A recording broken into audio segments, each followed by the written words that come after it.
girls with their nails done. I like the girls with their nails done.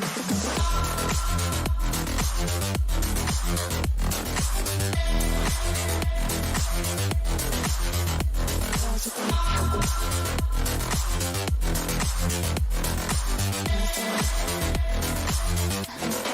nails done. I like the girls with their nails done. I like the girls with their nails done now.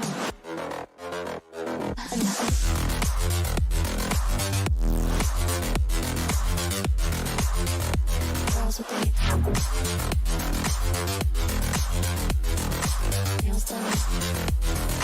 I like the girls with their nails done.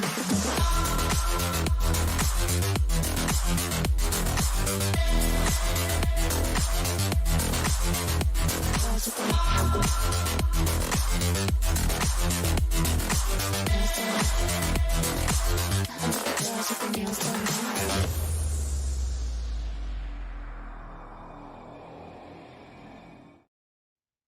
What's up ladies and gentlemen, मेरा नाम है captain price and desk पे आज मेरे साथ जुड़ रहे हैं मैच के लिए नहीं इंटरव्यू के लिए जुड़ रहे हैं हमारे साथ none other than Velocity Gaming की तरफ से Marzil. He has been dominating all throughout the phase. So how are you doing, Marzil? I'm doing well. How about you? Well, I'm doing great. Well, we won't like spend any time इधर उधर, सीधा हम चलेंगे जिस चीज के लिए हम आए हैं. तो सबसे पहले तो पहली बात यह है कि अभी साउथ एशिया रीजन आने वाला है आपके सामने. प्लेऑफ्स कल से चालू होने वाले, परसों से चालू होने वाले हैं. एंड मैं आपसे पूछना चाहूंगा कि साउथ एशियन रीजन के लिए अगर आपको कहा जाता है कि like you know introduce yourself to the entire South Asia, कैसे आप अपना इंट्रोडक्शन देना चाहेंगे? So, my name is Agnya Kaushik. I go by the in-game nickname of Marzil. I actually come from South India, from Bangalore, and I've been playing FPS games competitively since 2015, 2016. I started with Counter-Strike, and then I recently made the switch to Valorant. I'm one of the most latest switches to Valorant. I've made one of the latest switches to Valorant compared to everybody else. So I'm sort of a new face in the Valorant community, but I've been playing CS for a long time. And yeah, right now I'm part of one of the best squads in South Asia. Absolutely. CS में तो आप dominate कर रहे थे, यहाँ पर आकर भी हमने देखा है आपको बहुत ज्यादा लाइक यू नो. मैंने आइसबॉक्स का एक मैप मुझे याद है 1 वर्सेस 3 था आई बिलीव, वहां पे चल के you literally shut everyone down, one taps to the head, that's how you do it. I think ये बस रिफ्लेक्सेस है जो आपके मेहनत की वजह से it has come here. But yes, second सवाल है मेरे तरफ से. इट्स गोइंग टू बी कि आपकी टीम करंटली डोमिनेट कर रही है. You haven't yet lost a single match, like you have given of a few maps, लेकिन एक सिंगल मैच आप हारे नहीं है. How is that possible? Like that is, I know that's how velocity functions, but कैसे हो सकता है ये आप जरा समझाइए. Firstly, it was sort of a surprise for us as well because the lineup we have right now, me included and Deathmaker included, we actually are sort of a new lineup. There are three same core players and two of us are new people. So we expected a few hiccups, but the team synergy was really well. From the days we had a little bit of practice, we found our groove, we found our chemistry, and we tried to play the best Valorant that we possibly could, and we ended up winning all the matches. We did drop a few maps, but the thing about our team is, as soon as we even drop a map, the night of that game whatever happened, we would actually go through the VOD itself and see what mistakes we made and ensure it wouldn't happen in the next time. So by reviewing our work and how we played, we were able to patch holes a lot faster and stay ahead of our competition and make sure that we always stayed one step ahead of what they were doing. That is just amazing well apart from extraordinary in game skills वो तो हमने देख लिया like एक बार नहीं हजारों बार लाखों बार आपने दिखा दिया है आपकी टीम ने भी दिखाया है उसके बावजूद अगर हम बात करेंगे लाइक ऐसी कोई लाइक पर्टिकुलर आप कह सकते हैं फीचर है जो टीम वेलोसिटी को टीम वेलोसिटी बनाती है Uh, I think our bonds and how we treat each other like really good friends and family. So yes, it's a sort of a profession to be an esports athlete, but we also try to stay very good friends outside the game. While there are people who strictly keep professional side from the friendly side and then they work hard in practice, we have a we sort of intertwine between the two. हम सब एक साथ अ, घूमने चलते हैं, अगर किधर जाना है बाहर खाने के लिए जाते हैं, मूवी देखते हैं तो साथ में देखते हैं, अगर टाइम पास करना है तो साथ में ही बैठते हैं. तो in game and out game I think we have a very strong bond which makes it easier to gel within the game and understand each other as well. That's just amazing well अगर आपको like I will give you all the four roles जो अभी Valorant में बने हुए हैं like initiator Mm-hmm. Duelist controller and sentinel like कहते हैं कि लाइक एक प्लेयर मिसिंग है let's say one of the roles are empty so पूरे ऐसे रीजन से मैं एक नाम वो Mm-hmm. जानना चाहता हूँ जो कि आप इंक्लूड करना चाहेंगे उस रोल को फिट इन करने के लिए सबसे पहले शुरुआत करेंगे इनिशिएटर So से basically, I have to pick the best player in my region for that role, na? या you have to pick but या इट्स अप टू यू कि आप किसको लेना चाहते हैं उस रोल को फिल इन करने के लिए मेरे टीम में रहेगा वो बंदा या ऐसे ही लाइक बेस्ट प्लेयर ऐसे चुनना है लेट्स मुझे? लेट्स लीव आउट वेलोसिटी थोड़ी देर के लिए ठीक है and let's just go for Okay, whatever you wish for so yes अच्छा ठीक फर्स्ट रोल है. Initiator Initiator, excluding velocity gaming, right? हम एक्सक्लूडिंग मेरे velocity players. Gaming Hell Ranger, hello ranger alright dualist Duelist, SK Rossi. SK Rossi looks like आप पूरे हम्म. Global को ही उठाने वाले बट ठीक है इसके नहीं, बाद देखते कंट्रोलर देखते. देखते हैं कंट्रोलर कंट्रोलर, कंट्रोलर कौन है? इतने सारे कंट्रोलर्स है, जैसे पिन पॉइंट एग्जैक्टली करना बहुत मुश्किल है. एक सेकंड सोचने पड़ेगा थोड़ा. Okay black hawk. Okay I was actually thinking मेरे दिमाग में चल रहा था कि ब्लैक हॉक का नाम आपको सजेस्ट करूं कि नहीं सो या that's a very very wise and smart choice and आखिरी जो बच जाता है सेंटिनल के लिए सेंटिनल आरवीके. आरवीके ऑलराइट दैट्स इंटरेस्टिंग एक तरफ एनिग्मा है एक तरफ एक्सो मिल गई है ग्लोबल के दो खिलाड़ी दैट्स रियली इंटरेस्टिंग ओके अगर मैं हर एक रीजन से एक एक प्लेयर की ना एक एक टीम की बात करता हूँ ठीक है देन मैं एक एक रीजन का नाम आपके सामने बोलने वाला and you need to pick the best team that you think is provided by that region सबसे पहले हम स्टार्ट करेंगे पाकिस्तान अफगानिस्तान रीजन से exploit. Exploit alright Bangladesh Maldives Exceli sports, I think that's XL pronounce sports Exceli. Yeah XL sports absolutely yeah and Sri Lanka Nepal Bhutan I actually don't remember the name, but I remember the players in the team. Okay, give me the player names. I think it's KUCF, uh, Kusuf. KCF. Okay, I have to think about it now. कौन सी team है? Is it The- even I have No, to even it's the Sri Lankan team. It's the Sri yeah, Lankan team that I got qualified that. for the VCC. Uh, Uh, was it New Order or NABF Masters? I think it was New Order. I Okay, it think was New Order. I'm New not Order even. entirely sure. All right, New Order even I qualified कर दिया apologize. I'm not very good है. with names also, but All I right, remember the agents that they play only, so it's all mixed in my head like that. all right. New But Order qualified yes. but the Sri So Lankan team that qualified all right. for That's the great. VCC. That's Yeah. amazing. इसके साथ साथ if I mention one country each, तो कोई ऐसा Mm-hmm. location, maybe tourist spot, maybe some place you want to be in that country, उसका नाम आप अगर लेना चाहेंगे तो सबसे पहले तो we are starting off again with Pakistan. Not very familiar, but probably some Karachi. Why not? जैसे Karachi, घूमने के लिए. absolutely. Bangladesh. Bangladesh. Uh, Actually, no, I've never thought about going touring in Bangladesh. But yeah, Okay. anywhere is fine. I'll just Google. Okay, are Bangladesh you a kick होते chill थे. kind of a guy or are you a city kind of a guy? Um, Both. I mean, I think when I'm relaxing, when I'm vacationing, I would like a chill spot itself. Okay, But if it's somewhere where I will be spending a longer duration in terms of like working or doing something or interacting with people, the city life is more my suit. that's So, amazing.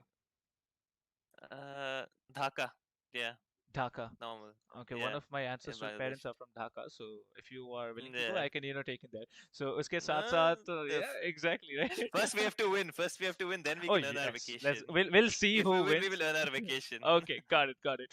Nepal. Bhutan. No, what am I Oh saying? what? Nepal, Bhutan. अरे city का नाम क्या है यार नेपाल का? Kathmandu? यार, you're testing my GK now, and everybody is going to make fun of me. Okay. Is it Kathmandu? uh, Tell me. yeah, Kathmandu is definitely one of them. There's Okay. also another word. Uh, I know a I spot. think it's Pokhara. Pokhara. Yeah, it is Pokhara. It is Yeah, Pokhara. yeah, yeah, Nice. yeah. I think that's very uh, क्या बोलते हैं टाउन-esque, less cities, more greenery Yeah. and more Hmm. snow-capped mountains. Yeah. I love snow as well. Okay, अगर हम बात करते हैं श्रीलंका की, any favorite spot to go? uh, Colombo. Colombo. All right. Bhutan.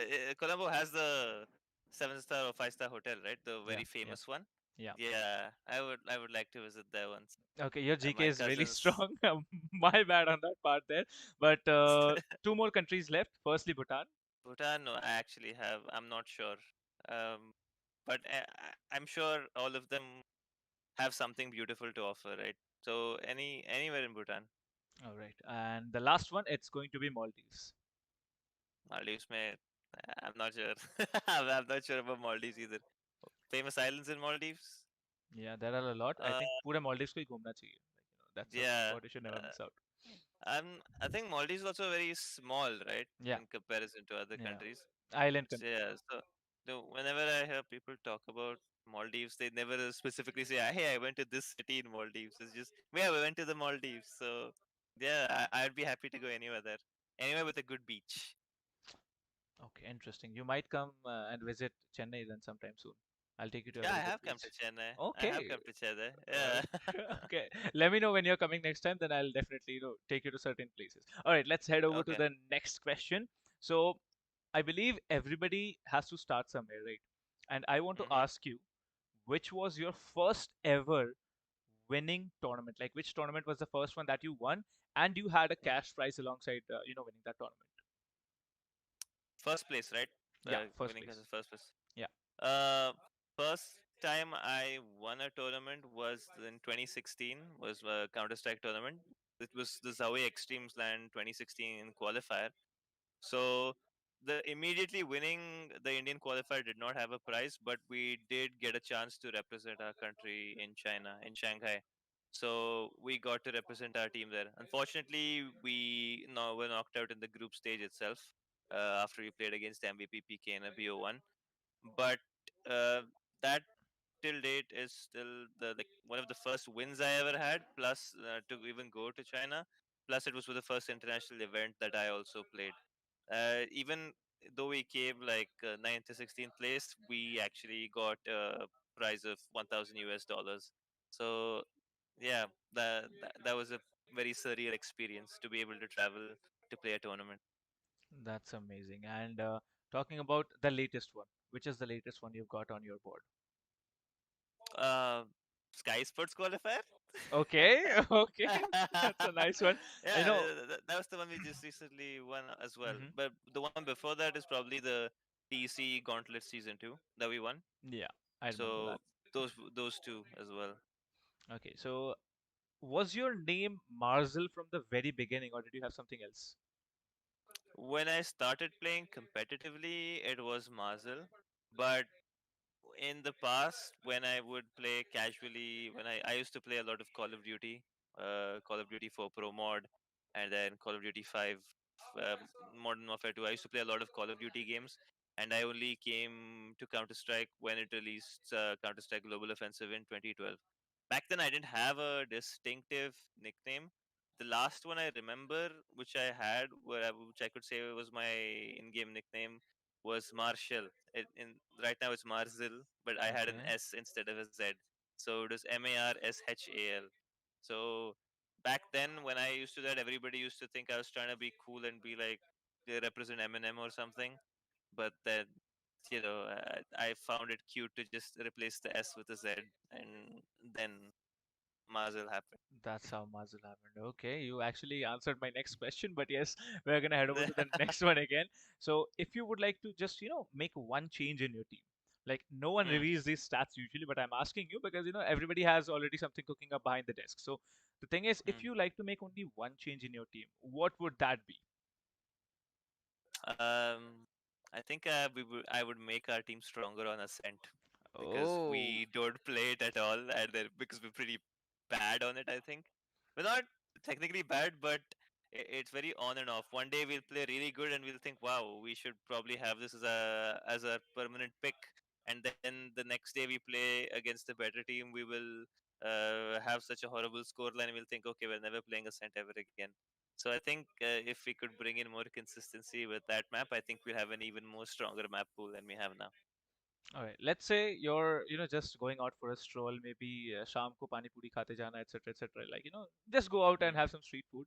So someone randomly recognizes you, like, hey, that's Mazel. He's from Velocity Gaming, right? So and he approaches you, or she approaches you, and just, Hmm. shakes your hand, and then it's like, you know what? You're the best. What would be your reaction and reply to I would be blushing firstly. that? Okay. And it's happened in the past where people have just come up and said, "Oh my God, is it you, Mazda?" And I've been like, "Yeah." And I was so happy that somebody was able to identify me without my in-game nickname associated with me Mm-hmm. by just looking at my face. So it's a feeling of pride as well as a feeling of it's overwhelming. It's you are overcome, you're flustered, you blush a little, and then you feel really happy about yourself. Like, yes, somebody knows me. All right, so we are almost, mid-October. This is the 10th of October. Sorry, the 6th of October now. So it has been like around 5 months that you've been a part of Velocity Gaming. How does it Hmm. feel to be a part of this wonderful, roster that you have? Yeah, from the time I joined till now, even the times that I would not get a chance to play, there was always something to learn for me, and there was always the grind coming in. And the org and as well as the players have been nothing but supportive, and I feel like I've found really good friends.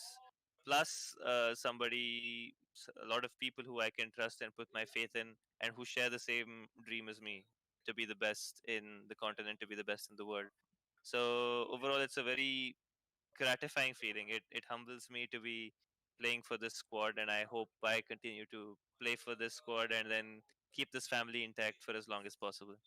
That's amazing. That's so amazing. Okay, talking about the best. Now we all have had our share of opponents, like tough opponents. So Mhm. I'll divide this segment into three parts. There will be three regions told to you. First one is obviously Mhm. going to be the India.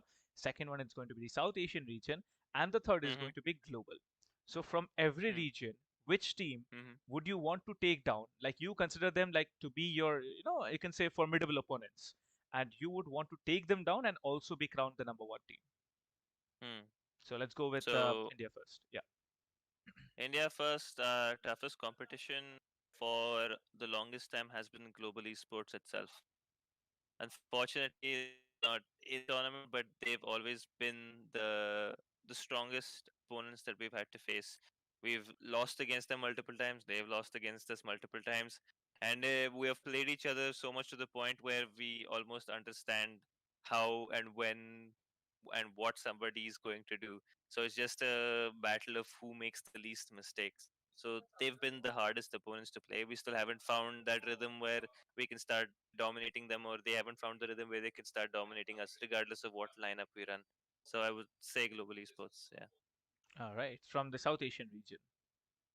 South Asia is it's a tie between global esports and team exploit because both of them have a different sort of play style. One of them is a little bit more carefree than the other. Exploit is a little bit more carefree than global esports. So they catch us off guard more number of times. Global esports, even if we understand what they're doing, they still execute some things with enough precision, I'll say, that will punish us even if we know what's coming.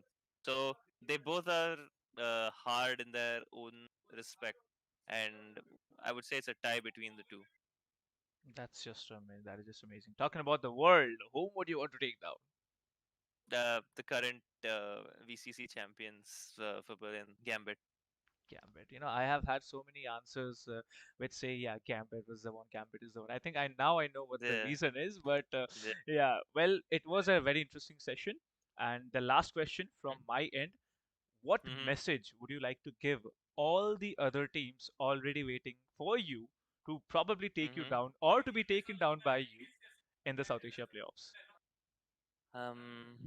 Ye dil mange more. I remember this. This is very interesting. Mm-hmm. Yeah, dil mange more. So I think we already got the answer of what the mentality of Velocity Gaming is going to be. Thank you so much, Mazil, for being here with me today for this interview. We'll see you again Thank you. back in the battlefield of Valorant. Thank you. Thank you. Take care. See you soon, guys. See you. See you.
From a driver's point of view, to get ahead, you need to understand the data. I have over 20 buttons on my steering wheel that have a direct link to how the car behaves. So I'm studying that in the background on computers all the time. I'm super grateful that we have AMD with us. It's a huge asset for us. When we come back into the garage, the car downloads and the data pops up on my screen. The faster we can get that, the faster I can analyze it and the faster I can get back out there.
So welcome back, ladies and gentlemen, to AMD Ryzen presents Skyesports Championship 3.0. Chroma as our gaming retail partner, Logitech as our gaming partner, and WD Black as our gaming storage partner, along with Facebook Gaming for all of our supported streams. Well, it is time. It's been a serious break since we've seen these games, but it is time to head back and enjoy.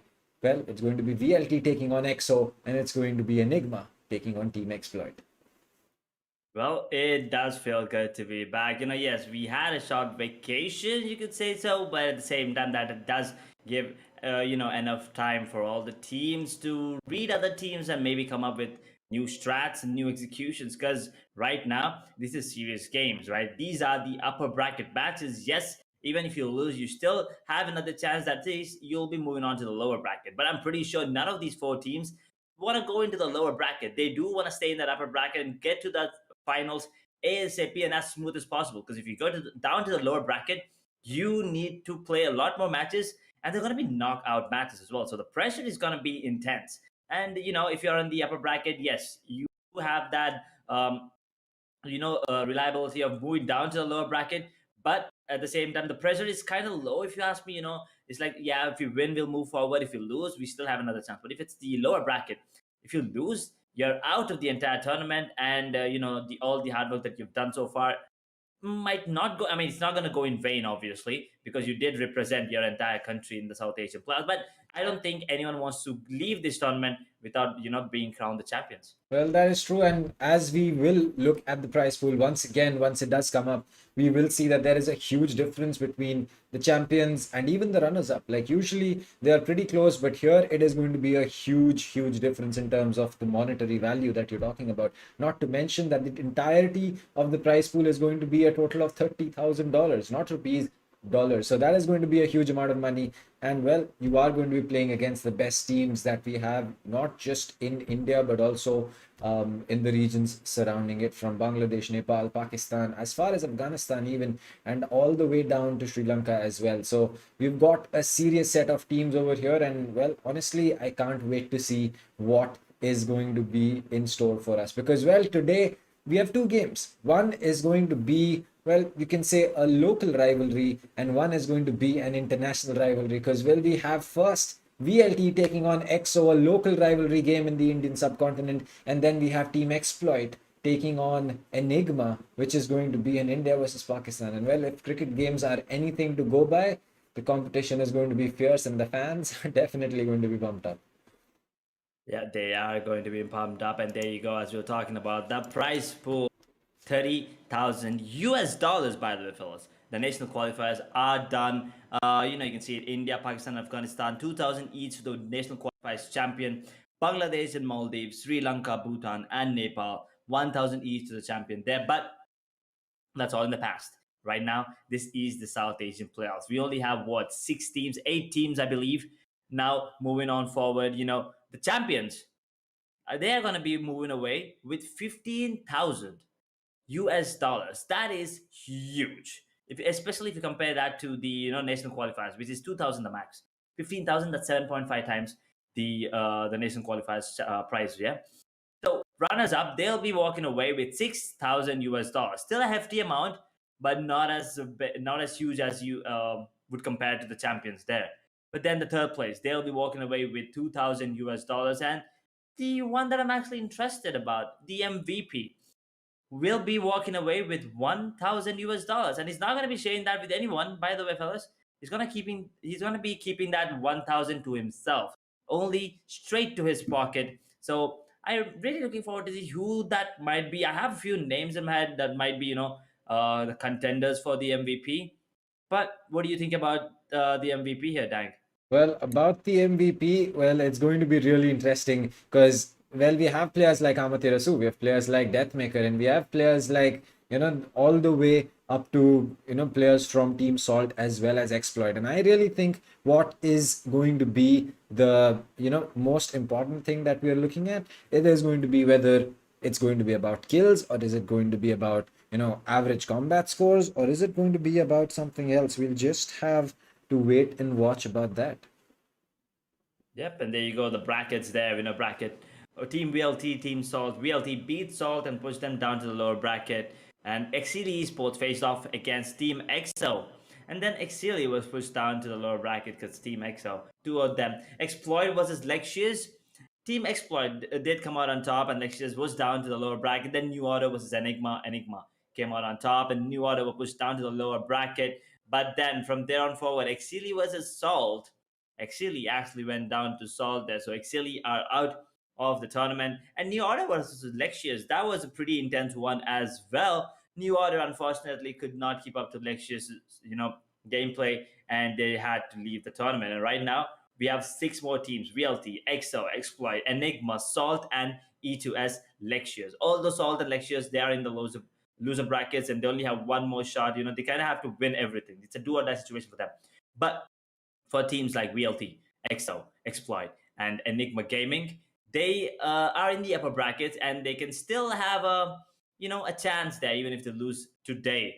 But I'm pretty sure they are looking forward to move on to the winner bracket final, and from there on forward, the South Asia Grand Final, which is gonna be of 3 BO5s, by the way, fellas. So it's a BO3 of BO5s.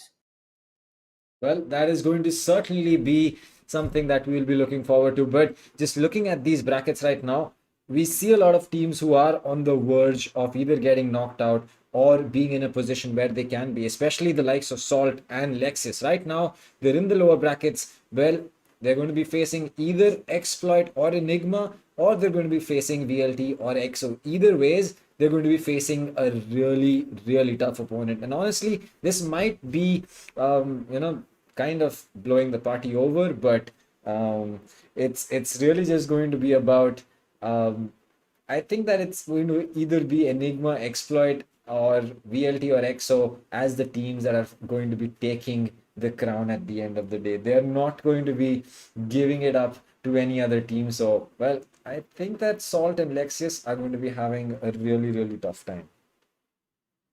Well, I mean, we can actually predict, but we don't know for sure because these teams, they are giving me a lot of heart attacks. That's for sure. The rounds where I actually think that they might lose, they actually come out on top. Unfortunately for me, that does not go well because I just say that maybe attackers will win, but at the end of the day, it's gonna be defenders coming out on top. But with that being said, here we go. Team VLT facing off Team X, two powerhouses from Indian region. There you can see Team VLT: Marshall, Amaterasu, Right to Ace, Hellfighter, Deathmaker. Yes, this is a roster, but you can also see that Vipor and MW1 are in the poster there as well. On the side of Team EXO, we have Ghost, Excali, Side Dreams, Blackhawk, and Vimp23, an insane KJ player.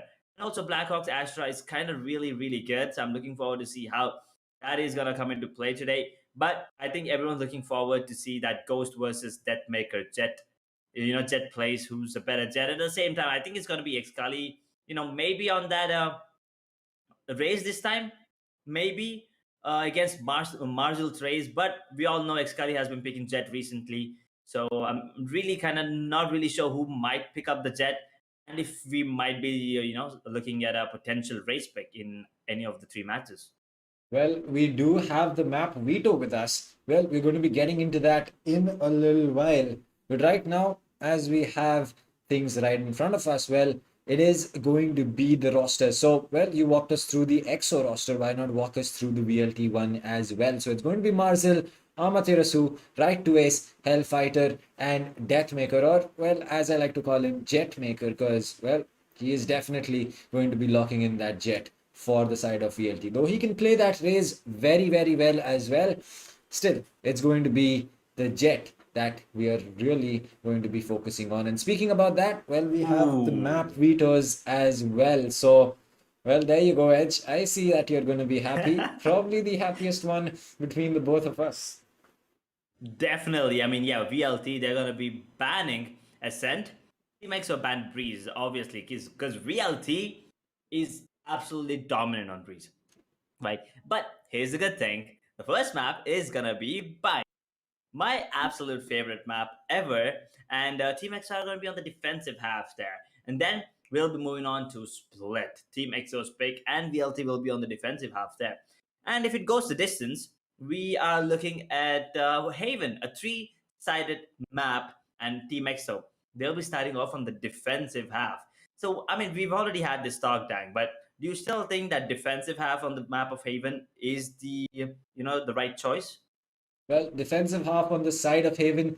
I mean, in the recent games that we've seen, especially between Salt, between Lexius, even New Order for that sake, we've seen that Haven has kind of been a map that is allowing defensive teams to really take control and win out these rounds. We used to see attackers having a 9-3 split, and we started seeing a 7-5 become much more obvious. But now, honestly, it just kind of feels that unless the defensive team does not know what they're doing, the attackers have the advantage because you get the spike down. It's easy to play that post plant for the attackers at least. But playing retake on the map of Haven is going to be something that is going to be really, really difficult.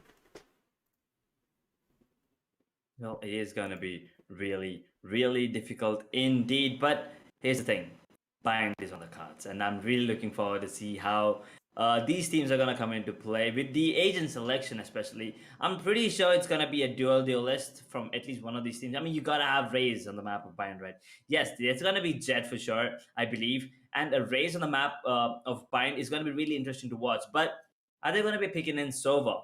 I mean, we can also have a KO on Bind, as we've already had this discussion multiple times, Dang, but we don't usually see that. There's a chance that Hellfighter might be picking up that Viper on the map of Bind, because there's a lot of Viper lineups on the map of Bind, from Shaz, from A Shot, from Hookah as well, and from B Long. I believe there's a couple. Yep. So there are chances of him picking it up, but you never know what these teams have practiced. And I'm really looking forward to see the agent combination of EXO, because I'm really not sure if Excalibur will be picking up that Raze or that Jet. Well, I think that for Bind, you kind of can go with a Jet and a Raze at the same time because, well, the Jet is really, really good for opping, and well, the Raze can help you clear site out very easily, especially if you want to clear out U-Hauls, you want to clear out Hookah, you want to clear out backside on B side. All of this is really, really, I won't say easy, but a lot more simpler to execute and consistently do in with the Raze on hand, especially with her Boombot or with her paint shell. So either ways, I think that a Raze pick can be something that these teams can look to use. But again, it will just come down to what these teams feel, because especially these days we're seeing teams run a Viper as well as Astra or an Omen as a controller. Well, for the sole reason that you do get both the advantages of the controller as well as the Sentinel lineup. So if that is going to be something that these teams want to play around with, well, an Astra and a Viper or an Omen and a Viper could be really, really good. Though we're yet to see a Brim and a Viper come into play. Yep, I mean, Brim might be a really good agent as well on the map of Bind. But here's the thing: I really want to see a KO, and Sai is really good KO on the map of Split, but on the map of Bind, not really sure if he might be picking it up. But at the same time, both these teams are really good, and unfortunately, one of them will be moving down to the loser bracket there, right?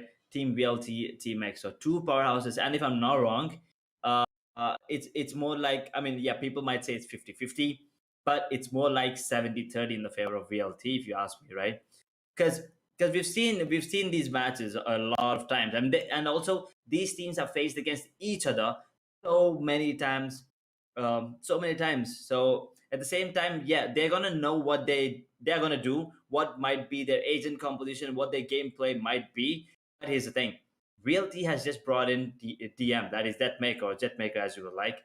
Deathmaker is the newest addition to Realty. So my question right now is, like, are Team EXO ready for this change? Because then they did play against Deathmaker, they did play against VLT, but they never played against Deathmaker in VLT, right? So do you think that might be the X factor, as I would say, for the side of VLT to come out on top, or do you think EXO is ready for that? Well, EXO is definitely going to be prepared. There is no way that EXO isn't prepared. So I think that we're going to be seeing a close competition between both of these teams, but it's not going to be something that you can say, is going to be clear cut. It's not going to be EXO having a huge advantage, or it's not going to be VLT just, throwing EXO around. It's going to be a really close one, especially in the defensive rounds that these teams will be playing with a man advantage or are able to get a pick up early. I think that those are going to be the really important rounds for these teams. And I'm honestly thinking that we're going to be seeing quite a few turnarounds, especially say VLT loses two bodies up early. We're going to be seeing something where VLT with three men is able to get the better of a five-man EXO. And similarly, vice versa. Three-man EXO getting the better of, a five-man VLT. Well, it is gonna be it is what it is, and they're gonna be practiced. I'm pretty sure they practiced some different agent lineups, and we've also had multiple news coming out from both these orgs as well, Team VLT and Team EXO. But at the end of the day, I mean, we can all make predictions. I mean, dang, we're gonna go ahead and say they might pick KO, but at the end of the day, they're gonna pick what they want to pick, right?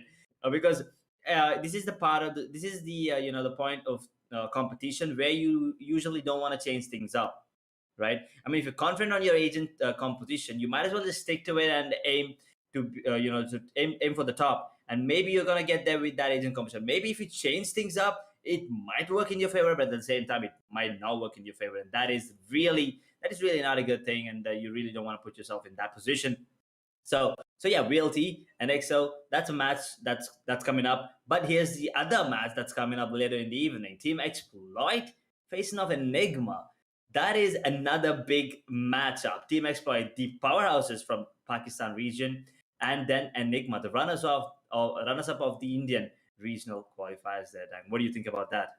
Well, I don't know about runners up, but right now it is going to be a race to the finish as well. We are going to be seeing some of these teams either falter and fall off, or some of these teams are just going to be shooting ahead and getting that win for themselves. So, as far as things stand, for VLT and EXO, I think both of them are very well prepped. I think they're ready for what is going to be coming, and let's see. Maybe we get to see a breach, as some people are putting it in chat, but on Bind, I'm not sure. Ascent though was a map where we did see a lot of teams start running breach, but eventually it kind of fell off with Astra coming into play, with Sky coming into play, especially when you can Sky flash from oversight, so that you can technically just get information as to how many players could be in that particular area. But again, it's just strategies that these teams can choose to use, and well, whether they do or not, it's going to be all up to them. That is true indeed. So I mean, first things first, it's raining heavy here, by the way. Yep, so same it's here. kind of humid. Yeah, Yes, I mean, it's raining cats and dogs since morning. So I mean, I'm, it's I'm been raining here since afternoon, and trust me, I have been on the edge of my seat. exactly. I mean, we don't want any issues with our, we don't want any technical difficulties today, especially because today, I mean, these four teams, I was really looking forward. These 5 days, yes, it was a break for everyone, but every day I was like, oh, okay, this is one day. We are now moving one day closer to the match. Okay, 2 days. I mean, 3 more days. Okay, we are here now. Finally, I mean, it was the sky was clear all these days, fellas. And as soon as I wake up today, I see clouds, and I was like, okay, what's happening? And then as soon as I wake up and I go out to get my coffee, it starts pouring down. And I was like, oh, please, God, just don't give me any technical difficulties today, because these are some matches that I really don't want to miss. Casting, especially, because, there's one thing watching the matches, but there's another thing casting, right? Dang, I mean, you know what I'm talking That about. is It feels definitely really true. good to, be able to cast the matches, and especially big names and the Yeah. ways that they play. There are going to be some incredible plays for sure from Deathmaker, from Sai, from Excali. So yeah, it's really an incredible thing that we can actually be a part of it. I mean, I'm really excited for today's games because, well, no way that this is going to be a game that disappoints us. But right as we speak about that, it's time to head over to the map of Bind, and well, it is going to be really amazing. But before that, Edge, what is your score prediction? Ooh, score prediction. Yeah, let's see, VLT and EXO, right? So I'm actually gonna go ahead and say that I think I think VLT is gonna come out on top, and scoreline might be something around 13-8 or 13-6, not more than 13-8 to be honest. What about you, Dank? Well, I don't know about a 13-8 or something, but I am, I kind of guess maybe we should be seeing a 13-9. I'm not sure about, anything going beyond that, because, well, if it is going to be a closer game than that, then it probably heads over to overtime or it ends at the last round that is possible in regulation. Either ways, anything past a 13-9 is going to be extremely important, is going to be extremely exciting. And well, I'm going to be really excited for all of this. Ooh, I am excited as well, and we have the cinematics, the map of Binder, and the map is absolutely beautiful. Is all I'm gonna say. Yes, it is my personal favorite, and there we go. Here we have the agent composition, and on the side of Team EXO, Ghost is gonna be sticking to that KJ, and Xkali has picked up that Jet, and no Sova, no KO, because it's time for Breach for Sai, and then Blackhawk has actually picked up his signature Astra.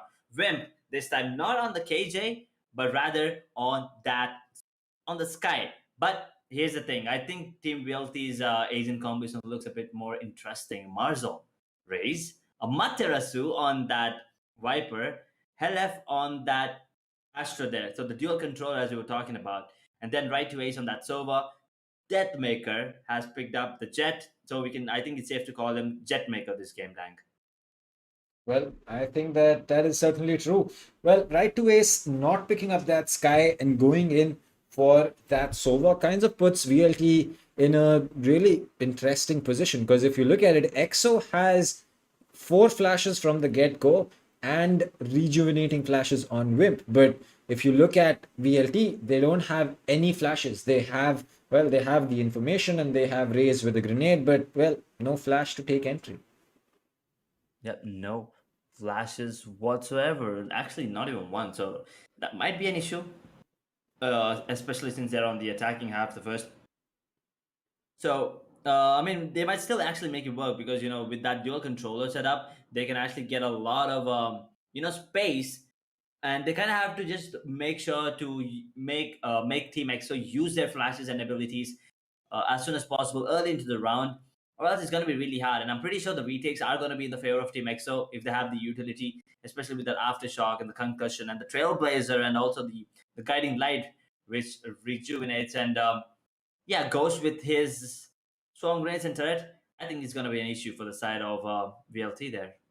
Well, I certainly agree. And well, an issue could be there on the side of EXO as well. If you look at it, well, they're not running that Viper, which means that in the case that they do lose a controller, well, they're going to be left without any smokes. And not to mention, Viper can double up as a sentinel on defense. So essentially, well, VLT is running as sentinel instead of the KJ, while still having all the benefits of having Viper for their attack.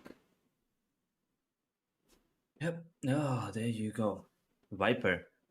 I'm really looking forward to see if Maturasu is going to be playing that Viper, as you've seen him play last time on the map of Bind, towards that short area using that ultimate. Or is he going to be playing a bit more different? Maybe you can have it on B, because they don't have any sentinels, right?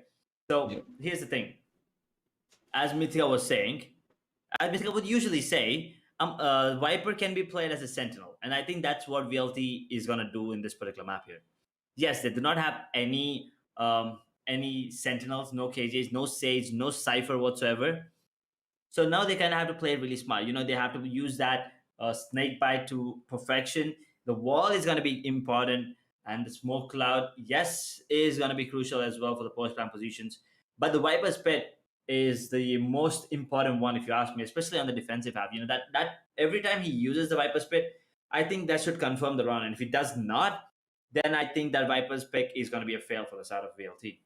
Well, Viper's Pit is definitely going to be an interesting piece of utility, because it does either give you, a huge advantage, or it can be a disadvantage. I mean, you don't have sight of what is happening on the other side. So, well, you kind of have to deal with whatever is happening around you. You have to, in a way, feel your way through the Viper's pit. But, as far as things stand, the second you enter it, you're already taking that DK damage. And, well, that is just going to be something that any player except the players on the team of Viper are definitely going to be having a big problem for.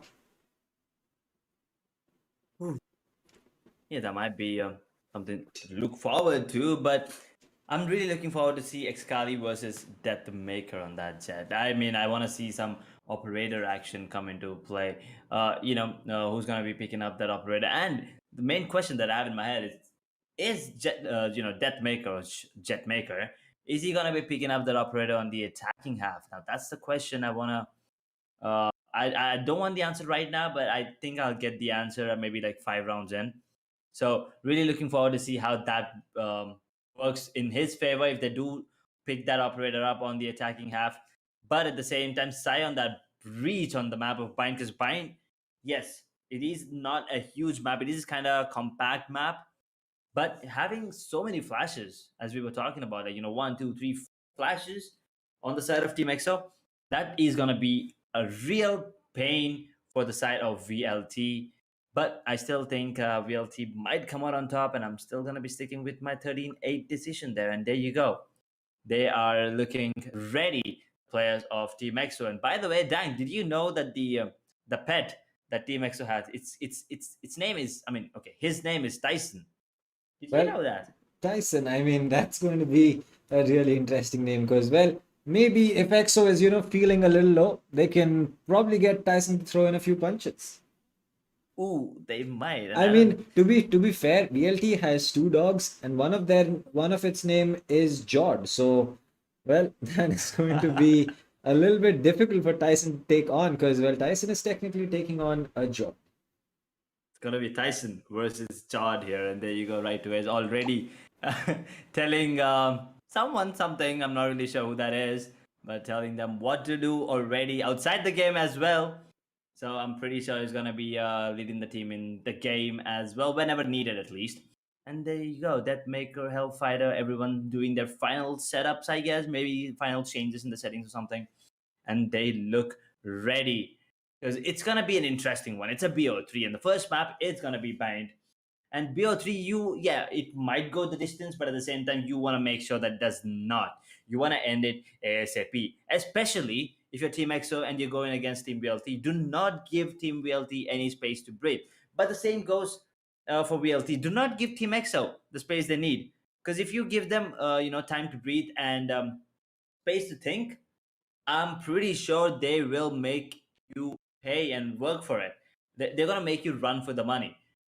Because VLT, yes, they're a strong team, but at the same time, if you break the conference on multiple players, and especially with this particular Asian composition on the side of Team EXO, if you break the conference on maybe, let's say, right to ace, maybe his calling or maybe his utility usage is not going to be on point. That is enough for Team EXO to come out on top and walk away with the win on the map of Bind here. Well, I agree. I think that Bind is going to be a really interesting, and considering that VLT is starting off on their attack, it kind of makes sense that they did pick up that Viper because now they can fake on both sides with their controllers. Hellfighter, being the Astra, can place a star anywhere on the map from anywhere, being present anywhere on the map, even all the way in spawn.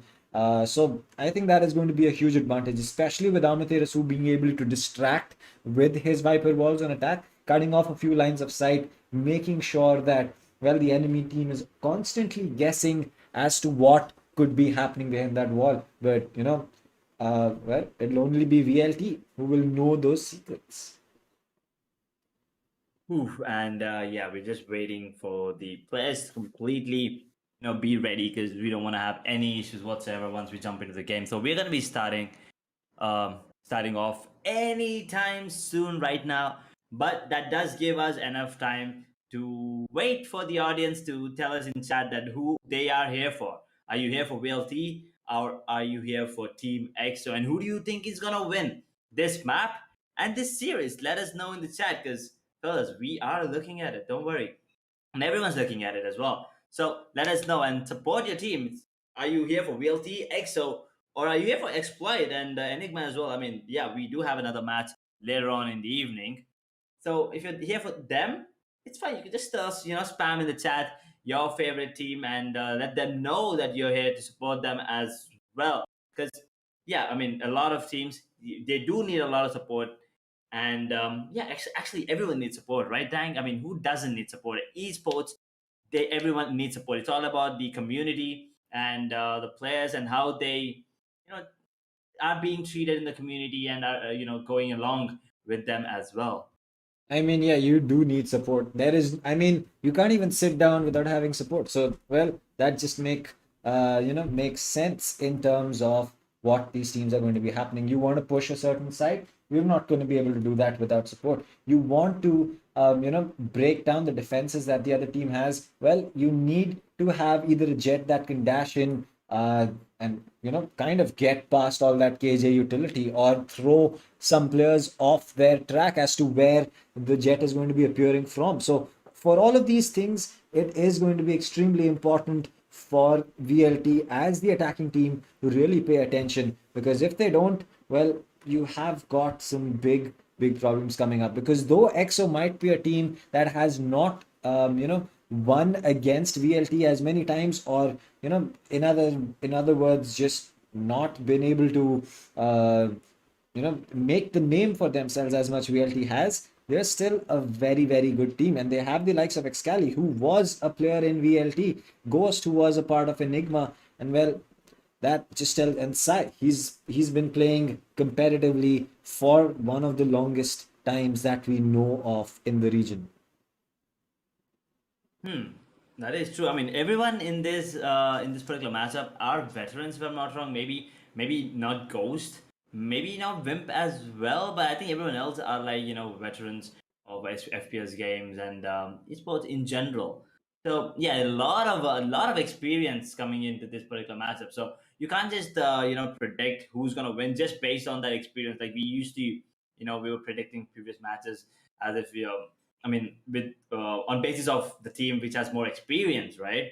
Yeah. I mean, yes, experience does come into play. Gameplay comes into play. Game sense comes with experience. Obviously, you need to have aim, which Ghost and Wimp obviously have. Everyone in this particular matchup actually has excellent aim. But we're talking about the experience. Ghost and Wimp, I think, lack a bit of that when compared to, I wouldn't say lack. I would say relatively less when compared to the other players. But yeah, it's still gonna be a really interesting matchup because I'm pretty sure they've been playing Valorant since it came out. So that is good enough. I think the experience. I'm pretty sure they know how it feels to win. They know how it feels to lose. They know how it feels to 13 over team. And at the same time, I'm pretty sure. I'm not really sure, to be honest, but I think they know how it feels to be 0-13 as well, the side of Team EXO. I mean, if it is going to be a 0-13, you might as well call it a whitewash. And well, that is going to be something that I don't think either one of these teams is going to be able to do. Because honestly, I feel that, though VLT has an advantage in terms of experience and, all the good things that we said, at the end of the day, it doesn't matter if you are not going to be landing your shots. If you can land your shots, well, very good. If you can't, well, it doesn't matter if there is Ghost or Excali or any other random player in front of you. You are going to be taken out. Yep. And with that being said and done, here we go. South Asian playoffs. Winner bracket matches. Team EXO versus Team VLT. BO3 map number 1 bind. It's the pistol round, and you've already seen the predictions. You've already seen the agent composition, and now we're about to see the first round. Well, it's going to be the first round starting right off right now. So Excali as well as Wimp are going to be holding long. They're just going to be tasked with that, as EXO has 2 players outside of Shards inside of Shards as well. Blackhawk does get tagged, but he does get pushed. It's going to be Ghost to lose his life. Blackhawk needs to make a fallback. He does not have any stars to place, but Excali comes in from the back. Blackhawk gets 1, he gets 2 for himself.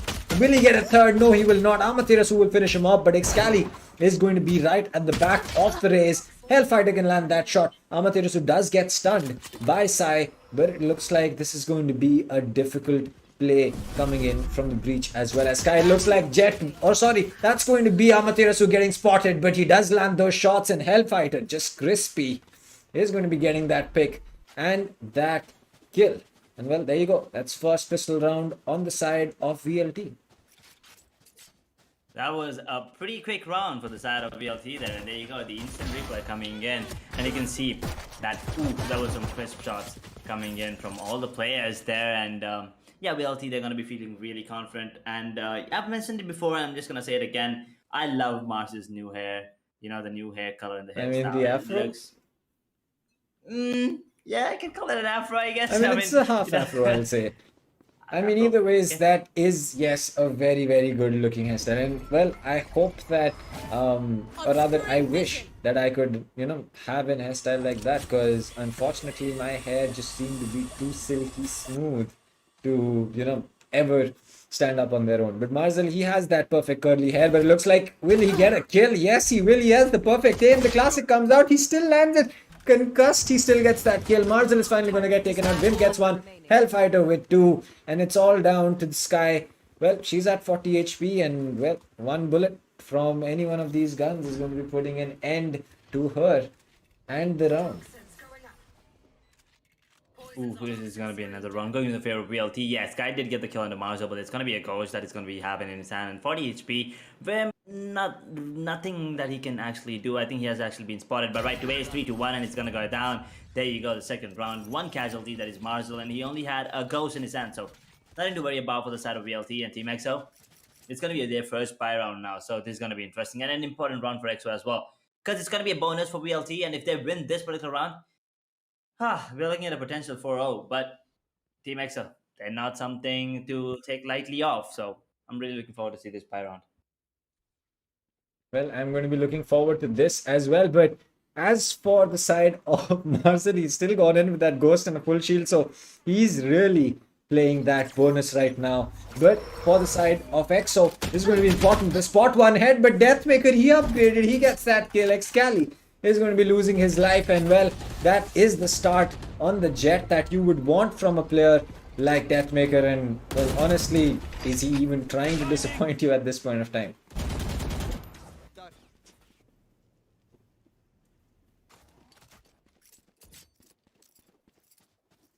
EXO already on the back foot, and the buy round as well. So Team VLT, they're going to be feeling really confident. That's going to be one of the rifles being dropped.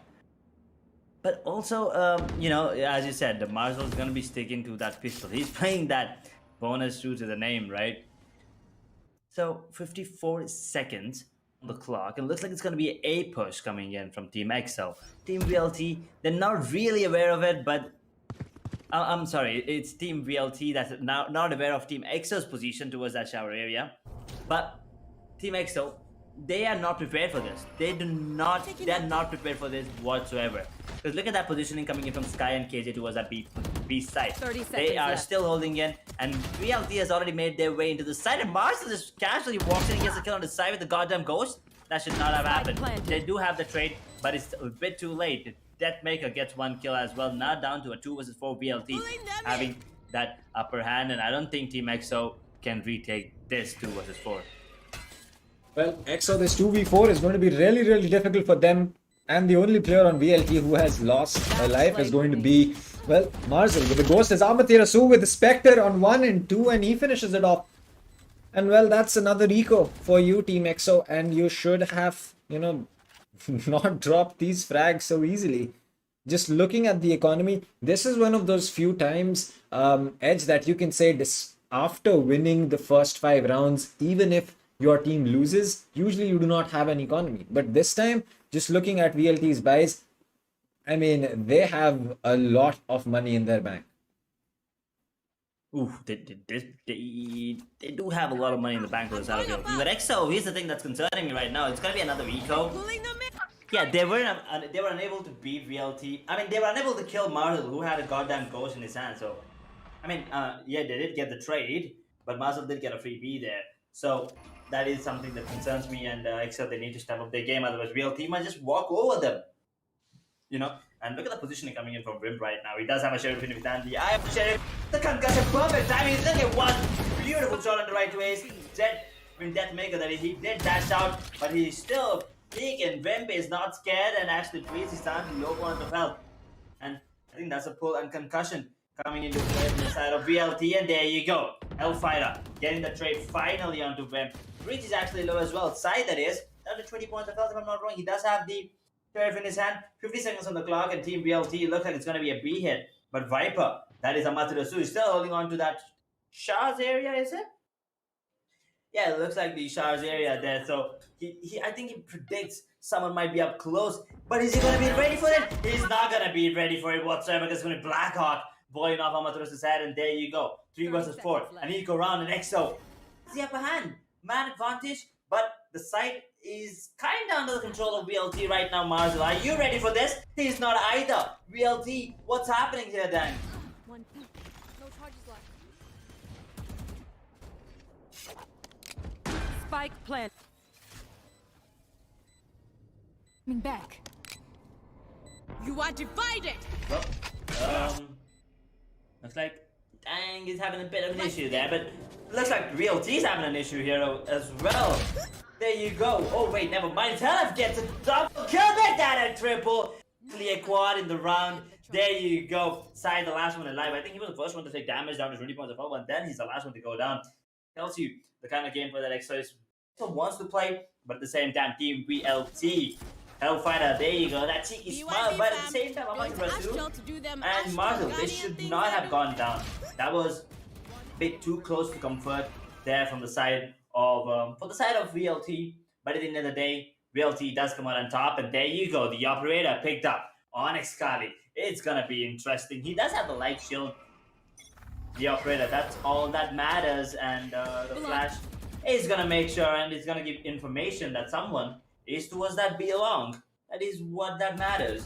That maker in that crucial position is what I feel like, but at the same time, that Nebula Star Smoke is kinda delaying stuff for the side. And here's the thing, like, you know, Team EXO and VLT, they make these, I mean, Team EXO especially, as soon as they see someone, they kind of tend to play towards that area. Like, look at that. A shot is completely out in the open right now. Oh, wait a second. That Maker takes a bit of damage there with the Trailblazer. Ooh. Beautiful gameplay coming in from EXO. And there you go. The Seekers are out. Blackhawk gets a kill on the Deathmaker. Initial advantage now. 50 seconds on the clock, and the 4 versus 5 Astral Divide is still available for the side of EXO, and no ultimate whatsoever for the side of VLT. Right to us does have the spike, and looks like he's going to be making his way towards B right now, but Hellf. Oh, that's not Hellf, I'm sorry. That's Amaterasu. Towards that short area, he's going to be TPing, and there you go. The initiation coming in. Vim takes down Marzel with a beautiful headshot there, and the shot that's coming into play. Vim is going to get concussed. Side reaches that aftershock, and there you go. Hellf gets a kill on the Vim, but Side gets a trade instantly, gets a double, and Amaterasu finally takes it down to B. 20 seconds on the clock from Spike. He's in a really tough spot, and what the hell was that? It's Scully missing, but the second one is not going to be missed. There you go. The first one on the board, and Side did one hell of a job, and at the same time, Side and Sky. I think that was Ghost, right? Did a really good. Sorry, that was Vim. Did a really good hold towards that B side there. Well, that required a lot of coordination coming in from the side of EXO to really just get their first round on the board. Hopefully, they can do this, consistently and keep their momentum up. But so far, it's just looking the way that VLT is the way that VLT is running away with this. Look at this. 5 rounds played, they've lost 1 round. Usually at this point of time, teams are headed towards an eco round, and well, a beautiful lineup coming in from the side of the Viper from Team VLT, which I believe is going to be Hellfighter, as Ghost is going to get sucked in. He's going to be in a vulnerable state. Deathmaker gets one, but Ghost still lands that headshot at the close range, and 156 damage to the head means that, well, Deathmaker, you're going to be sitting on the spectator screen for the rest of this round. Excali still holding long. Hellfighter's kind of aware that this could be something that, well, is a dangerous place to push, but it looks like Right to Ace is also just holding on, making sure that he checks every single angle before going in for any kind of a play. Oh, with 1 minute on the clock, it's still a 4 versus 4. A bit of slow execution coming in with a beautiful flash and a nice straight transfer coming in from Ghost. Gets a kill on the right to Ace and Amaterasu, but hell if he catches Ghost off guard this time. He wanted to be a bit cheeky and get the third one as well.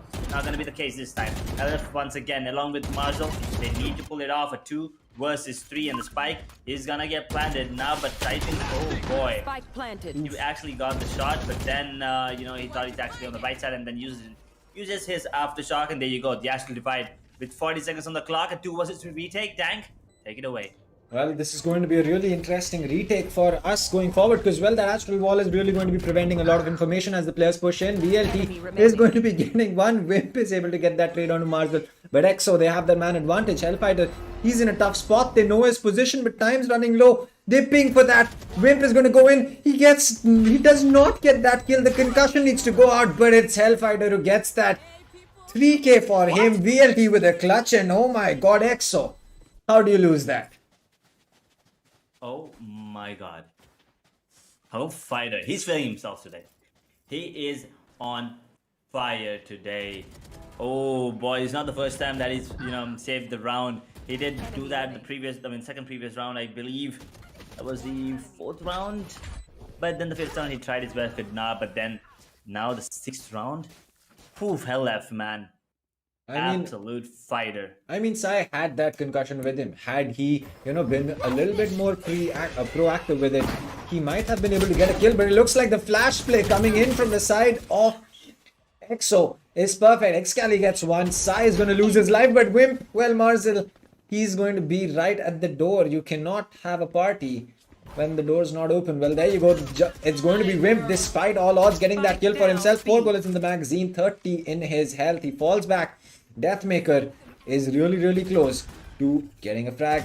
Well, it looks like Wimp is just not going to be stopping. He gets that despite having just 30 HP up for himself. The Viper's Pit does go out, but Amaterasu is going to get spotted right outside that, and Wimp with the one to get the round for his team. That was really unfortunate round for the side of VLT. The economy is not looking really good for the side of EXO. They could still afford, they were able to buy rifle with light shields, but that's about it. And VLT having a lot of money in the bank early in that previous round, should have came out on top, but unfortunately not going to be the case. It's going to be, Wimp doing a lot of things, dealing a lot of damage to the side of VLT and getting the side of EXO their second round on the board. Yes, they're on the defensive half. It is the map pick of VLT. You gotta keep that in mind as well. And I'm really waiting for Deathmaker to pick up that operator there. Well, that's an interesting lineup coming in from market from Amaterasu as well. It seems that Blackhawk this time is just looking to hold on towards Shaz. Now, VLT is a team that executes really, really well, especially in terms of, just having amazing utility usage. We saw that when they had to clear out the player from Cubby, there was a shock dart, there was a recon, there was a concussion from Astra, and to top it off, there was a Viper's, a snake bite as well. So it looks like there has been an aggressive push coming up, but it looks like the aftershock goes in, forcing the peak. Hellfighter gets one, gets taken out. Jet dash coming in, but Excali does not get that trade. Amaterasu is going to be there. Amaterasu gets the second one for himself. He picks that up. VLT with the man advantage. Marzel right to ace, as well as Amaterasu, as Ghost is returning towards site. He needs to help his teammate out in getting this retake on, which is going to be really difficult, honestly, because they have to either retake from CT or from spawn, and either ways, the Viper utility that has been placed for this retake is just picture perfect. There you go, 3 versus 3. They do have the lockdown on the side of EXO available, but at the same time VLT, they do have under Shuri, so I don't think using the lockdown at this particular round is a really good decision there. And there you go, the guiding light will actually blind multiple players, but Marzo will get the kill on the web down to a 1 versus 3, and Ghost is in no spot of even getting the defuse anyway, close to the spike. But there you go, it's gonna be him taking down right to ace, but he will go down to Amaterasu in the end, and 6th round on the board for the side of VLT. And look at the economy right now. Excali, yes, he can afford an operator, but Ghost and Blackhawk, I don't think they can buy anything whatsoever except those Spectres. And maybe Blackhawk can invest in a Vandal or Phantom and Light Shields, but I don't think that's a wise decision there, Dank. Well, and he does. It's not going to be the best decision to make right now, but for EXO, this is this is already approaching deadline, because, well, I think they've already reached the deadline, because on bind you're supposed to be getting a lot more rounds than 2 on your defense. Now with that ping coming through, Deathmaker's not going to be missing a shot. He just hits that head despite getting flash Hellfighter. He's surprised. Just look at his cam. He does not know what just happened, but he does know that he got a kill for himself. That's unfortunate for Sai. Blackout trying to sneak into a position. He gets one. The dash comes through. Amaterasu with that trade once again. And Deathmaker to get another one. Wimp at this point of time, just play for that save, man, because your team does not have the economy. And with 4 players up, especially one in heaven, well, it doesn't seem like a very likely possibility. Now, Deathmaker does lose his life, so that is going to make it a little bit easier for Wimp. But still, he's got 3 more players. Hellfighter's a little low, so maybe you can count a little bit on him. And there you go. That's going to be the pick coming through. The guiding light goes into U-Hauls. Will that give him the information? No, it looks like he just fumbled on his aim a little bit. He's going to be saving that operator from Excali. And well, there you go. He's going to get his, he's going to walk out of there and not look to play this any further. But maybe Amaterasu is going to be losing his life to that spike. I think he's just gonna TP away. So yeah, he is safe for now, and Wimp has heard both the teleportations. Realty 7 rounds on the board on the attacking half, by the way, fellas. And finally, timeout being taken by XL. So what do you think, Dang? I mean, after this particular goal line, do you think you want to change your predictions, maybe? Well, I'm still going to be sticking to that 39, but again, that is just going to be something that we will just have to wait and watch whether it progresses in the same direction as we were expecting. Now, going forward, we will have to wait and see whether, we are going to be getting a change in the momentum that we're seeing. 3 rounds on this defensive half left, and EXO, well, they have a lot of work left to do. Yeah, they do. They kind of have to find a way to counter the pushes coming in from Deathmaker, but at the same time, they kind of have to stop Hellfighter is what I feel like, Hellfighter is popping off on the Astro today. Finished. And yeah, Wimp is doing a really good job on that Sky, but it's just not enough because, it's more like a one-man show for the side of EXO, while the side of VLT is more like a team game. And yeah, there you go. The operator is going to be dropped down to Excali and everyone else. Why are they investing? Okay, they are going to be investing just enough to make sure they have really, full buy the next round. So I see a couple of sheriffs, a classic.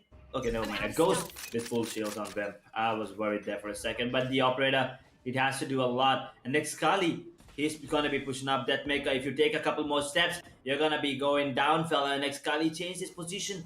Really unfortunate. He's going to be pushing. He's going to get taken down. Amaterasu will get one. Deathmaker will get the other one. There you go.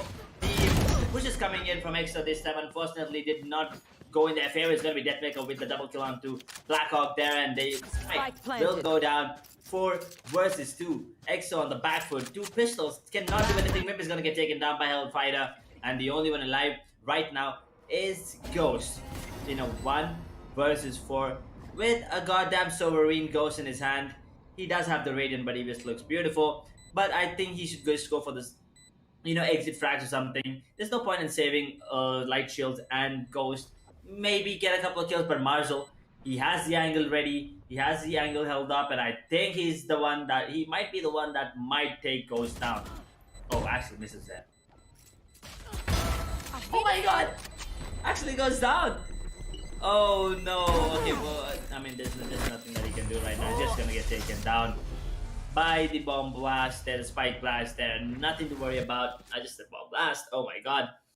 Well, EXO, they once again on the back foot. Actually, 6-round deficit. That's something to worry about. And VLT, they're cruising towards another win here on the map of Bind.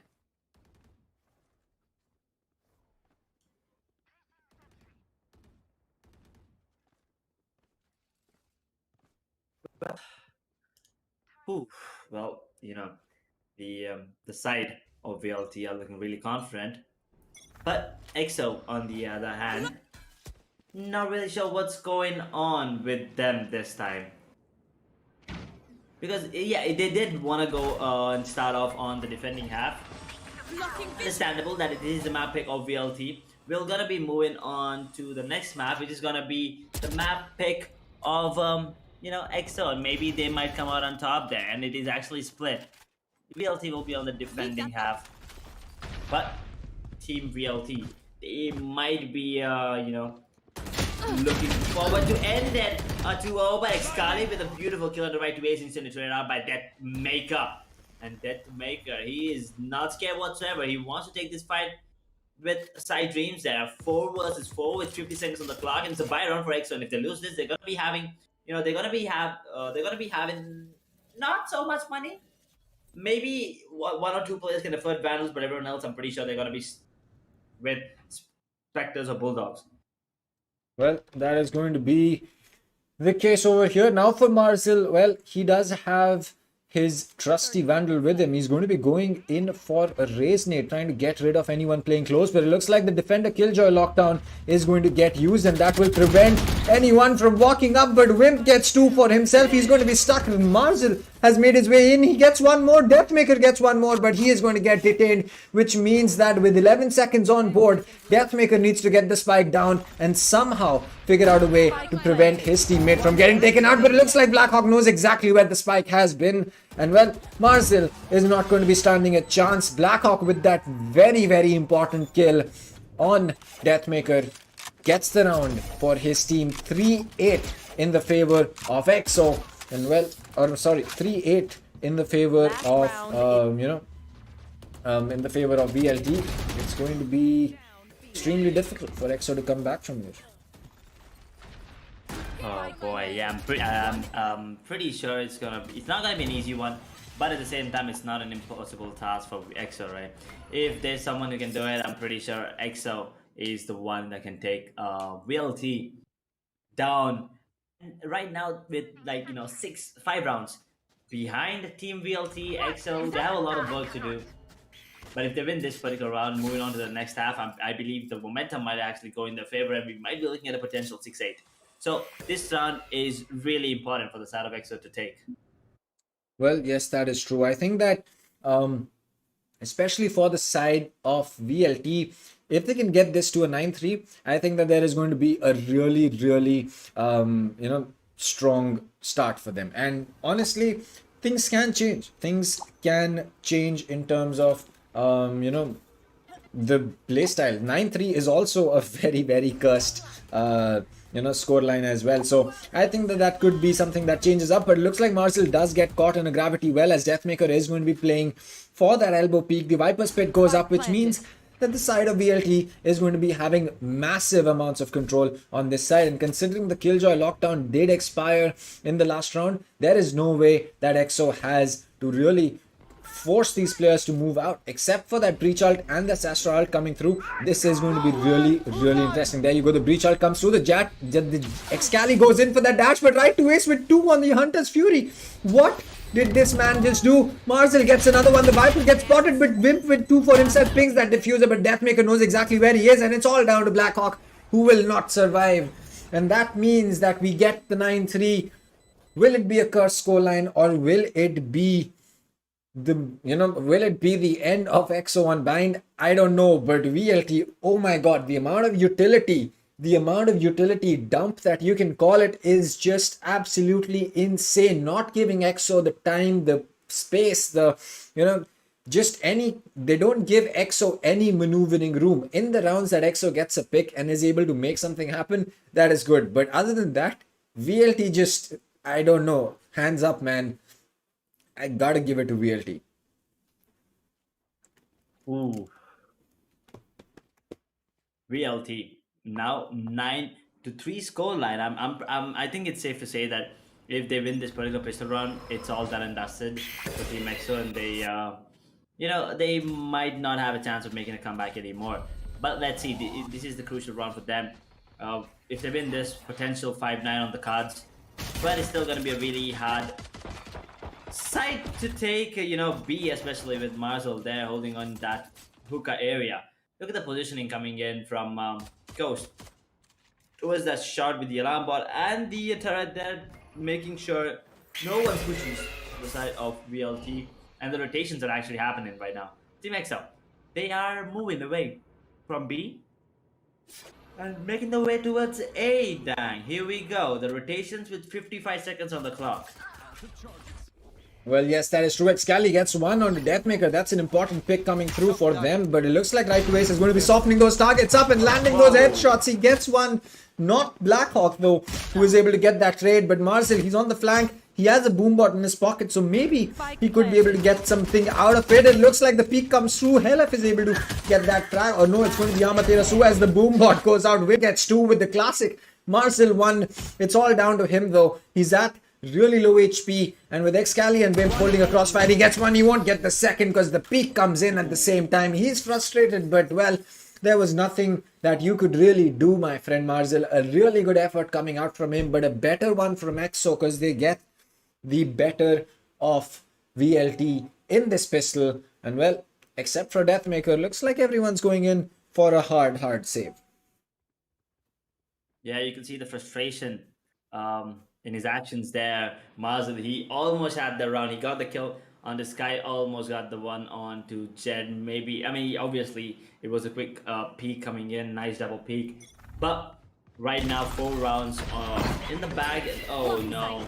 Deathmaker had to use the Cloud Burst and the dash away as well. So that's a bit of a costly usage. And Marcel picked up Marshall as well.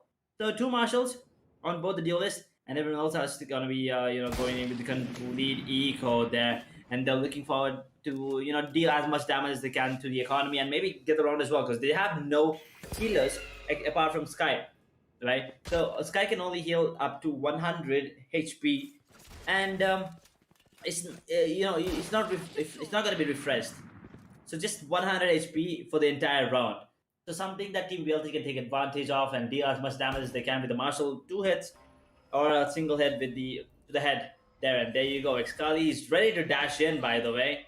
Was that a short area? He's actually going to be walking in straight. He peeks. Oh, Helef actually spots Jet, and he's going to get taken down by KJ there.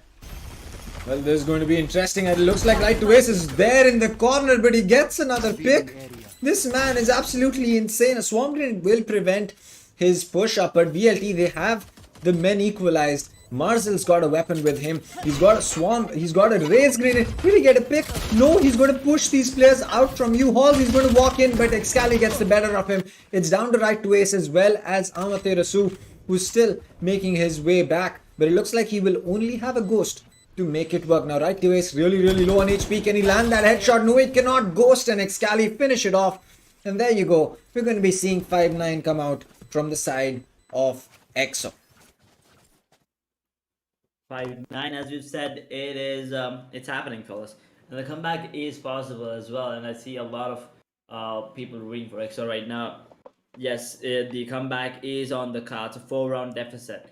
VLT, they can still afford to buy. We're going to be having a couple players with light shields and a player with Spectre. Oh, wait a second. Is that a judge? Is that a judge on Amaterasu? Well, I think he has something planned. And it is not looking good for the side of EXO. Now Deathmaker, he's pushed up. He's playing this aggressive. Will he be able to walk away? Looks like Excali did spot a player. But Deathmaker, he's on the flank. He's going to get that. That's the spike as well. He gets that pick.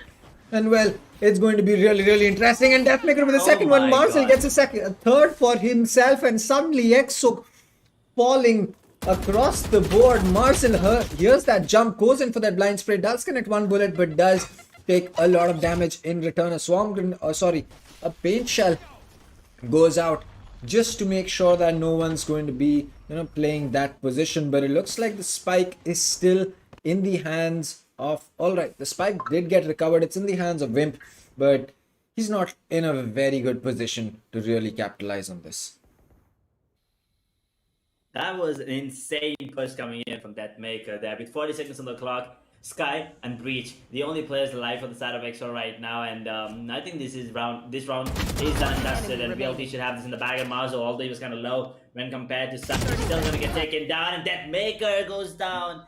They wanted a flawless, but they're not gonna be getting a flawless right now. Bim is gonna be invulnerable for a second there, and a spike might actually go down, but the fake plant Wimp, that is not good, by the way. Right to ace, he's gonna be hurt. He's gonna be hurt. Oh, never mind. Wimp did not hear him.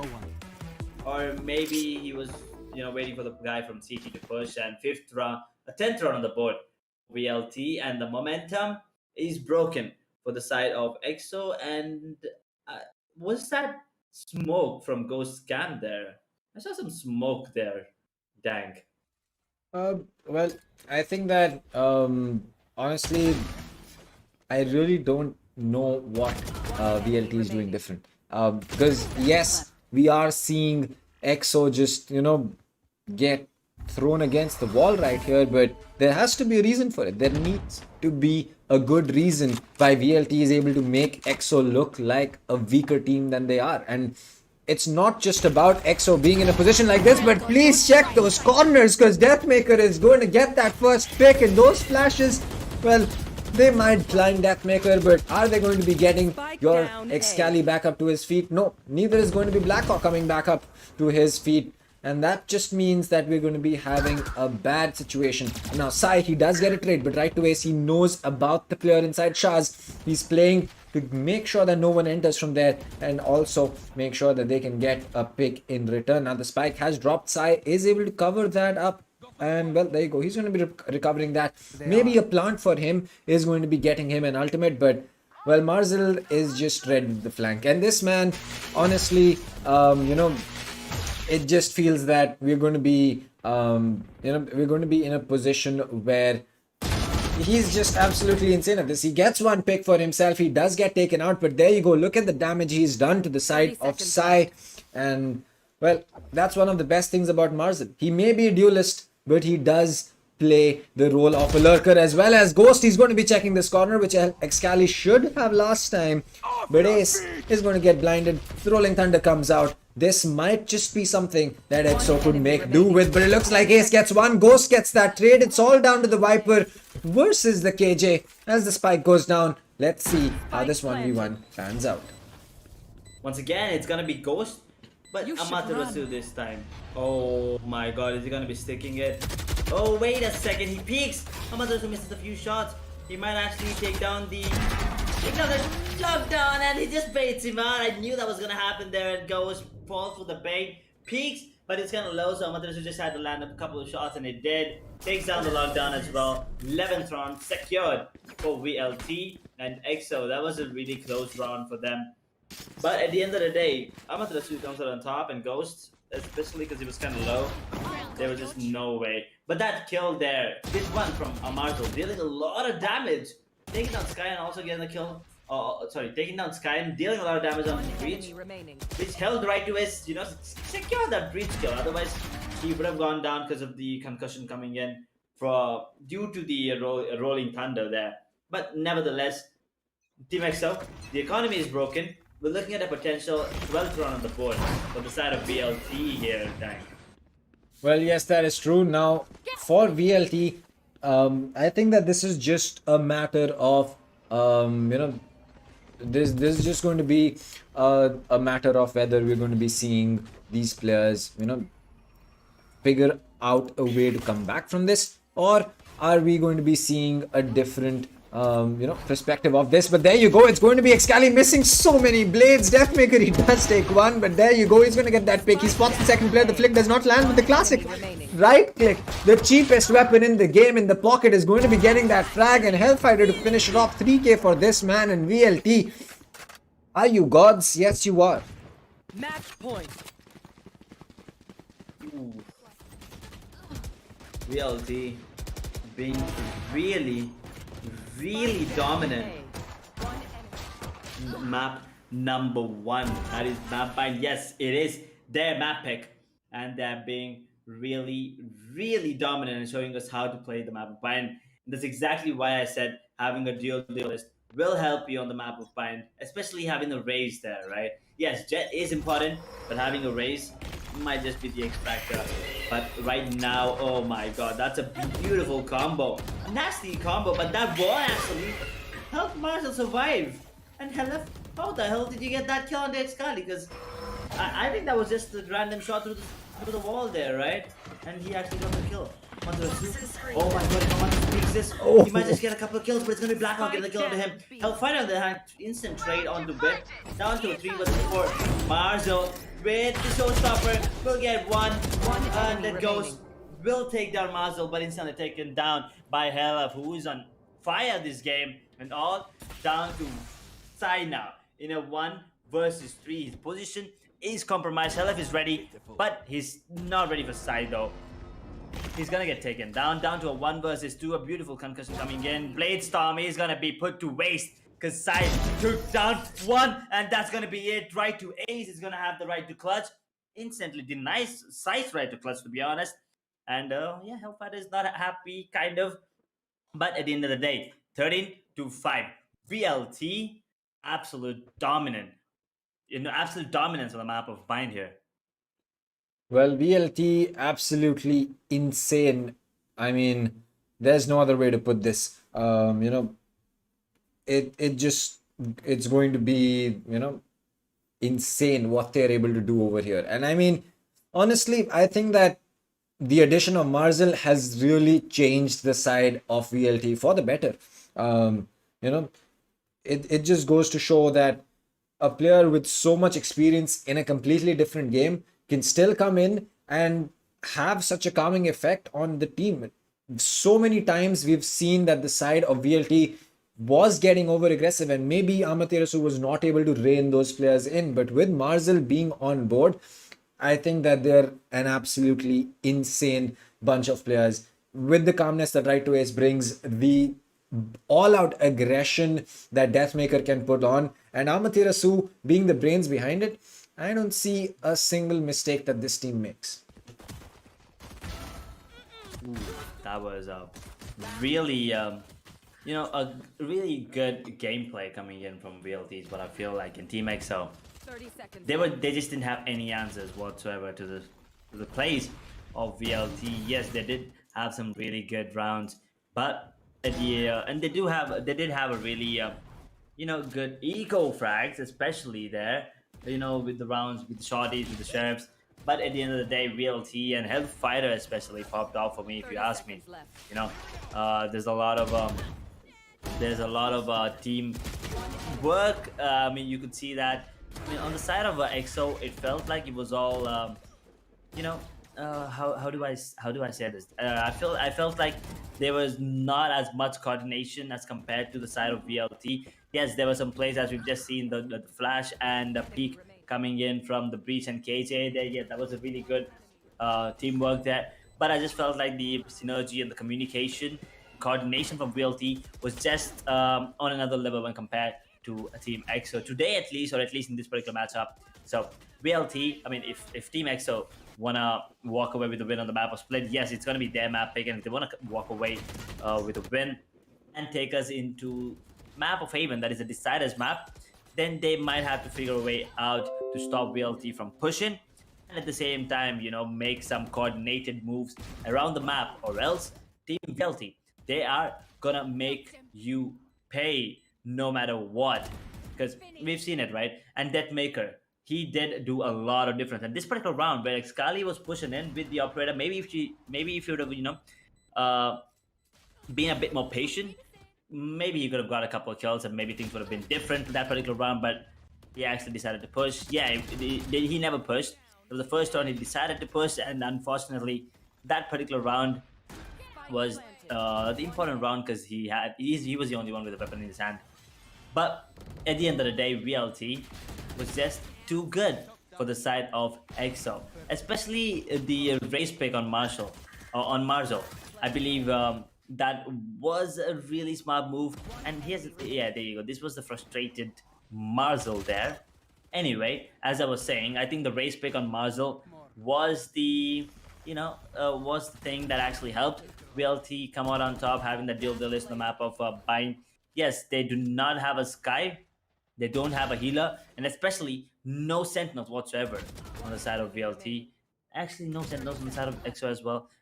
Actually, they did have a KZ, I'm so sorry. No Sentinels on the side of VLT, and they still made it work, right? Especially because they were on the attacking half first.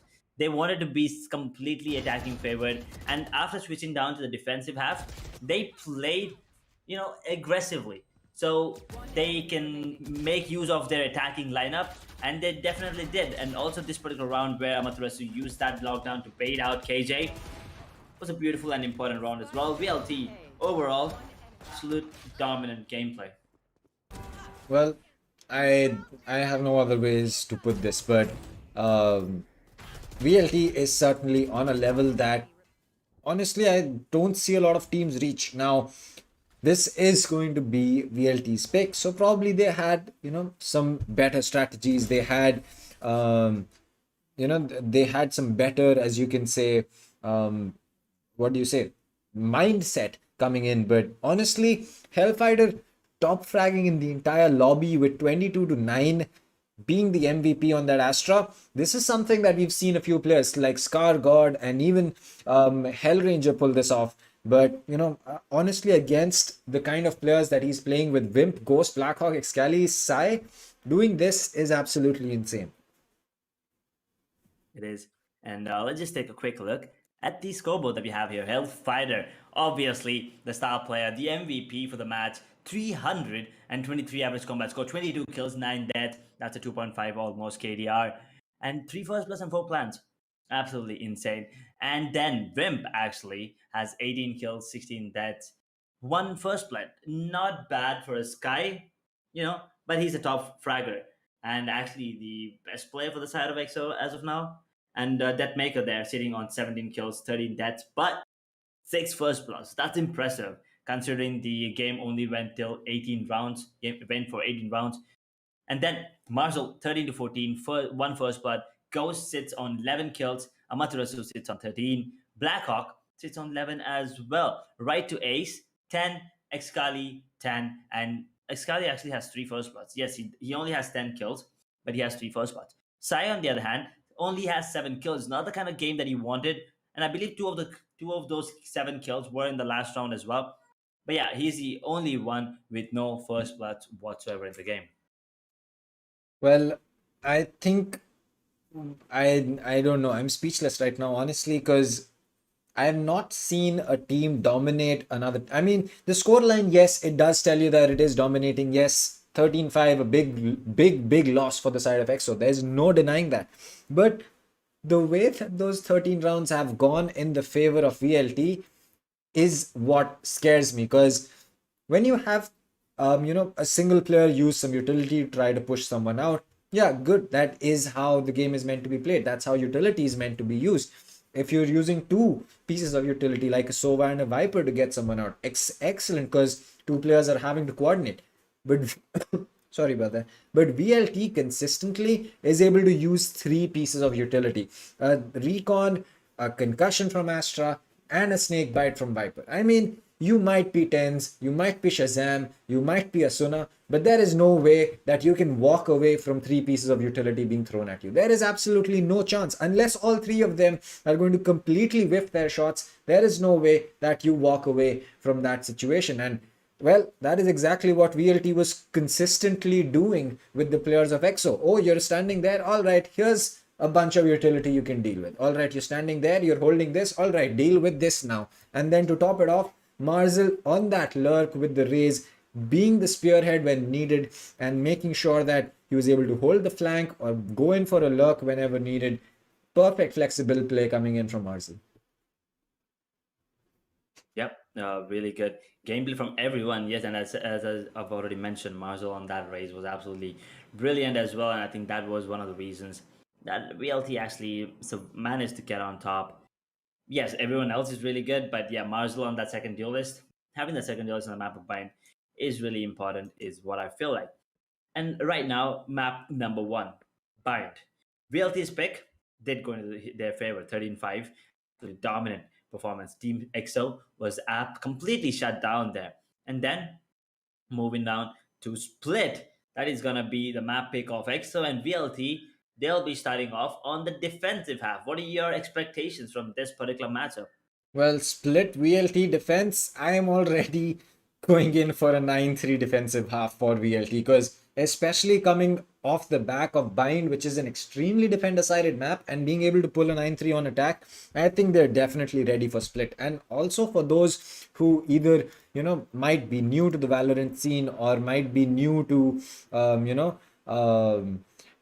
as you can say, VLT's map pool and how they like to play, Split is in fact one of their favorite maps. And even when Deathmaker was in Godlike, he always used to frag out on the map of Split. So honestly, I think VLT could be having a really good advantage, but I believe that EXO is going to be pulling out that KO that could change things over a little bit here or there.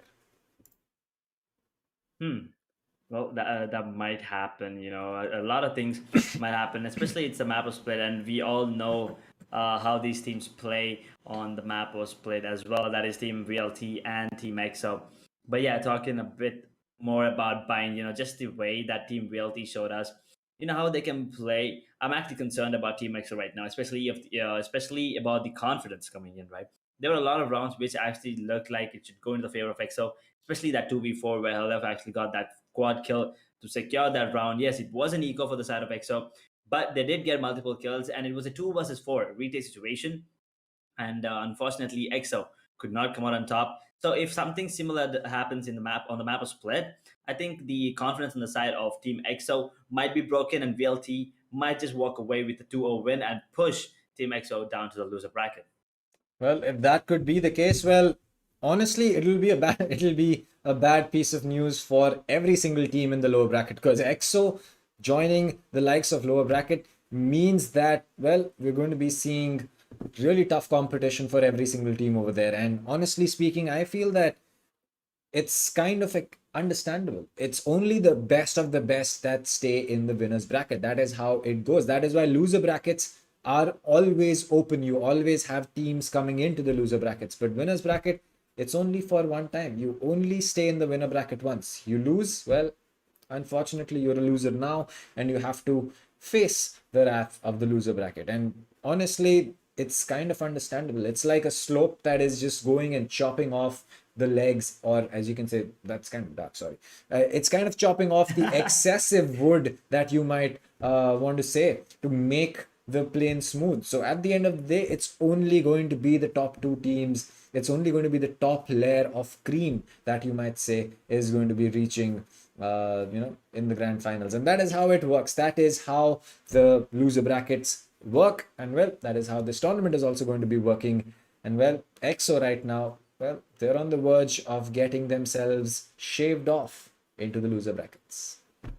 Well, it is true. They only need one more loss and they'll be moving on down to the loser bracket. VLT need one more win to walk away with the win and move on forward and go to that winner bracket finals. That's something, looking, something that the entire of VLT are looking forward to. And here's the thing. Okay, here's a really rough estimation that I have in my head. Okay, let's say Team VLT wins today, right? I mean, right now. And then we have another matchup next later on. Exploit taking on Enigma. I love both those teams, but here's the thing. If VLT wins today, I actually want Exploit to win the next matchup. So we get to see Exploit versus VLT, right? Because as we've talked about this right from the beginning of the tournament, Team Exploit and Team VLT are the two biggest names, I believe at least. So having these two teams face off against each other is going to be really interesting because Team Exploit did beat VLT once. No one saw that one coming, but then VLT came back and did beat the side of Team Exploit as well. So it's 1-1 for now, right? It's 1-1. So I'm really looking forward to see who's gonna get the next second win, or should I say the best of three here of BO3s.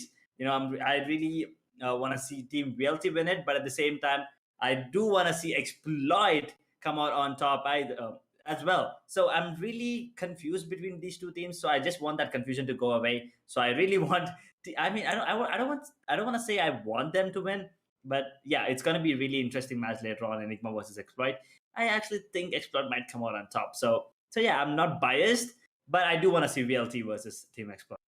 Well, I mean, it's understandable because they are two of probably the best teams. I mean, there are three teams that I can count on my fingers that I can say are either at the same level or are really close to each other, and that is Global Esports, VLT, and Exploit. At least in our region. I'm not saying that other teams like EXO, Enigma are bad. I'm just saying that the top layer of cream is going to be consisting of Global, VLT, as well as Exploit, and it's not wrong. I mean, if you look at football, everyone wanted the whole point of seeing an El Clasico game was the fact that you would get to see Madrid take on Barcelona, and that was taking on Messi as well as Ronaldo. That was the whole selling point of that, of people watching El Clasico. And now, well, we're going to be having a Valorant El Clasico in, maybe in the coming future, maybe not, we don't know. But if it is going to be Exploit taking on VLT, I mean, as I said in the start of this game, Enigma and Exploit is going to be a very, very important and an exciting game because it's going to be India versus Pakistan. And we've always seen that, well, those kind of games bring out the big crowds. But if it's going to become VLT taking on Exploit or even VLT taking on Salt, it's just, in Hindi we say it's Sone Pe Suhaga. So it's going to be, it's just going to be that. My Hindi is terrible, so I kind of don't even know what that means. Unfortunately, dang. So yeah, I'm pretty sure since you've said it, it means something, and I'm pretty sure the audience understood it. You gotta explain that later to me, dang. Anyway, so with that being said, what about the Asian composition on the map of Split? So I'll just make it easier for you. I don't want to. Let's just make it easier for us. So do you think you're gonna? I mean, what do you prefer first, and what do you think is gonna happen? Single duelist or dual duelist? Raise yes or no. Simple questions. Yeah, I'll pick a raise on Split any day because you have so many corners to clear. That boombot is essential for you to clear out. I mean, the boombot essentially, instead of just clearing out a certain section of the map, can be used to bait a peek.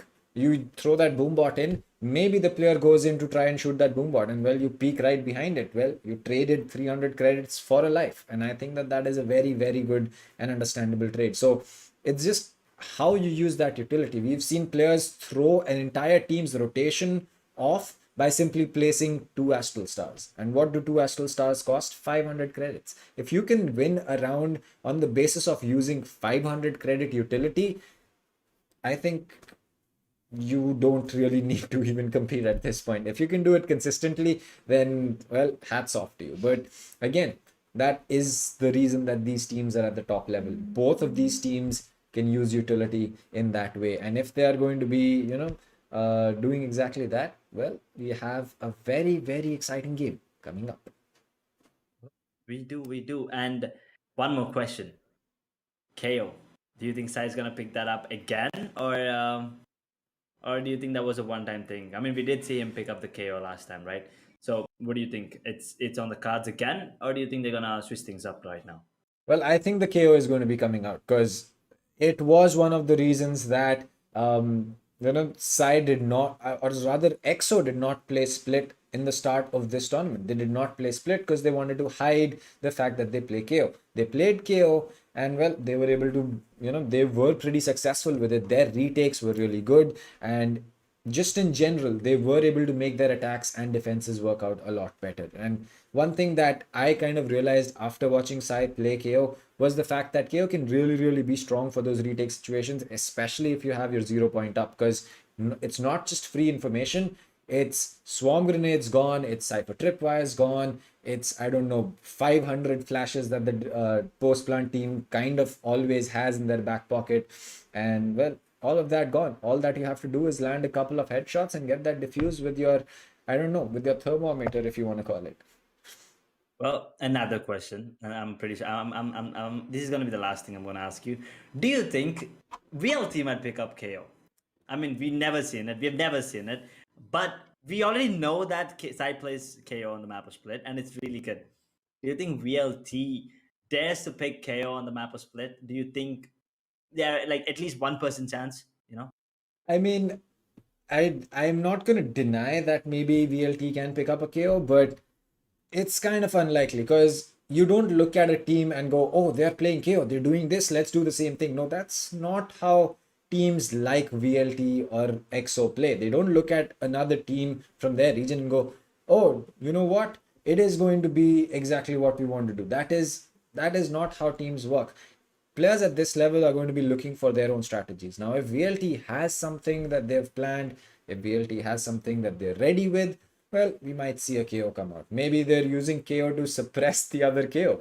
That just could be, a double whammy. But we'll just have to wait and see whether that is going to be the case. But one thing that I feel might happen is that VLT might go in for that single duelist on Marzel with the Raze. Maybe Deathmaker could be picking up either a Jet as usual or something else that he might be able to use a lot more consistently, because Split's a lot smaller. You usually don't need that operator as much, though you can get a lot of use out of it. But again, it's all up in the wind, as you can say.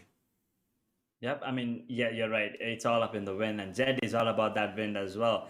So, yeah, I mean, you're right. It's not a pretty huge map, and it's a really compact map. It's much compact than the map of Bind, right? At least in Bind, you have that long distance towards that B long showers and the hookah and CT and the heaven and A shot. But on the map of Split, the only real distance you have is towards that B main to B main, and then there's mid, and then there's A screens. Except these three positions, everything else is pretty much close range, and it's not easy to use a sniper rifle. But DM, he's really good at the operator, and Excali is good on that as well. So close range, long range doesn't really matter. Everything goes out the window because they are Jet, and Jet is known for operating, right? That is the sniper rifle. So I really want them to pick it up. Yes, if they're not feeling comfortable on it, they will definitely not pick it up. But at the same time, I really want to see some insane sniping skills. And the blade storm as well, because I play Jet. I still have to learn a lot. So yeah, dang. Unfortunately, I did D rank, by the way. Just saying. I mean, I haven't been getting the time to play, so that is just kind of sad. So well, maybe we can queue up together. Yeah, we definitely should queue up We together. surely won't be able to do that because Edge over here is immortal, and me being a regular pleb is just going to be a plat. So, well, there is no way that we're going to be queuing anytime soon Well, I together. have a different account, and then people are going to be accusing me of smurfing. But Well, guys, that I'm just is trying to play with my friend. But right? that's the case exactly, right? I don't want you to do to be doing that, but Yeah. that's okay. We Maybe will we can plan definitely. rated. Yeah, that's going to be a new nice idea, and we can probably get a few people in from chat as well, maybe, just Exactly, that's to spice things up a little bit. But without that, let's talk about the score predictions quickly, because what do you think is going to be the score line on the map of Split? What do you feel is the balance right here between EXO and VLT? You told us about having VLT as the team that you think is going to be walking away with it, but if you really had to predict a scoreline. Well, if I have to predict a scoreline on the map of Split, I would say something around 13-8 again, because I mean I would have said 13-5, especially after the last match. But I'm gonna be moving ahead and gonna say that it's gonna be 13-5. Sorry, 13-8, especially because it's the map pick of Team EXO here. So they must be a bit more confident, right? The map was split, they must feel a bit more confident. So I think 13-8, 13-9 maybe. I'm pretty sure it's going to be much closer than the map of Bind. That's all I'm going to say. But what about you, Dang?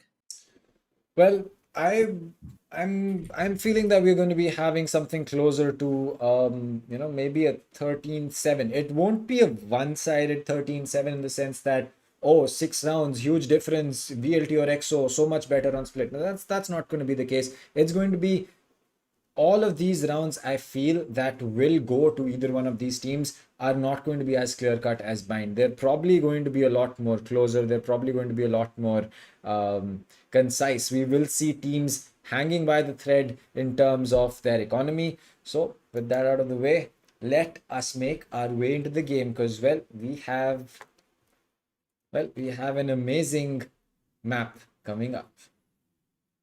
Oh, that we have. There you go, the cinematic of the map of Split. And yeah, those are some regions that I've actually never seen, to be honest. I mean, that was like the cafeteria towards that. Yep, A towards main? attacker spawn. Now, yeah. if you go towards A from attacker spawn, well, you will see those windows, you will see, as you can say, close to those boxes that you have right before where majority of the Sova darts land, there is going to be a window, and if you are in a ghost mode, you can enter that room. But speaking about that, it is time, and there you go. It's going to be Sai on the KO as we expected, but there you go. The counter that is coming in from the side of VLT is going to be a big one, and that is, well, Amaterasu on that breach. Now, one thing that I'm really excited to see is, first of all, right away is playing that Sage. Well, he's usually the Sky or the Sova main, but right now it looks like they're going to be going in for that change. But one more thing that I would like to point out is that in the recent last chance qualifiers that we saw for the Asian region, a lot of teams just started using Viper to hold mid instead of walling it off with the Sage, because you consistently have that wall up. When the wall's not up, you can pay attention to mid. When the wall's up, you don't have to pay as much attention. And well, I thought that that could be something that these teams would try to make and incorporate in their playstyle, but maybe they've still not prepped for it, or maybe they still haven't they've still not come to terms with that mentality. But either ways, we're just going to have to wait and watch. Yep, we gotta wait and watch. But on the side of XO as well, yes, we did know that KO is gonna come out. But here's the thing: no Astra. We're gonna be sticking to Omen, and Excali is gonna be having that race picked up instead of Jet, right? So that is something that I'm really looking forward to see, especially because no duelist. I mean, no second duelist for the side of VLT. Yes, they're going to be sticking to a KJ on Marcel. We did see him pick that KJ up even on the map of Icebox, if I'm not wrong. So Amaterasu picking up that breach, right to ace on that Sage. Helef Astra once again, he was completely great on that. And Deathmaker Jet, we all know. So one thing is for sure, no operator is going to be picked up on Excali. Maybe Sai can actually pick it up, or Vimp can pick it up on that KJ, but I believe no one else will be picking up that operator. As on the side of VLT, I'm pretty sure that Mega is going to be picking up that operator, especially it's because they're on the defensive half on the map of Split there. Well, yes, that is true. They're going to be on the defensive half, and well, Split is really one of those maps where, honestly, I'll say is very, very defender-sided. I'll say that Split is as defender-sided as Fracture is attacker-sided. Well, I don't think so, to be honest. I don't know if yeah, Fracture. I mean, I would agree that Fracture is a heavily attacking favored map, but talking about Split and defense, well, I've seen a lot of teams and a lot of pucks I've played. Kind of seem like they're kind of attacking favored sometimes as well, but it all depends on the teams and the gameplay. I think it's pretty. Yeah, it is a bit defensive favored, but not as heavy as attacking favored on the map of Fracture. Is what I feel like. That's what I feel like, Dang. Well, and one thing that I'm really surprised for is that Blackhawks picked up that Omen. Now, why would you go in for an Omen when you can, use an Astra? I don't know. Maybe there is something that they've thought about and I am not looking at. But either ways, I'm not able to figure out what could be the reason for doing that. Because yes, you do get an extra flash, but you kind of already have enough already. And just looking at the side of VLT, the environment in the VLT bootcamp is a lot more, as you can say, calmer, is looking to be a lot more, joyful compared to the one that we saw on the EXO. Yep, that is true. I mean, we were talking about Tyson and we were talking about Jar as well. So, now we have some cute little toys there, I guess, or like models. I don't know what they call them. I want to buy one of those. I really want one of those jet toys. I don't know. But with that being said, here we go. The map is up and running. Pistol round. Looks like Excali will be the first one getting the beautiful headshot onto right to ace and an early man advantage for the side of EXO. Well, yes, that is going to be EXO getting that advantage as Excali is going to be making his way in. Blackhawk gets the better of Hellfighter. They have a player in backside as well as CT. Ghost knows that they have to go in for this pick, but it looks like Sai is going to be getting a kill for himself. There is a gunfight happening at Heaven. It looks like it's going to be Sai with another pick, and well, Marcel is going to be losing his life. It's all down to Amaterasu. Will he get a single pick for himself? That's going to be the case. He does land some shots. There you go. He's going to be getting at least one pick. He does have a concussion and a flash. He's going to be using that flash for Heaven. Will he be able to make his way out? He gets one more, but not anymore, because Sai with 3 will put an end to Amaterasu. EXO get the split round, and what a rush coming in from mid. A beautiful round from the side of EXO there, and that is what we needed, right? Last time it was VLT having a really quick round, the first one, and this time it's EXO coming out on top, and Sai with a beautiful triple kill for himself, doing a lot of work for the side of EXO. I agree. I think that the amount of work that that KO is able to do is absolutely insane. Honestly, you have to give it to the side of you have to give it to the side of EXO to really just come back so strong. It looks like Blackhawk does take a lot of damage, but Deathmaker, well, he's ready for that gun. That was Blackhawk who was ready for the gunfight and was able to get the better of Deathmaker. Now, again, a similar push. That's going to be Hellfighter this time getting the better of Ghost. The spike does go down, but Excali does get that trade. Now, right to Ace, he's on the flank. He spots one player. Doesn't go in for that shot. That is smart. He goes in for the drop. Takes one player. Will he get that kill? No, he will not. Excali with a second for himself. And Amaterasu and Marzel. Well, now they have to retake with 2 players really, really low though. 2 players low, and this one should go into the favor of EXO, but yeah, a bit of economy damage can be dealt, and maybe a bit of confidence can be lowered by getting a few kills there by the side of BLT. Marzel and Amaterasu, the only ones alive right now. 2 players are low indeed for the side of EXO. I believe that's Blackhawk and Side Dreams. So Marzel, oh my god, he's being tested by the side of by the side of EXO there. Marzel gets a kill on the Blackhawk, instant trade out by Excali. Now 1 versus 3, and Amaterasu he just wants to, oh my god, he just saw 3 players there standing at the edge of the room or some box over there towards the B main. And yeah, I think he did go down to Excali at the end. So 5 kills, 5-0 for the side of for Excali there. 2 rounds on the board for EXO. I would say that's a decent run for the side of VLT. They did manage to get 2 kills, and also now Sai has to invest into those shields.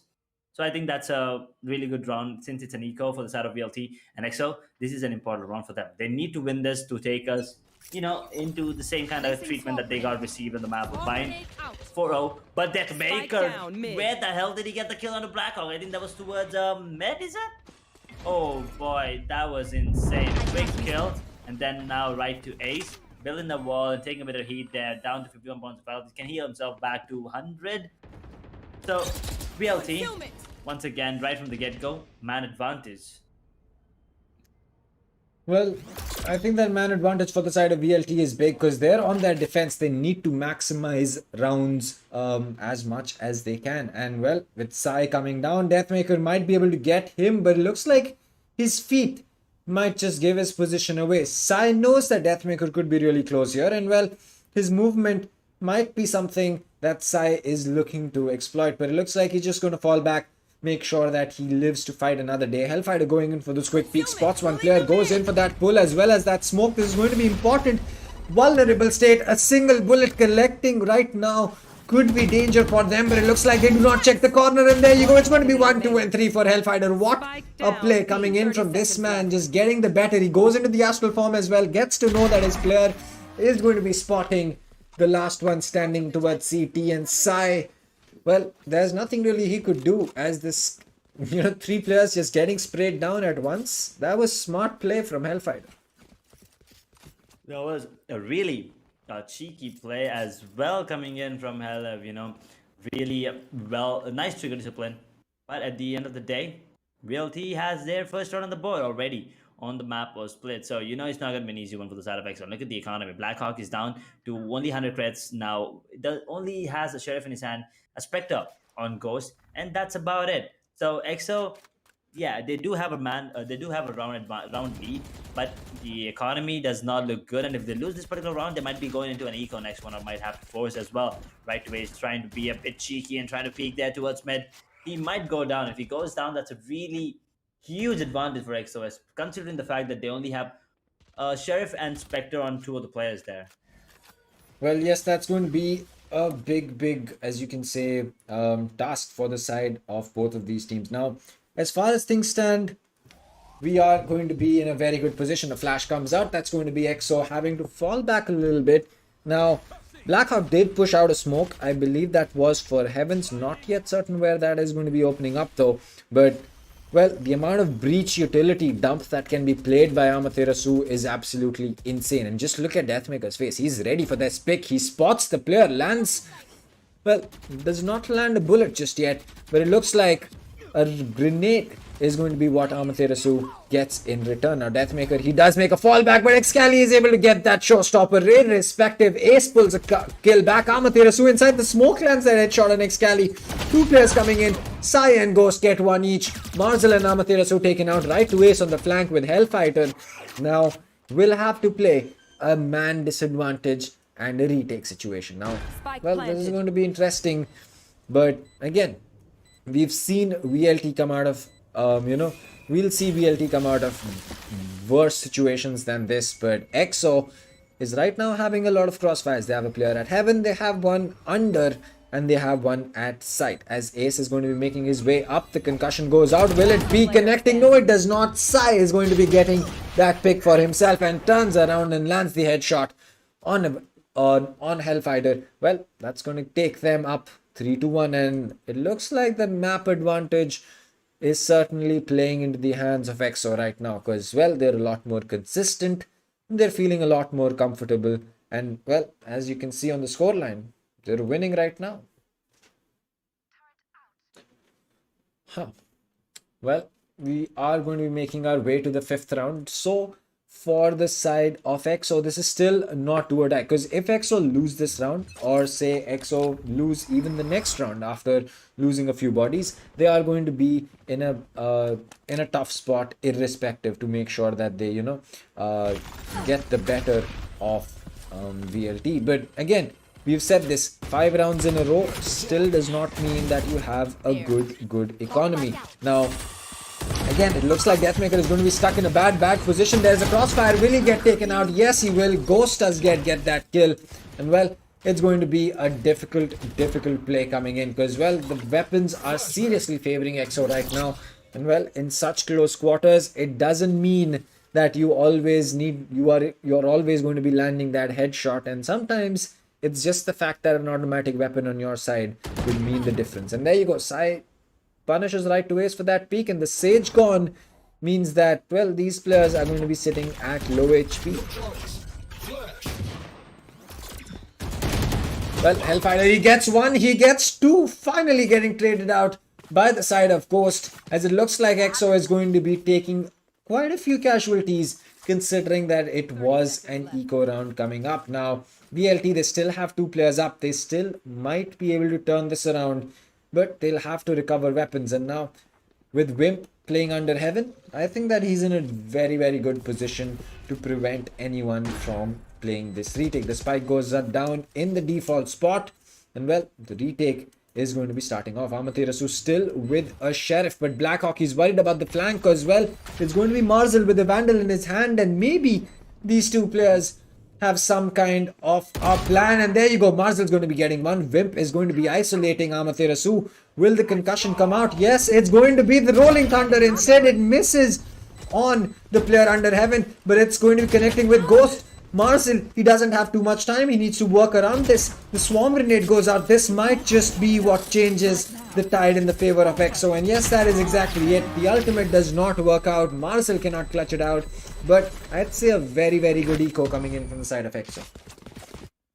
That was a really good round from the side of EXO. But VLT, yeah, they did use that Rolling Thunder. They did invest that into the round. Unfortunately, it did not go in the favor. But yeah, pretty close round once again from VLT, but EXO did come out on top once again, and now they have the the ultimates on Omen and KO available. But on the side of VLT, we do have the Astral Divide and the Lockdown available as well. So actually, VLT needs this particular round. I mean, dang, you did say Split is kind of a defensive favorite, right? So, I mean, right now, EXO is kind of proving us wrong here. Because 4 rounds on the map of Split, especially in the attacking half, and they're looking really good to take and walk away with the 51 as well, and that boom bar will be spotted on Marcel, and that ult coming from KO. It means that everyone's gonna be suppressed, and there you go. Everything that belongs to KJ is turned off, and EXO feeling really confident. But Marcel, 1-2 will not take down the third one, but did deal with it. I mean, huge amount of damage there to Sai. 30 points of health, that's all he has right now. At 4 versus 3, Amaterasu might be able to take one of the players down towards that heaven there. Well, there you go. It's going to be Ace, in fact, who gets that kill for himself. Deathmaker with another one. And well, EXO, this time it seems that Sai with 30 HP is going to be a little bit difficult. Deathmaker lands that right click. No, it's going to go in for that left click because, well, he's precise like that. And there you go.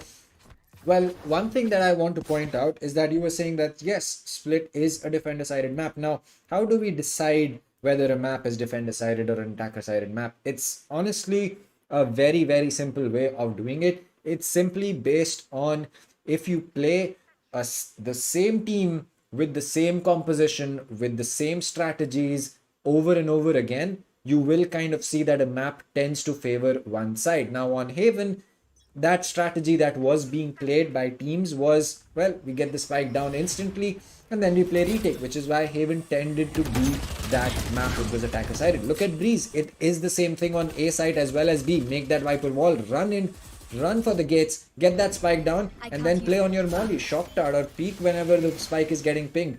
Either ways, you have to make sure that, well, you are going to be playing to the map's advantage. Now with the Sage wall getting destroyed, right to Ace is going to be in a little bit of a tough spot. Maybe in a tough spot right now, but with still no casualties from either side. You know, it does look like Team VLT might have an upper hand, especially due to that positioning coming in from LF there. Beautiful positioning, and they're waiting for the wall to actually break. So, oh, actually, it's actually broken. Never mind, they're actually waiting for the flash coming in from KO. He actually tags KO. They're down to 30 points of health, I believe. Right to Ace instantly breaks down that knife there, and oh boy, position and corners are being cleared this time around. I mean, last time they were not taking corners, and that's exactly one of the reasons why they lost on Amaterasu. Beautiful aftershock. Actually gets the kill on his side as well. Oh my god, dealt a lot of damage on the stage. But the instant resurrection coming into play, and Amaterasu destroyed the players of EXO. Their flashes, aftershocks, concussion, and Deathmaker gets himself a double with the Blade Storm, and it's all down the side with the goddamn Valorant Ghost Spectre in his hand. He's gonna get taken down by LF. There you go, VLT. What a beautiful round coming in from them. It was all about the gameplay and everything. I mean, LF pushed up, then there was Sage taking down the knife, and the flashes coming in, and the aftershocks, and the upshot, you know, the operator shot onto the legs of KO. Absolute beautiful gameplay coming in from the side of VLT here. One of the best things that I like about VLT is you can see them starting to adapt to the way that EXO is playing. And the fact that they kind of already guessed that, hey, the second they realize Heaven's too much work, they're going to be going in for that ropes rotation towards A. And well, they had the entire team ready over there. And by the entire team, I mean those flashes and those concussions coming in from the side of Amaterasu. There you go, Deathmaker picks up a first frag. Hellfighter with one more. The gravity, well, this is going to be death for two players. And well, that is exactly what it is going to be. Hellfighter gets 2 picks instantly. They know that Ghost is lurking on mid, waiting for this wall to break down. And well, we just have to see. He does spot the head though. Maybe he can land a shot, maybe he can't. But irrespective, he's going to be in a very, very tough position to try and get this. And there you go, Amaterasu jumps up on that wall, collects that kill, and then goes, thank you for that, free sheriff. And just like that, the scoreline's all tied up. 4-4. EXO did have a really good lead, 1-4, but this shot from Deathmaker was a pretty easy one. But yeah, it made it look easy, that's for sure. And LF is popping off once again. I don't know what. I really want to know what kind of warm-up routine that LF followed today, because whatever he's whatever he's doing, he's landing heads. Like he shoots left, headshot, right, boom, headshot. pew, pew, pew, pew, headshot, 200 points. That's all he's doing. We saw it on the map of Bind, and now we see it on the map of Split as well. So LF is having a really good time, but EXO, they really need to focus up right now, because if they cannot let VLT have a really good lead, otherwise they might just walk away with the entire map here in the series as well. And oh boy, LF took a really nasty shot, but right to ace is there to cover for him, and Excali will go down to right to ace. There you go. Brim missing a few shots, but right to ace will go down in the end. Ghost gets himself a double. Amaterasu and LF both go down, and now VLT on the back foot with the two-man disadvantage. EXO Planted. really looking strong right now. Yes, both the cages do have the lockdown available, but I do not think they should be using it. And just as I say that, they use it. Both the cages, to be honest. Defenders lockdown and the attackers lockdown being used as well. And there you go, the domes of destruction, maybe you can call it. And no players detained whatsoever, which means VLT can have enough space to come in the side and dash. That Mega just dash into his dead there. Oh boy, look behind you, Marzo, because there's Blackhawk lurking in the shadows. And wait a second, why is Blackhawk waiting? Okay, never mind. He should just take him down right now. There you go. Whip goes down to Marzo.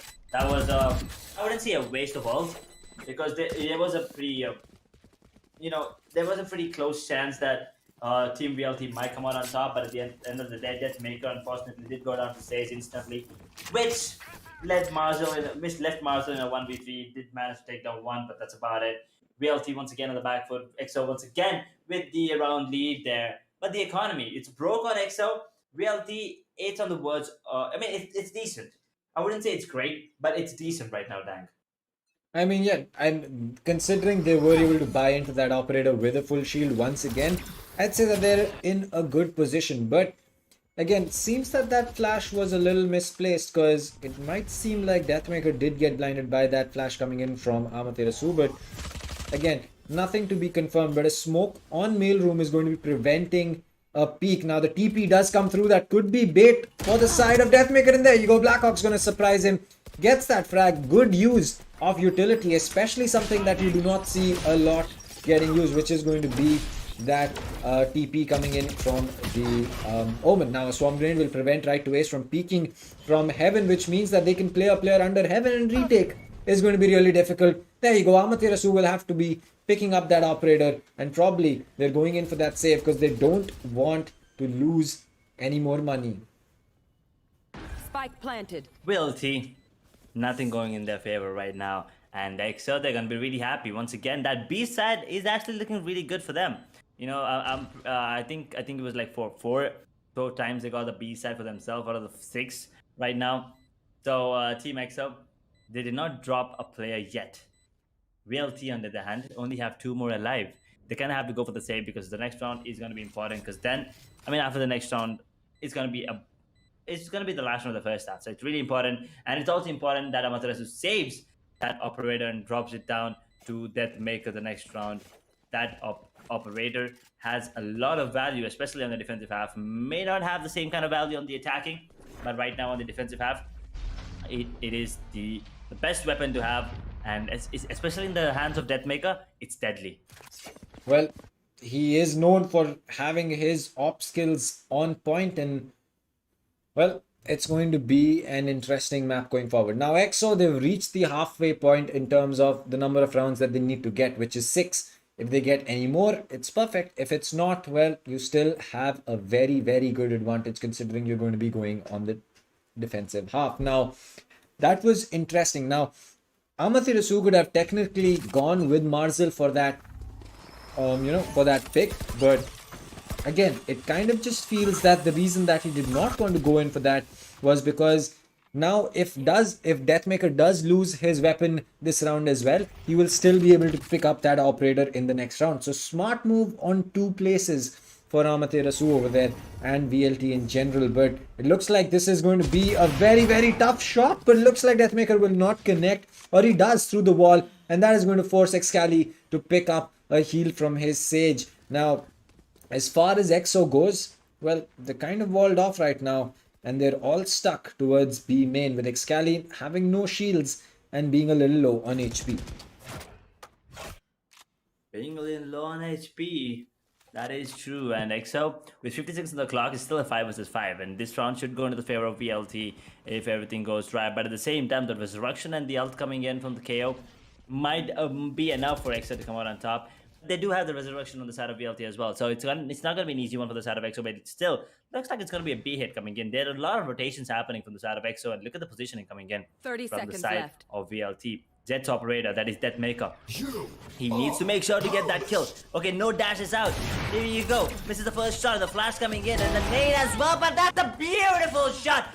Flash gets a double base. Down, B. Marcel takes on closer to the hand, and there you go. The Aura has to resurrect KO because it was in his ultimate. Right now, it's down to a 2 versus 5. There's no way Exo can come on top, and they should just go for the save. But a beautiful run from Deathmaker there, and smokes are being deployed, and that's about it. Deathmaker, he's gonna go for the peak. He wants to make sure that the team EXO completely goes down. But what a defense!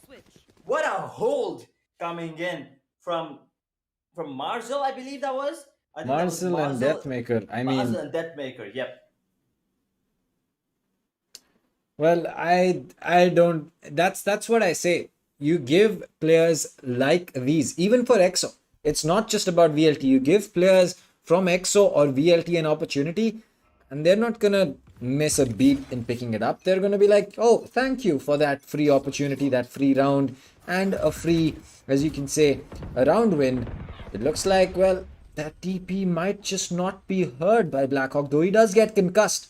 So this is going to be interesting to play from the side of Marcel. He knows that he's right at the edge of rafters. That Boombot might be coming in towards him. Looks like it might not spot him, but Sai, well, there you go. It does spot him, and the wall bangs from Excali. He gets the better of Marcel through the wall, and that is just game sense at its finest. VLT have a player lesser in this retake with no Killjoy utility being in place, but the resurrection is there from right to ace. He's going to be going in for that, which means that the Killjoy utility is suddenly back online, and a heaven push might just be extremely difficult for the side of EXO once again. Once again, a really slow kind of gameplay here coming in, so placed.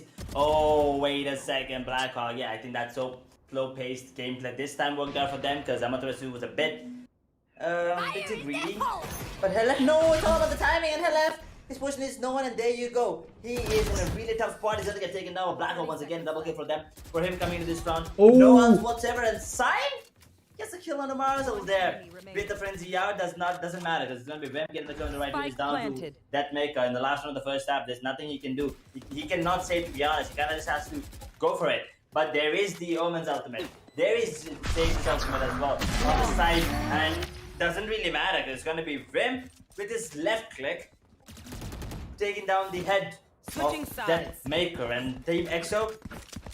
I mean, I told you it was going to be closer, at least closer, you know, than the map of Bind, right?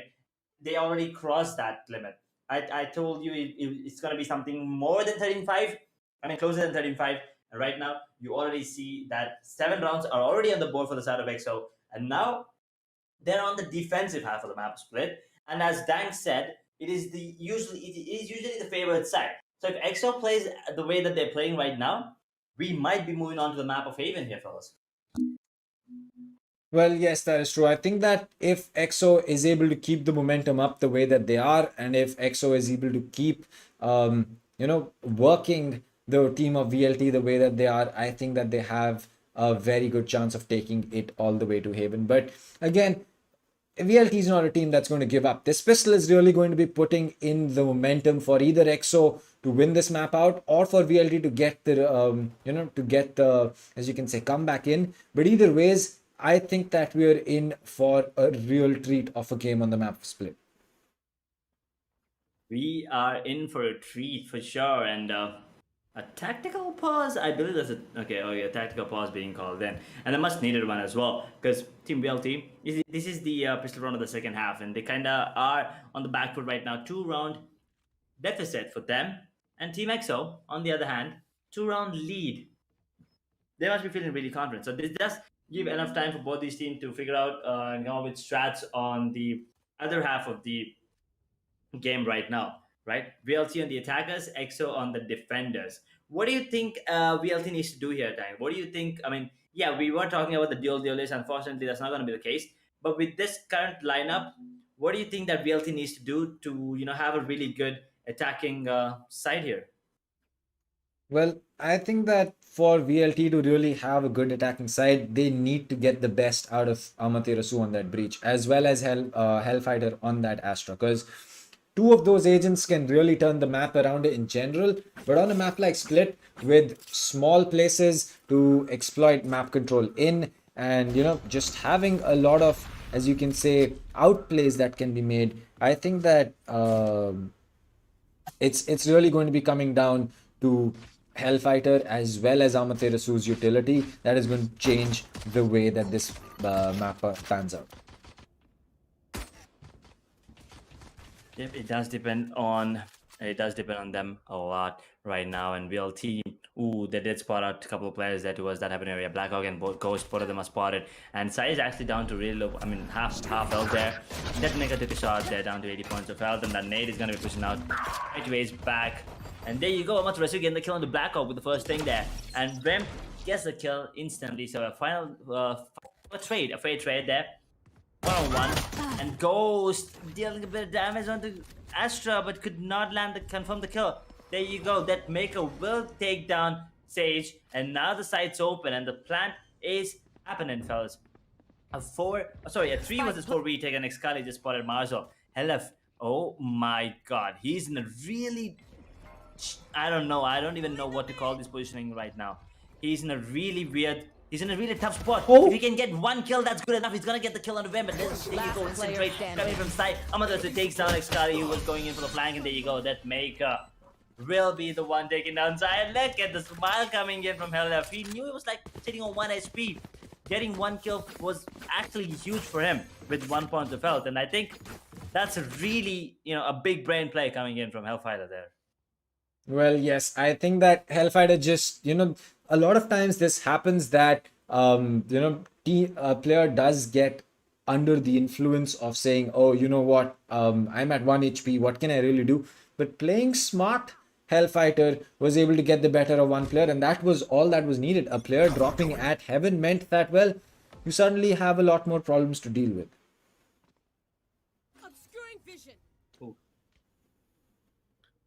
6 rounds on the board for VLT, and we're looking at a potential scoreline of 7-7 here, which means problems for EXO. That's all I'm gonna say, right? But VLT, they're on the attacking half, and right now EXO on the defensive. And there you go, the first blood once again going into the favor of VLT. And oh no, Sai is really close with goddamn Shotty. He's actually gonna go back. Sai's position has been revealed. He wanted a jump peek, but instead he's gonna be the one going down. Team EXO with a 2-man disadvantage right now. It might be a 3-man disadvantage because Marshall is ready for this. That Maker is playing ridiculously close towards that B main area. We'll get one onto Ghost, all down to Blackhawk in a 1 versus 5. He should not be able to land even a shot there, and instantly Hellfighter will take him down. And 7-7. Scorelines all tied up, and happy faces once again in that VLT bootcamp there, Dank. I mean, the job's not done yet. You still have, you still have a lot to work around with this. Now, Hellfighter is still going in for that bonus. And if you look at the economy on the side of EXO, you start to see the problems that are building up. Because unless they win this round, which, yes, Split does support, players that has better weapons, then yes, I feel that this should be a round that EXO might be able to take. But again, you never know what VLT has in store, and well, with that gravity, well, it seems that they almost got the better of Sai over there, unless his teammate bailed him out with a wall over there. Oh boy, by a round coming in from EXO, they kind of need this one. With 1 minute 26 on the clock, and look at him in position. He's gonna spot a couple players going towards the ramp area, and there you go, Excali with the boombot and the nade combo. Not gonna be dealing any damage though, because both the players have actually already made their way towards ramp and are in safe hands right now. But all the other players from VLT, oh, the alarm bot instantly goes down by Excali. Not the kind of start that VLT wanted, but they're still in a really good position here. Marshall can actually take down one of the players and will actually go down to Excali, because that was a really good peek coming in. But the timing is absolutely beautiful from Hellfighter. Will go down to Sai anyway. That is turned out by right to Ace. Now it's all down to Ghost, I believe, that's on site. It's actually Vimp, never mind. Vimp is the one on site. He needs to hold on to the Ace side. Do not let VLT enter it, because if they do, you cannot retake, and Vimp will take down one of the players. That is Deathmaker. Instantly traded out by Maturasu, but what a flick! Ghost, what was that? That was nasty, by the way. Ghost will take one. Oh my god, down to the 1 versus 1, and Amaterasu gets outsmarted by Blackhawk. There you go, the crowd speed coming in, and EXO. That was a really costed run, by the way, for the side of EXO. Yep, I mean, except for Blackhawk, no one's saving a weapon.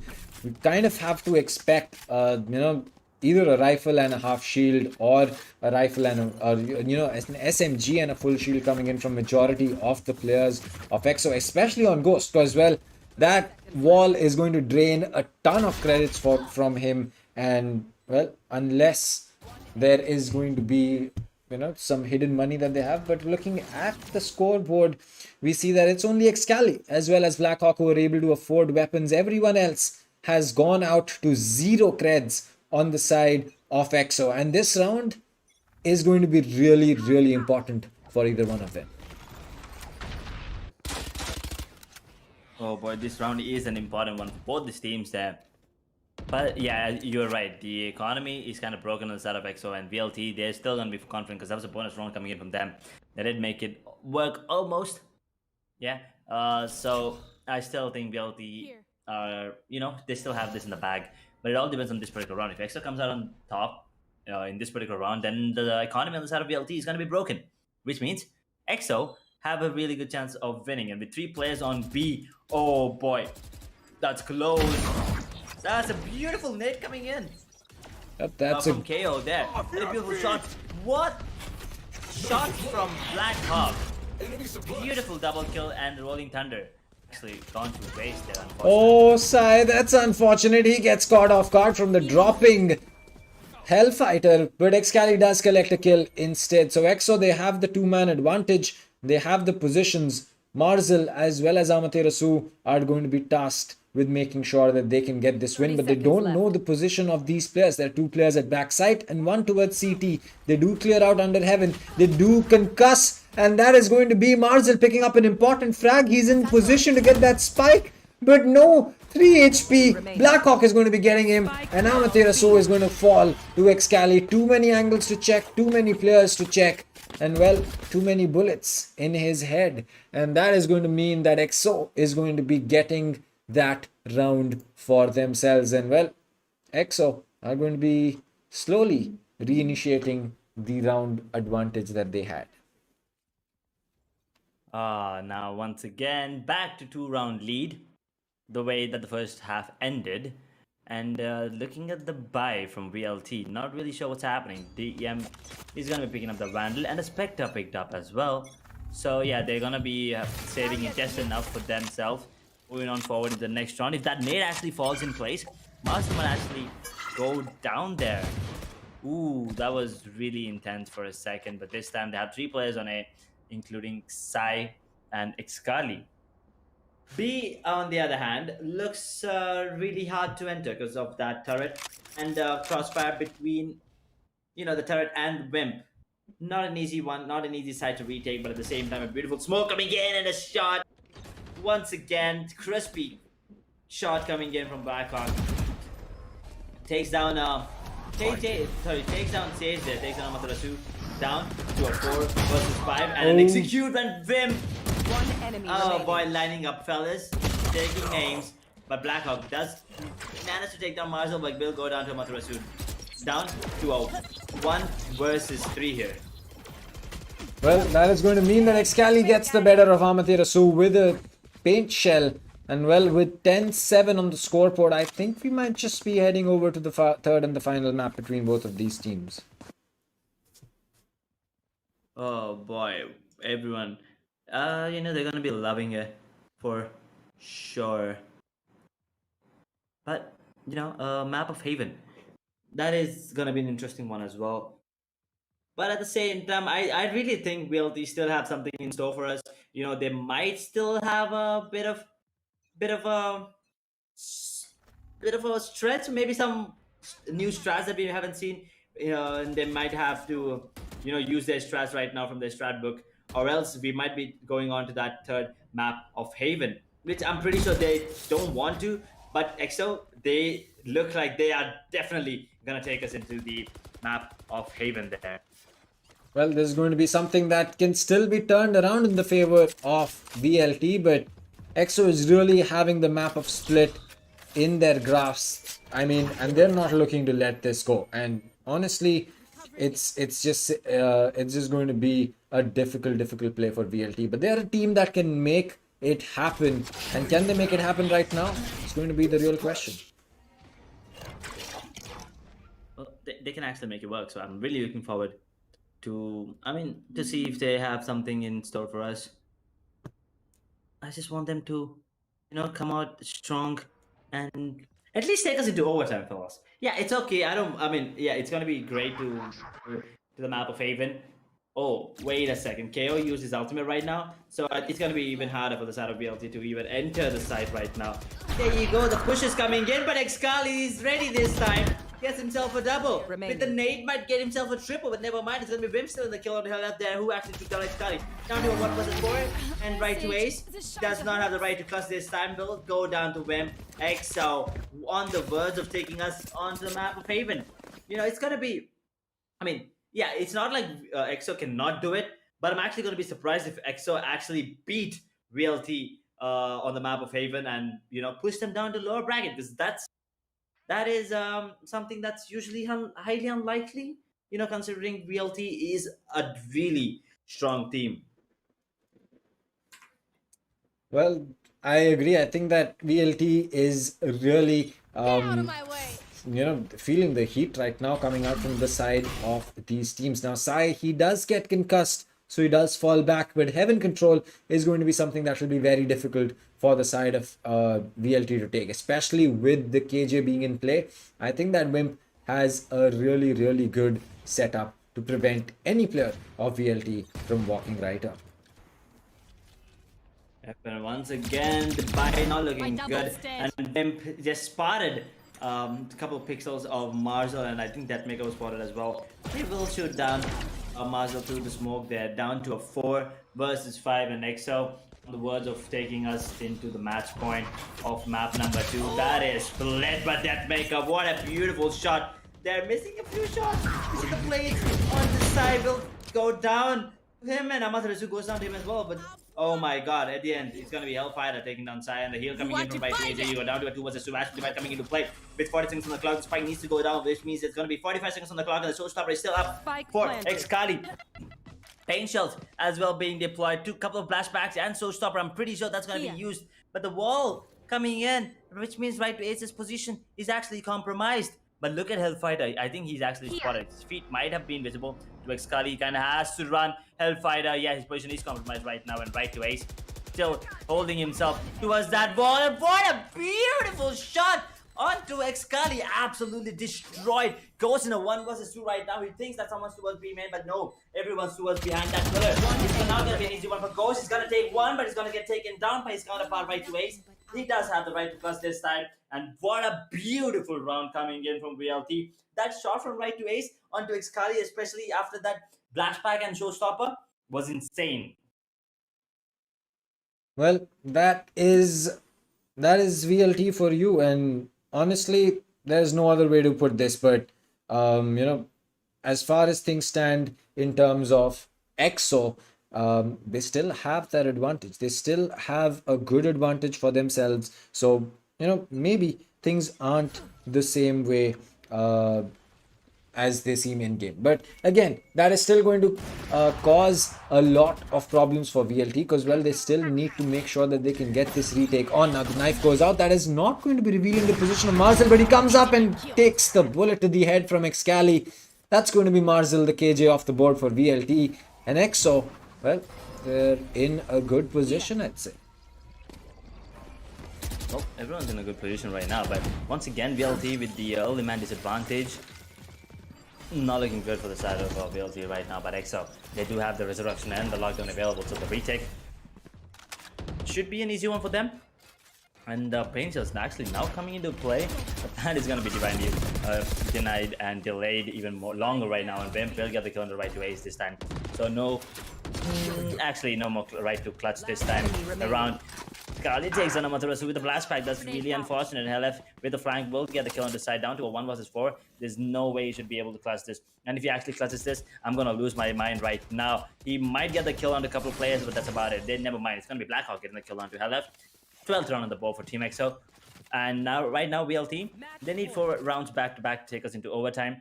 EXO needs 1 round to take us into the map of Haven. That is the Deciders map. And then they might come out on top. And we might just be moving on to, the Deciders map where it's going to be a BO1. So, yeah, everything goes out the window there. Well, I agree. I think that so far, so good for EXO. They're in a very good position. They might just be able to take this, and well, there's still 4 rounds, so we could still be seeing overtime come into play, but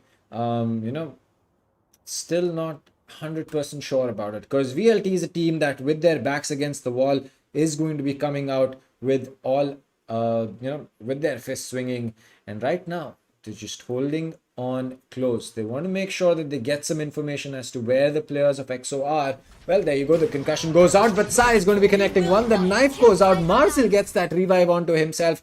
And well, that's the second time Ace is going to be reviving him. But the players of VLT have made their way into the site.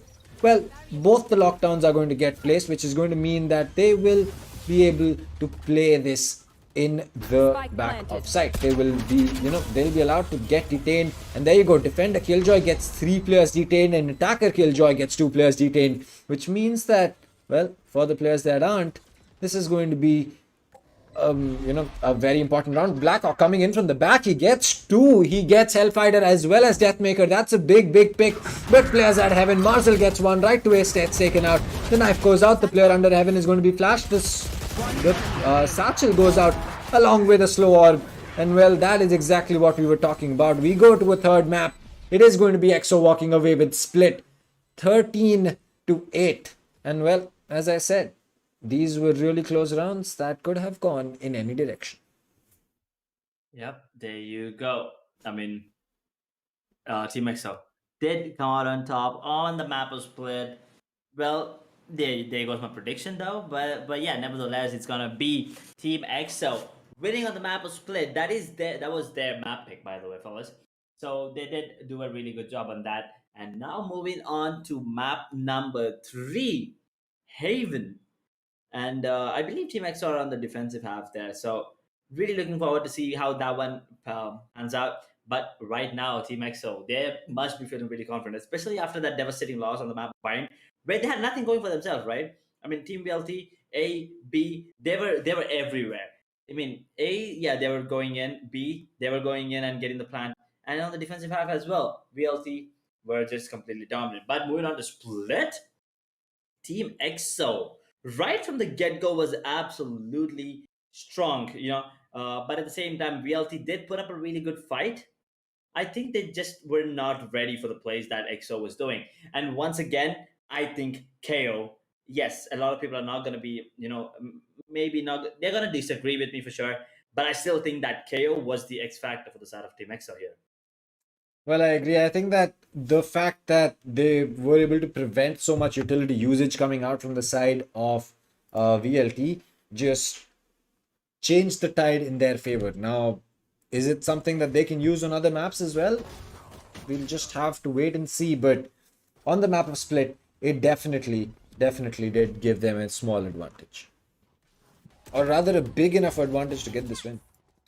Exactly. I mean, the win, that is... a much needed one for the side of EXO. Otherwise, they would have been down to a lower bracket. But right now, it's a do or die situation for both these teams right now. None of these teams want to go to the lower bracket, and it's not just about that. It's about beating each other, right? I mean, usually when you talk about these two teams, we know people usually favor one of the teams. But now, them facing against each other, yes, they have faced multiple times in the past against each other. But right now, it's the Skyesports Championship 3.0.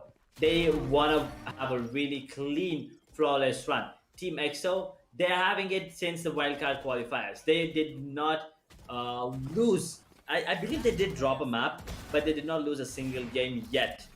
So they might want to keep up that momentum. But this round from Deathmaker, that shot especially, took down one of the players and also down KO while he was in his ultimate. So that was a really good round. Yeah, EXO, they were really, I mean, they were really dominant this particular game. But VLT, they did have their moments. Well, I have to agree with you. I think that VLT did have their moments, but it just seems that the amount of moments that were there on EXO's side were a little bit more.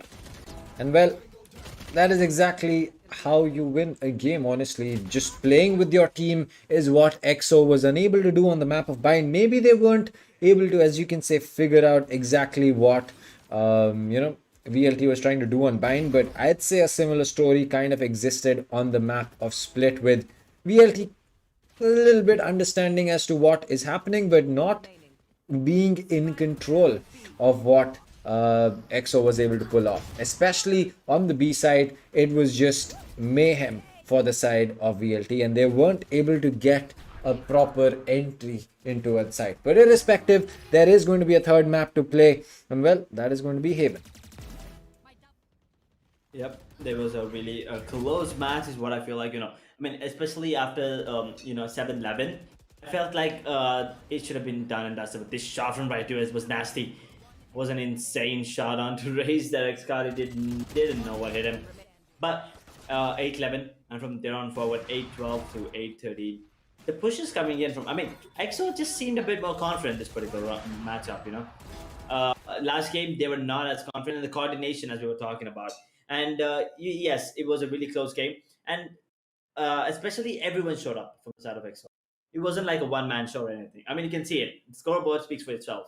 Xcali, 17 kills, 13 deaths, 5 first bloods. That's insane, right? And Henlaf, once again, the star player was out of VLT in the match once again, has the highest number of kills overall, 18 to 15. 0 first bloods and 1 plant. Sai, on the other hand, 17 kills, 13 deaths, 2 first bloods. Vimp, 16 to 12 with 1 first blood. And then Deathmaker sits on 12. Marzel, 14. And Blackhawk actually has 14 kills with 4 first bloods. That's impressive considering the fact that he's an Omen. And then there's Amaterasu with 12, Ghost on 10, and Right to Ace, unfortunately, only 6 kills. So I think Right to Ace not showing up has affected VLT. But at the same time, everyone on the side of Team EXO showed up. Like you can see it. The highest number of kills for the side of EXO is 17. Right? None of them crossed 20 kills. 17, 17, 16, 14, 10. So everyone did their part and everyone completely justified their role. That's exactly why I believe EXO did come out on top, because beating VLT, yes, it's not impossible, but it's not easy either. Well, I agree. I think that it's not going to be an easy task for either one of these teams. It's going to be an easy task for either one of these teams to get a win for themselves. I think that on the map of Haven, both of these teams are very, very good. And well, honestly, it just seems that EXO has a big task on Haven, because VLT, we saw them play against the likes of, we saw VLT perform really, really well against almost every single team on the map of Haven. And, that is just what I feel is going to be the case on the map of Haven once again. VLT will perform their part, but will EXO be able to match the momentum that VLT is bringing? Though I honestly feel at this point of time, it could be, it could be reversed. Well, it might be, I mean, you kind of have to expect the unexpected coming in from EXO, especially. I mean, EXO versus VLT, everything goes out the window. Those are some big names there in the teams there. Xcali, Hellfighter, Sai, Vimp, Deathmaker, Marzo, Blackhawk, Amaterasu, Ghost, and Right to Ace. Some pretty big names there in the teams. So everything goes out the window indeed, and you cannot predict what to expect whatsoever. So we're done with Bind. Map number 1 was the map pick of VLT, and they did win on the map. And then we moved on to Split, map pick of EXO. And EXO did come out on top and showed us how to play Split exactly the way they liked. And then, and now we are going in for map number 3, the final map in this BO3 series, Haven. after Haven, one of these teams will be moving on to the winner bracket final, and then one of these teams will be kicked down to the loser bracket. Keep in mind, they're not out of the tournament yet. They'll be moving. They'll be moving down to the loser bracket, and if they lose there, then they'll be out. And if they don't, then they still have a chance of competing in that grand finals. And who knows, we might be seeing a rematch between these two teams again in the grand finals. I agree. I think that seeing both of these teams in the grand finals could also be a big possibility. But again, if it is going to be something that happens, we'll just have to wait and watch. Because right now it's Haven coming up, and I really feel that this is going to be a very interesting game. Because EXO starting off on defense, they've kind of shown us that on maps that are either attacker or defender sided, they do tend to have a stronger defense, but Bind didn't really tell us that. But let's leave Bind out of the picture for right now. Let's just look at Split and the map coming up. Yep, we kind of just have to wait for Haven, because I'm pretty sure it's going to be an interesting one.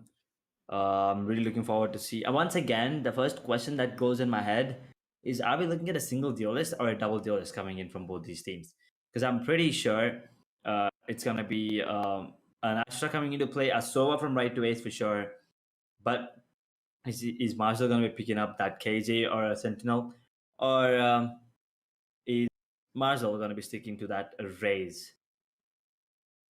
Well, that is going to be something that, well, we will get to know once that map is going to be loading up. But I think that a raise on the map of Haven is not something that a lot of teams, will run.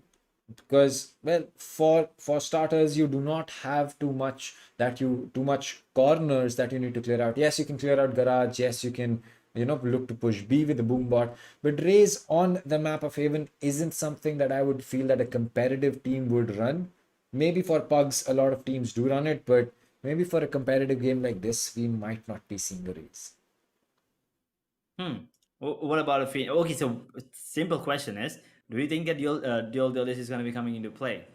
Well, Haven's attacker sided. You need to have two duelists at least, and one of them is probably going to be Arena, because you need to have a flash on your entry. Unless you're playing something like a Sky, which I feel that Ace could be picking up. But again, he's really good on that Sova as well. So maybe he's going to be sticking to, he's going to be sticking to that Sova, or he's going to be picking up that Sky. But either ways, I feel that we are going to be seeing two duelists coming up. Well, yeah, I think actually Phoenix might be a good option as well, as instead of a Reina there, especially with the run it back as well, you can get a lot of information there coming in from result. But yeah, it all depends on the teams and the kind of gameplay that they have, what they practiced with as well, right? So yeah, Dang, what do you think once again? What about another question here: Cypher versus KG on the map of Haven. What do you think?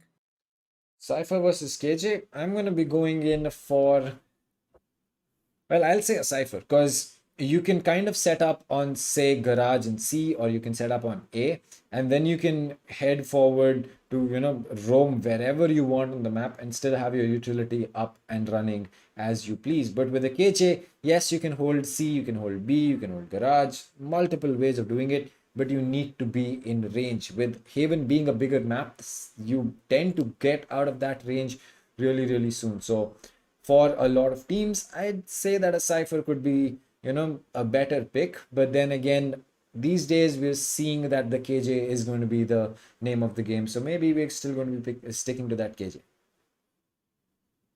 Oof. Yeah, Cypher does give you that global presence there, right? But KJ, it's strong, but you kind of have to be in that. You kind of have to be in that particular zone. You can in that area of effect. So I think that is in that range. If you kind of have to stay there, so I think even I think that KJ is good, but Cypher is what I would usually prefer. But I mean, yeah. Do you remember the nerf coming in from KJ for KJ, by the way? I mean, it used to be global presence, right? But then they absolutely nerfed it. No one expected this kind of a nerf coming in. I mean, yeah, it is pretty old. Yeah, I think it's it's almost 8 months old now. Yep. But it's yeah, almost that used 4 to or be 5 really acts dominant. old. Yeah. Exactly. KJ used to be so dominant. I mean, you can just put everything on A and go play B, Yep. but now you kind of have to stick. You kind of have to stay where you are, and that is kind of, I wouldn't say sad because it's still really powerful, but yeah, that is relatively sad. I'd say that it was kind of needed for KJ to have that kind of change, because you can't have utility that is damaging utility and it be automatic, and at the same time have the kind of abilities that KJ's bots do. Alarm bot, invisible, turret, infinite HP, as much as you might want to call it. I mean, every single time that you want to get rid of the KJ turret, it always has too much HP to get rid of. But the times that you do not care about it and you just want to get rid of it, oh, 2 bullets, all right, I'm dead, I'm going to be set to a 40-second timer. But that's not what that's not something that a competitive FPS game like Valorant should be having. Like invisible bots that will put you in a vulnerable state that can be used from anywhere, and a turret that can do 12 damage per 3 shots. And well, all in all, KJ was really, really strong. She did need that change. Maybe they can look to increase her range a little bit if a buff is needed for her. But I think that KJ is really good in the position that she is right now. 7 orbs for her ultimate, 2 swarm grenades in which you can use from any range, and a Lombard and a turret. I think she has a pretty solid kit. Okay, last question. I know I'm asking too many questions today, but last question. What about that jet nerf? Because I am absolutely, aggravated for that. By that, I used to have my jet ult out, and then I used to right click. Doesn't really matter if it's close or long range. I always right click because I suck at left click. I used to have that right click. Yes, I do get lucky and get those kills, and then I have all the blades again.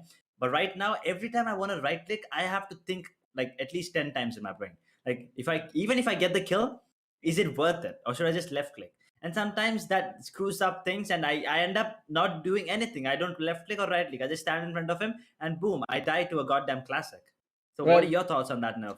Well, I think that it is sad because it kind of just deleted Korean chat from the scene. But Exactly. I mean, if you're really looking at it from an objective point of view, it basically was broken. Because think about it like this: your right click on the jet was basically a shotgun, right? Because someone walks up, you you have a shotgun versus a rifle, you're probably coming out on top of that one.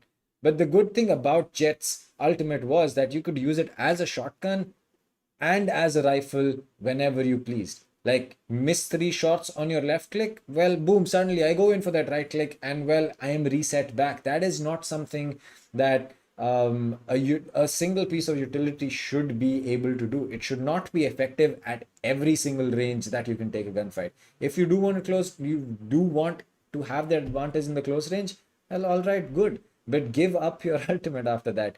So unless players start running around with a shorty and a vandal in their hand, I don't think that there is any piece of utility that could have overcome the problems that Jet's ultimate had. Well, there you go. These are our perspective on the nerfs of both KJ, which was pretty old, and then the most recent one that is a Jets nerf. But yeah, with that being out of the way, I mean, yeah, I don't think these players have any issues with the left click. They are using it really, really, really well, to be honest. Both Excali and Deathmaker, we've seen him get a couple kills. Deathmaker towards that B heaven. But yeah, with that being said and done, we are almost ready with the game. BO3, the final map of Haven, the deciders map, and it's 1-1. The scorelines all tied up in a BO3 series. VLT, EXO, one of them moving on to the winner bracket final, one of them moving down to the loser bracket. Let us know in the in the chat, who do you think is gonna be moving down to the loser bracket? Because yeah, if you tell us one of the teams who's going to be moving down to the loser bracket, we definitely know who do you think is going to win, right? So let's just put up a really quick predictions, I guess. So Dang, who do you think is going to come out on top? Not the score, just who do you think is going to come out on top? All right, I will have to go with VLT because it's I don't know. It just kind of feels that VLT is going to be coming out on top. I don't really understand as to why I pick VLT, but I don't know. I just kind of tend to VLT winning the map of Haven. Yep. Well, I mean, Yeah, EXO, I mean, Bind, it was really dominant performance by VLT, right? And EXO, we all know Split is their best map and they're really strong on it. But here's the thing, VLT is really strong on Haven. So I want VLT to win, but at the same time, I want EXO to give them a really good fight as well, right? That is That's something I'm definitely looking going to forward to be see. happening.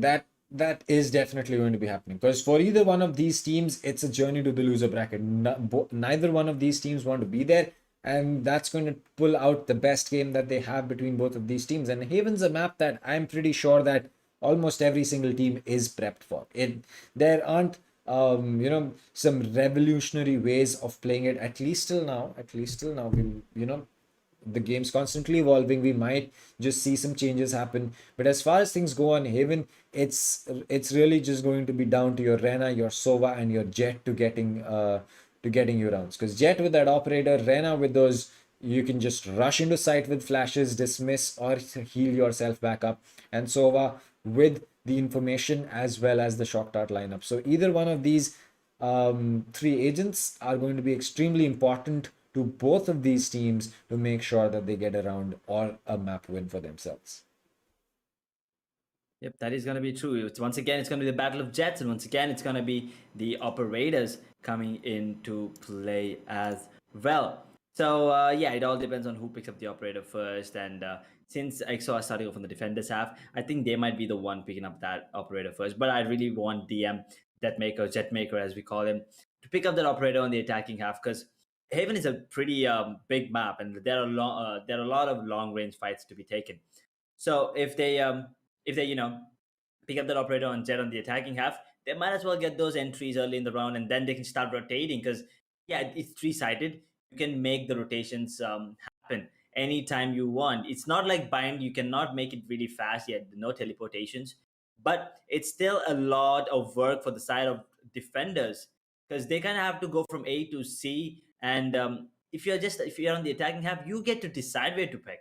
I mean, way to plant the spike, right? You get to decide where to go. You can just fake towards A, and then the rotations happen towards A, and then the spike just sneakily goes towards C and plants there.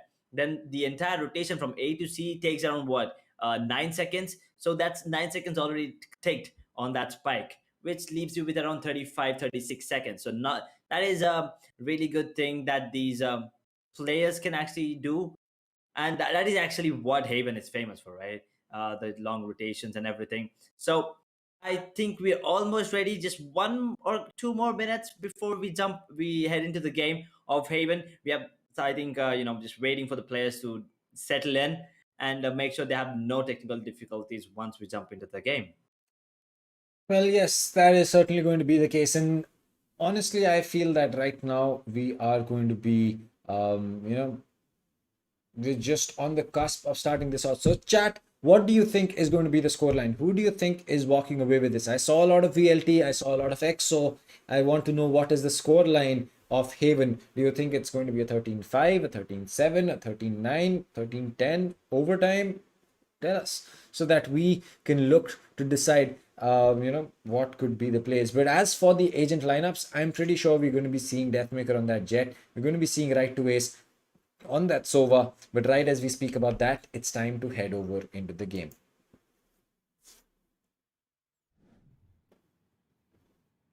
Okay, there we go.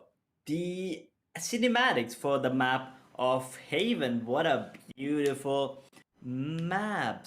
Okay. Or what a beautiful map, rather. I was just looking at my book here that I have, the Book of Fame, as I would like to call it, having noting down the players and the way that they played on different maps, which made me look at Icebox actually, and unfortunately, we'll not be having any Icebox match today between these two teams anyway. So, with that being out of the way, Haven, a map that is three-sided, usually an attacking favored map, but a lot of defensive, a lot of defensive picks these days. We've seen from all the teams. To be honest, I don't recall anyone actually picking up attacking side on the map of Haven, especially in this particular tournament. So I'm really looking forward to see why that is so. But with that being said and done, here we go. The the picks, agent picks from both these teams. Let's take a quick look at that. And Ghost, he's so versatile. That's all I'm gonna say. He's gonna be picking up that Cypher. Excali is back on the Jet. Sai is on that Breach instead of Sova. Blackhawk on his signature Astra. Vamp on the Sky once again. On the side of VLT, there you go. We have Marshall on that KJ, so no dual duelist. Amaterasu on that Breach. Right is on that Sky, rather, not on the Sage. Okay, Helef on that Astra, and Deathmaker on his signature Jet, so we can still call him Jetmaker.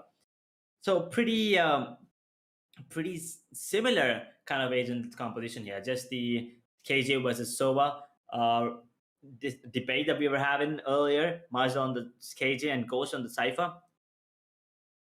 But apart from that, everything else looks pretty mirrored there. So it's going to be a really interesting one from both these teams. But at the same time, I still think the side of VLT might have a really good shot of winning. And also, VLT is really dominant on the map of Haven, as we've seen. We've seen them play, right? We've seen them play a lot of times. The map of Haven against multiple teams. So if they bring out the same kind of dominance and the same kind of gameplay that they usually do, VLT should have this in the bag. But at the same time, EXO, they have switched things up, and they've done really interesting things in the past on the map of Haven and a lot of other maps as well. So that is going to be something to look out for the side of VLT. And DM is ready. There you go. They're hyped up. We're hyped up as well, fellas. This is the Skyesports Championship 3.0 South Asian playoffs final match before moving on to winners bracket final. Right? I mean, second final match. One of these teams is going to be moving on to winner bracket final, and one of these teams is going to be moving down to a lower bracket. And right now, Team EXO, Team VLT, BO3 final map pistol round is up and running. There we go. Any quick fights? There you go. Bit of action there coming in from towards that C long, but that's about it. No real gunfires, but Helef, I don't think he knows Excalibur is up close. Do not peek Helef. Do not peek Helef, but Excalibur is a few shots. It's gonna will get the kill under Helef nevertheless. But that was a really nice teamwork coming in once again. Oh my god, Marshall is in a tough spot. He's gonna get taken down by Excalibur once again. Really good start for the team, for the side of Team EXO there, and VLT right from the get-go are on the back foot, and Deathmaker is still alive. He has his hoodie on this time, so maybe it's getting a bit cold and he wants to deliver some heat to the side of EXO. Well, So that is why he's warming himself up, and dang, oof, VLT on the back foot, fella.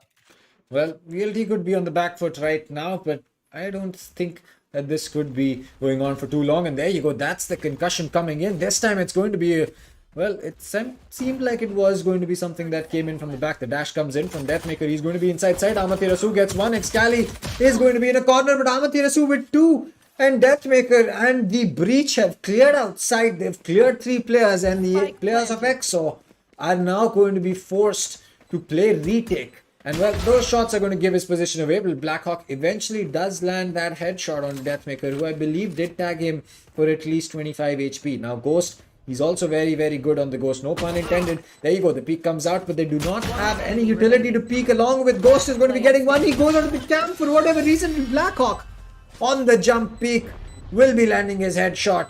And that is going to mean that EXO, despite losing 3 men on site, will get the 2v3 retake on. Oh boy, EXO. Yeah, that should have been an easy round. Shouldn't have been that close, but nevertheless, Bull managed to get that round in their favor, and on the defensive half, getting the first round on the board is pretty crucial. And VLT, they cannot let EXO get that early lead once again, because they have seen what happens if you let EXO walk away with a couple of, at least, bare minimum, that is 2-round lead. If VLT let EXO have it once again, they might be in trouble and something to look out for. But right now, it's going to be an eco round coming in from the side of VLT. A Sheriff, Light Shields, and 2 Ghosts. That's about it for the side of VLT. Oh, Excali was so close to giving his position away, but it looks like Hellfighter's kind of understood where he's playing from now. Hellfighter shouldn't be going in for that peak because unless he has a shield, he's not going to be surviving that. But Sai won't be surviving that irrespective. That Sheriff to the head at that range is going to be an insta-death irrespective of full shield or half shield or no shield. And well, VLT, they get this opening pick and that is a huge thing because already from the get-go they give themselves a step up, they give themselves a small advantage that either they might be able to capitalize on or will be able to get a win for. Now with this going to be a Cypher cam that was placed on long is going to get spotted out. Ghost is going to be losing his utility. Blackhawk in the back, in the back of sight is going to be playing this well, but Ghost with the run and gun, he's able to get one more. Amateus won one more. Blackhawk with two before Deathmaker comes in and finishes them off. VLT have two players on side, Deathmaker as well as Marzel, who's a little low on HP. The spike goes down, but the retake is going to be starting off. Both these players have a weapon with themselves, and now, well, that will give his position away. The Deathmaker, he needs to be worried about the heaven drop coming in. It's going to be a dash that will be Excali's play. He's going to spot the Sky. Excali gets one. He gets taken out. But rather, that's going to be Deathmaker who gets 1, 2, 3, and 4. A 4K for this man on a thrifty round, making sure his team gets this. And well, what a play. What a play coming in from this man. The Sheriff, the Spectre, and well, the aim is all that I will say. I mean, what a round coming in from VLT, right? And as I was saying, you shouldn't let EXO have that 2-round lead. VLT made sure not to give EXO that 2-round lead. Suddenly pulled out a thrifty in their favor. And yeah, it's going to be a really close game, that's for sure. And EXO, they're going to be, putting up a tough fight, but VLT not going to give up any space for the side of EXO. Well, yes, that is true. I think that it is going to be really important. But it looks like Amaterasu right to Ace and Marzel, they're just going to run into side. They're like, all right, thank you for these free kills. Cypher's going to get spotted out. Will this be a kill that comes in? I don't think so. And, well, Ghost is just falling back. Not sure. He needs to make sure that he does get taken out so that he can either recover a weapon for himself or not. And there you go. That's going to be a free Spectre in the hands of Ghost. But 26 HP is all that he has. 26 points of health. And Team EXO, I think this is going to go into the favor of VLT once again. Ghost might be looking to deal a bit of economical damage to any of the players on the side of VLT. But not going to be the case. He's just going to go to die to the blast there. Or is he? Yep, he's gonna go and die to the blast. He wants that. He wants that money. He wants that credits there. And Marza was actually kind of low, and so was. I think that is right to Ace there, right on that Sky. So all the players on the side of VLT, yeah, they kind of have to invest in those shields once again. But look at Deathmaker, 7,000 in the bank already. Yes, he's not gonna be investing in an operator, but it's gonna be Excali on that operator with light shields. And here we go, things are gonna get interesting right now. As soon as as soon as any Jets picks up the operator, I get excited there. This goes here. Well, that is true. I think that the operator is definitely one of the stronger weapons on this map, especially. But that's that was a fake smoke.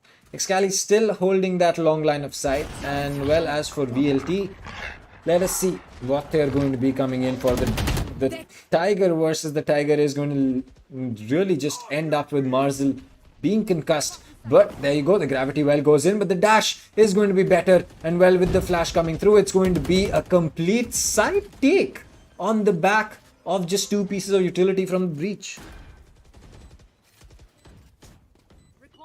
Ooh. Plant coming in. 45 seconds and the clock's ticking already. 5 versus 5 retake. Astral Divide is available for the side of EXO. VLT, they do have the Bladestorm. Astral Divide, I think, is going to come into play, and the guiding light, smokes, everything being deployed from the side of EXO and VLT. They are ready, but actually, are they ready for Excali? Is the question. They get a double. Excali gets himself a double. Blackhawk gets a kill in the right base. Reacts to Excali and down to a 2 versus 4. I mean, actually, it's pretty low. Ghost is kind of diffusing the spike right now. Half diffuse is going to be coming into play. Never mind, Marcel takes down Ghost with the diffuse. Has actually been stopped. Fire with the flank gets the kill on side teams and Vim. Oh my god, that's an insane round coming in from VLT. Hellfighter once again is cracked. The kind of plays that he's making today, he has gone nuts today. That's all I'm going to say. Yes, he's not on top of the scoreboard yet. That's all I'm gonna say. He's not on top of the scoreboard yet. Just wait and watch, fellas, because he's gonna make his way top on back to the top. Hellfighter, that presence of mind to make that rotation and get that kill on the breach. But yeah, what a beautiful swarm grenade placement and usage from Marzo. He got that kill on the Ghost. Otherwise, if Ghost would have gotten that half diffuse, I'm pretty sure EXO would have gotten that round. And right now, VLT have forced EXO into an eco once again. Well, that's going to be utility being dumped on the side of Vim, but it looks like he'll still get 2 for the troubles that he has, and well, he's going to be having a player stuck in the corner. That's going to be Blackhawk. He's definitely going to be flashed and stuck, and there you go. Deathmaker gets that kill. The updraft is not going to be the best, but the gun is going to be coming out. No bullets in that magazine. It's going to be Deathmaker. Despite the classic in his hand, he's getting those frags. Ghost gets one on the Sheriff, but he's really low on HP, and well, this is going to be interesting to say the least. And there you go. Hellfighter is going to spot him, but a good eco coming in from the side of EXO. Well, you could see that smile on the face of Deathmaker. That should usually tell you, that everything's going well for him. And with the classic, as you were right, I mean, just casually, I mean, the players with Vandals and Phantoms around him, and he's like, classic, pew, pew, pew, and he's smiling. That's the best thing, right? So with that being said and done, 4th round on the board for VLT. And they're not giving any space whatsoever for EXO to make a comeback. And VLT kind of needs that. And we've already talked about this. VLT is actually dominant on the map of Haven. And they're showing us exactly why. That is certainly true. Now, Excali, he's back on this operator, but at what cost? Because we saw him pick it up last time. It didn't work out as well. But for VLT, this time they're going in for a new play. They're trying to get B in their hands. They do spot a Cypher trip. But it looks like they're also going to be doing 30 damage to the side of Ghost, who was sitting in backside. There you go. No casualties yet again. And with 1 minute on the clock, slow paced. VLT once again switching things up. And Excali, he's invulnerable right now and Flash, but he's still alive. How the hell is he still alive? He's Flash once again. He's gonna smoke himself up. He might go down, but he will take down one before going down. He might get himself a double. Never mind, it's gonna be right away taking him down. It goes with an instant straight down to a 2 versus 3. And where's the lockdown? Oh boy, Ghost, really unfortunate. Will be detained and will go down to Marzo. Both the players are towards CD. Have the information, I think, has been relayed. 30 seconds left. Yeah, they're gonna get the information right now. Now, one of the players is from CD at least. And Blackhawk, he's making his way towards that side. Do not peek. Wimp will take a Matsubisu down. Marzo will take Wimp down, but Blackhawk is there to save the day. EXO, once again. And yeah, as I said, never a doubt. There was a bit of a doubt in my mind, but yeah. EXO, once again, coming on top. Actually, Excali should have gone down pretty, Excali should never have gotten that kill there. He should have been taken down. Unfortunately for VLT, LF did go down. And yeah, Marzo and right to Amatrasu, that is. Unfortunately, could not pull off a 2 versus 2. And EXO, ooh, that was intense. That's all I'm gonna say. That is true. I think it's really just going to be coming down to what do you say, understanding what these teams are prepping for. Because if you know that a team is prepped for a retake, then you probably don't want to play that retake consistently, because that's what they're prepped for. So that is exactly what we're speaking about right now. But again, for VLT, they're going to be losing a body up early. That was Wimp, who did get a kill, but unfortunately, he's going to stay low on HP. Now, the Cypher Cam does get spotted, and so does Deathmaker, but it looks like this time a Thrifty could be a little bit more difficult for the side of EXO. Now, Deathmaker, he does take a bullet to the chest, which is going to be from a Vandal. 40 damage done to him, but he has the blades in his hand. He's holding close. Right to Ace has snuck his way up. Hellfighter's going in for that spike plant. And well, Cypher's position is known in heaven. Now the spike does go down on default and there's an astral star, but the ultimate is ready from the side of Psy. Will he be able to get this retake on the back of his ultimate? The next frag getting dropped is exactly what will matter. Deathmaker getting 1, Deathmaker getting 2, Deathmaker getting 3, Deathmaker not getting 4. The shorty turns out to be the better one, but he's done his job. He's done the job that is needed for his team, for the Jet, for VLT, and they get the rounds racking up. They go up 5-2, and well, that's just going to be a big loss for the side of EXO. That round, it was a 3v5, wasn't it? And that should never have gone in the favor of VLT. But Deathmaker, once again, doing things that only he can do with the Bladestorm. Gets himself a triple, almost a quad kill, but not needed because he does have his teammates there. And Hellfighter, once again, staying alive and doing what he does best. Absolutely incredible gameplay on that Astra. 5 rounds into the favor of VLT right now in EXO. They are forced into an eco again. So potentially 6th round for the side of VLT, and the information has been relayed that it's going to be a C push, and the rotations are already happening. Look at Breach and Cypher. Oh my god, they're right next to each other. I mean, actually kind of close to each other right next, but Deathmaker gets himself a double, turns around, gets himself a triple there. Beautiful gameplay from him, nice aim as well. What are Breach and Cypher doing? Can we please have a look at that mid area? Never mind, Breach. I keep saying Cypher. That's not Cypher. My bad. That is Cage. That is Hell up there. I keep saying Cypher for some reason. But Hell F is actually gonna be taking down Psy there, and right away will finish things up by getting the kill on the Blackhawk, and a flawless round for VLT. Well, yes, that is going to be VLT. I mean, these 2 rounds have been Deathmaker rather than VLT because, well, he's really just brought the party back to the side of VLT's bootcamp. And honestly, that last round was going to be a big deal breaker for the side of EXO as well because they did invest a big ultimate, which was Psy's Breach ultimate. And now, well, they're not going to have, they won't be in a position where they'll be able to play for that retake with the Rolling Thunder once again. Ooh. It's gonna be interesting. Because right now it's gonna be a buy round coming in from EXO. And VLT already 6 rounds in the bag on the attacking half. And if you on paper, yes, it is attacking favor, and I would say 8 rounds is a really good score. But 6 rounds is actually enough. I feel like it is enough on the map of Haven, especially on the attacking half. So I think they've actually done their job. And the next 4 rounds are actually crucial for EXO. They should not give up. They shouldn't give up at least, I mean, even a single round for the side of VLT. Or else, I mean, if they give up even 1 round, I think it's safe to say that EXO actually lost this first half. And the Seeker's coming out right now, spots out one of the players, and they know one of them is on the flank already. Deathmaker is ready. And look at that positioning coming in from Ghost. Will take down Mars, will go down to Hellfire, but Deathmaker on the other hand gets the kill on the Black Hole, down to a 4 versus 3. EXO with the man disadvantage. The heal coming in.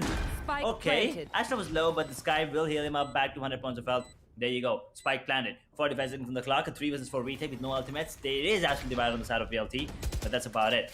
No ultimates on the side of EXO here, Dan.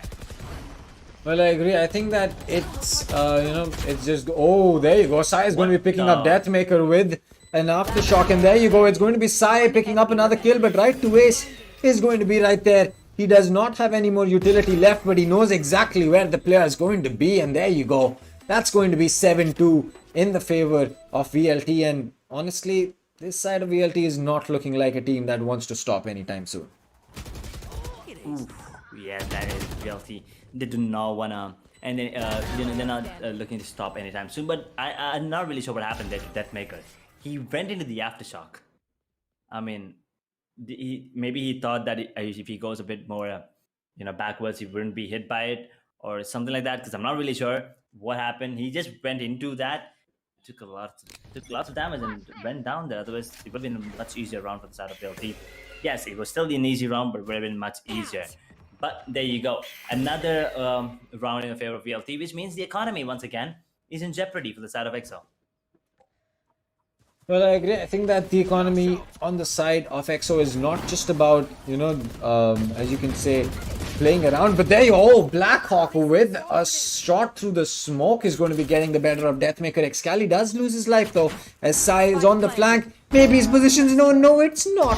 Oh, two one-taps coming in from Sai. Wimp to add another one to the mix, and well, suddenly VLT's right to ace is going to have to clutch this one up. He does spot one. He does get that kill. He has the flash to work around with 11 bullets in his magazine. And well, seems that we're going to be having a little bit of a problem. And Blackhawk was able to recover a weapon. That means that it's going to be 7-3. Still in the favor of VLT, but EXO bring around back. Yeah, we have seen a lot of rounds, a lot of eco rounds going in the favor of VLT. It was about time we saw one going in the favor of EXO, right? So 50 round going in their favor. Still a 4-round lead for VLT, and 7 rounds already in the bag on the attacking side on the map of Haven. I think they've already won. Okay, what are these monkeys doing here? Okay, haven't seen this. That's a bit weird. But yeah, as I was saying, 7 rounds already in the bag side of VLT. It's safe to say they've already won the first half. Well, honestly, if VLT is able to get the better of EXO with even a 7-5 or an 8-4 split, I think that is going to be, more than enough to really set themselves up on defense. Now, with EXO being in a position where they can maybe turn the tide around, where they can maybe look to, as you can say, work around the aggression that VLT is able to bring, then we might be seeing a change in the momentum, a change in the shift of the game. But so far, it's just seeming that VLT is kind of still having EXO by the strings and trying to puppet them around. Oh boy. You are divided. They are kind of trying to do that. I've got your trail. But right to ace will get the kill on the Wimp, and the Seekers are out, and EXO are kind of running back to safety right now. Seaside is completely open enough for taking for the side of VLT, and there you go. Amaterasu will get the spike planted, and this should be a pretty easy retake if you ask me. Rolling Thunder, Astral Divide, and Mule Theft available. There you go, one of them out. But Marcel is not affected whatsoever. He's actually affected, but doesn't even matter. He will get a double. How the hell was Marcel able to get himself a double there after being affected by the Rolling Thunder? Okay, but Deathmaker will get the final blood. And come on, you gotta smile, Marcel. I've seen, yeah, you need to smile, especially after that kind of gameplay. I don't know how he was able to, get those headshots. Let's take another look. Okay, that was one. I don't know, Dan, you mind to explain? Well, I've seen this happen with right to ace, where he does get concussed and still lands those shots, and Marcel just adds to that. And I don't know what more can the side of EXO do at this point of time. They've tried everything. They used that Rolling Thunder for a retake. Marcel got a 2K for himself. Deathmaker finished it off. And last time when they did use a Rolling Thunder for a retake, Deathmaker just said that, you know what, I don't pay attention to these small pieces of utility that are, like Rolling Thunders and all of this. I just play for getting those frags and tapping those heads with those blades and that phantom, and that is exactly what he did as well. As for Marcel, this time he's going to be in a tough position because he takes a lot of damage, but the attacker Killjoy lockdown clutch placeless time. Cypher might be in a bad position, but it looks like the garage is exactly where they want to push into. Now, that is going to be a big task, but Blackhawk missing so many shots. It's going to be Ghost detained. He might just survive this though, because he's still towards CT. Wimp does get a refrag back for himself. But as far as things stand, we are going to be having a 4v4 retake. Ooh. A 4 versus 4 retake, and right away he gets himself a double, and Deathmaker once again!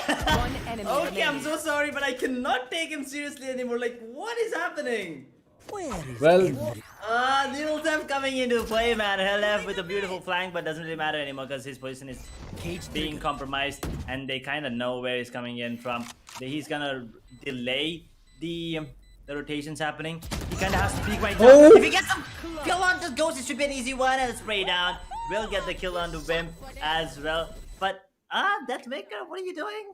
Hello, Deathmaker. I'm not really sure what's happening to him. Him and Aftershocks, man. Like, What the hell? I mean, do we really need to, point it out that for the side of VLT, it just doesn't make any more difference because they got those 7 rounds on attack, and Deathmaker just adding to that is wonderful. But this clutch coming in from the side of Hellfighter, one spray down, it's going to be, really, really, interesting. Ooh, it is gonna be interesting indeed. 9-3 scoreline. Once again, 9-3, fellas. We thought it might be a curse, the 9-3 curse. Did not, Blocking vision. wasn't the case last time, but do you think it might be the case this time here, Dan? Fulfillment. Well, I don't know. We will just have to wait and watch whether this is going to be something that, there's going to be something that turns around. But Wimp and Blackhawk going to be getting one frag each as Blackhawk is able to get another one for himself.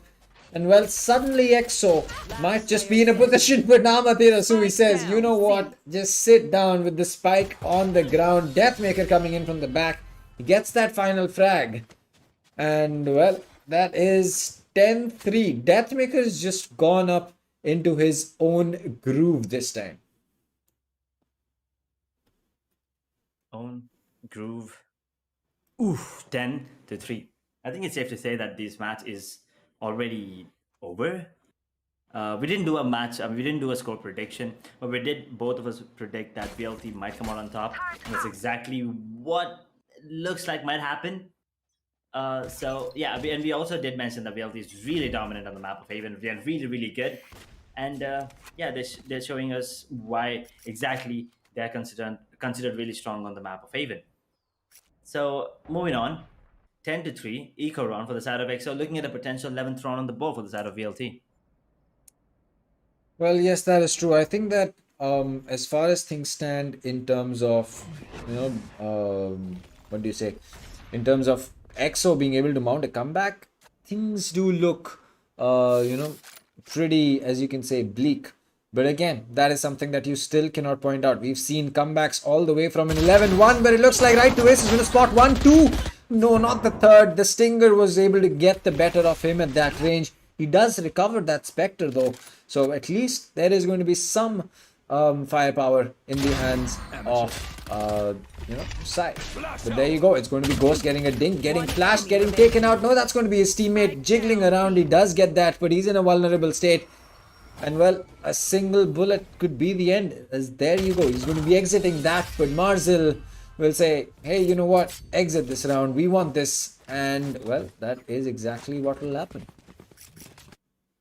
Looks like VLT are on the verge of, making EXO move down to the loser bracket.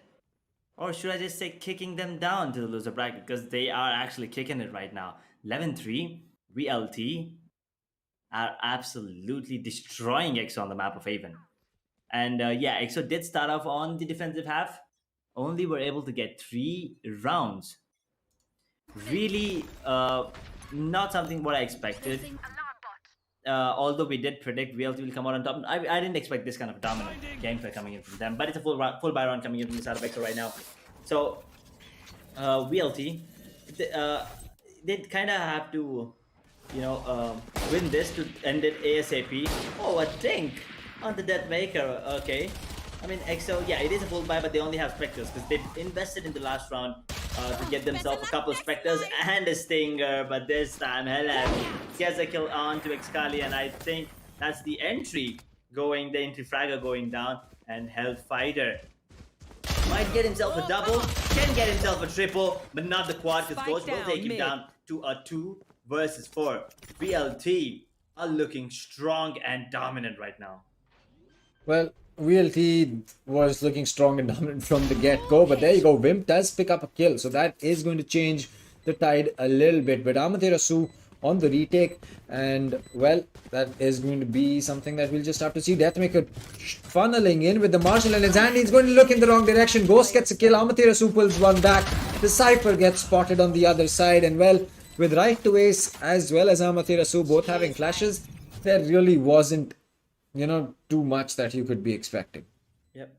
And that black hole just sucking away any hopes of EXO having, their hopes of making it to the winners bracket finals.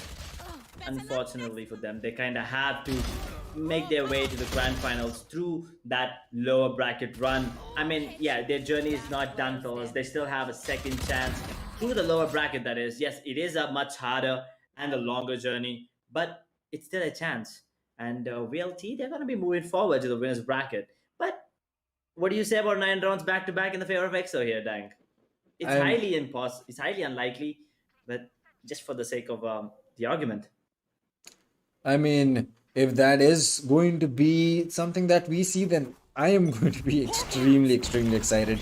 And trust me, I'll be very pumped for that. But Excali is going to be getting one frag, but Deathmaker, what a flick.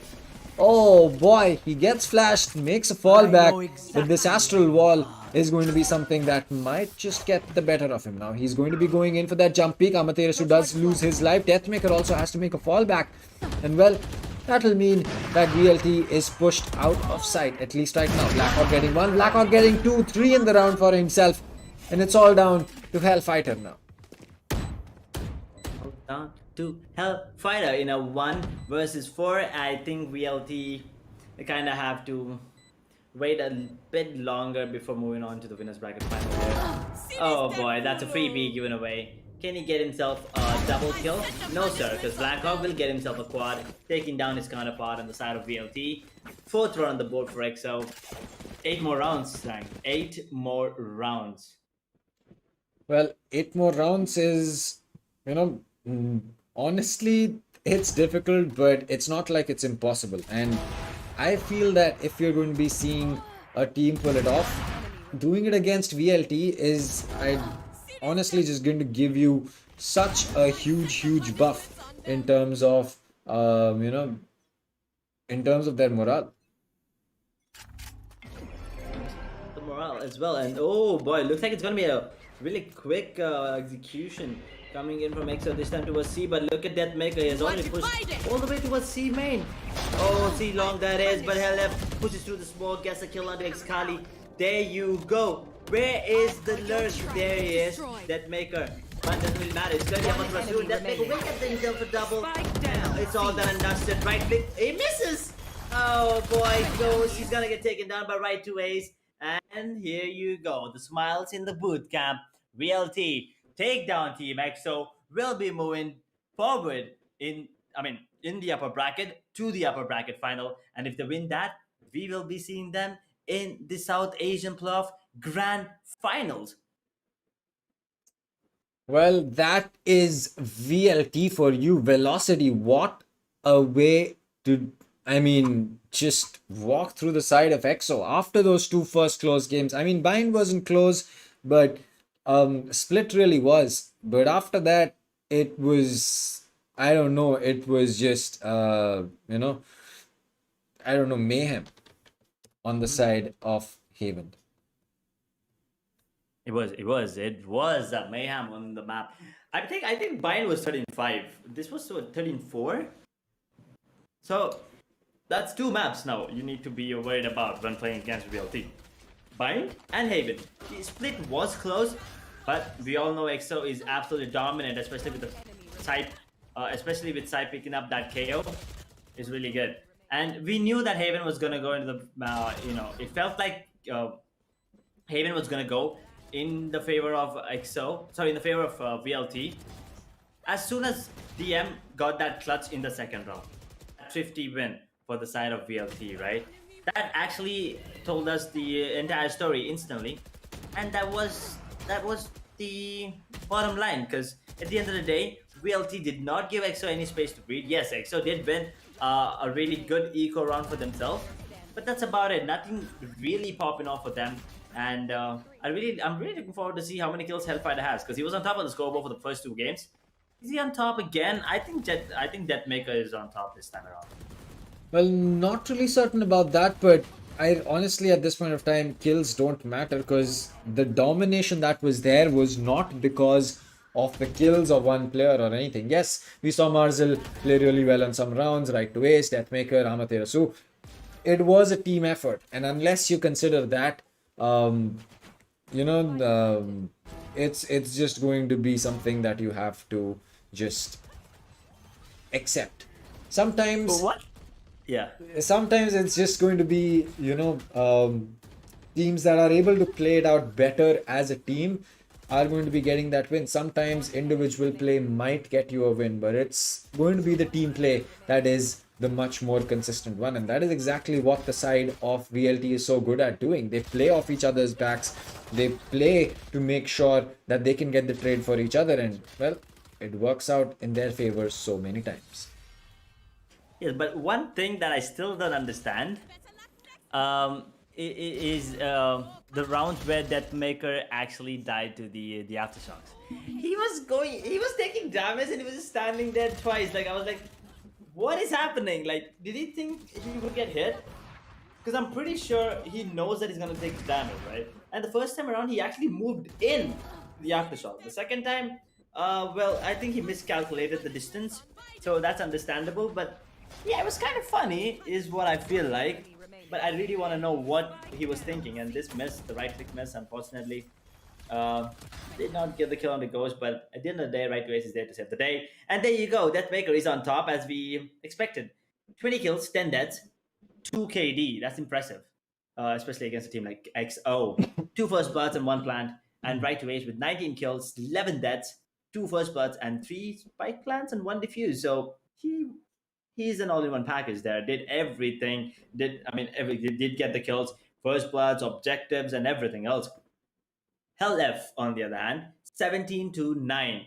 Once again, a brilliant gameplay on that Astra. He was at the bottom of the scoreboard in the first 4 rounds, I guess. But after that, he did come out on top. And actually, if you take a look at the first bloods, he has the highest number of first bloods in the entire server. 4. Blackhawk, 16-13. Ghost sits on 12. Xcully only has 9 kills, but he has 3 first bloods. So he was being shut down by VLT. And then there's a Maturasu with 10 kills. Wimp, on the other hand, has 10 as well. Marzel sits on 9, while Sai, unfortunately, once again sits on 7. So we've seen this twice now already. VLT on the map of Bind, when they won 13-5, Sai was at the bottom of the scoreboard. And once again, 13-4 on the map of Haven, Sai is at the bottom of the scoreboard. While he was completely popping off, I wouldn't say completely popping off, but he was doing a decent job on the KO split. Was did go into the favor of EXO, right? So I think Sai's pick and Sai's gameplay is really important, really crucial factor for the side of EXO to put up a really good fight. And if he does not show up, I think EXO kind of crumbles there. And that's just a statistic speaking, by the way.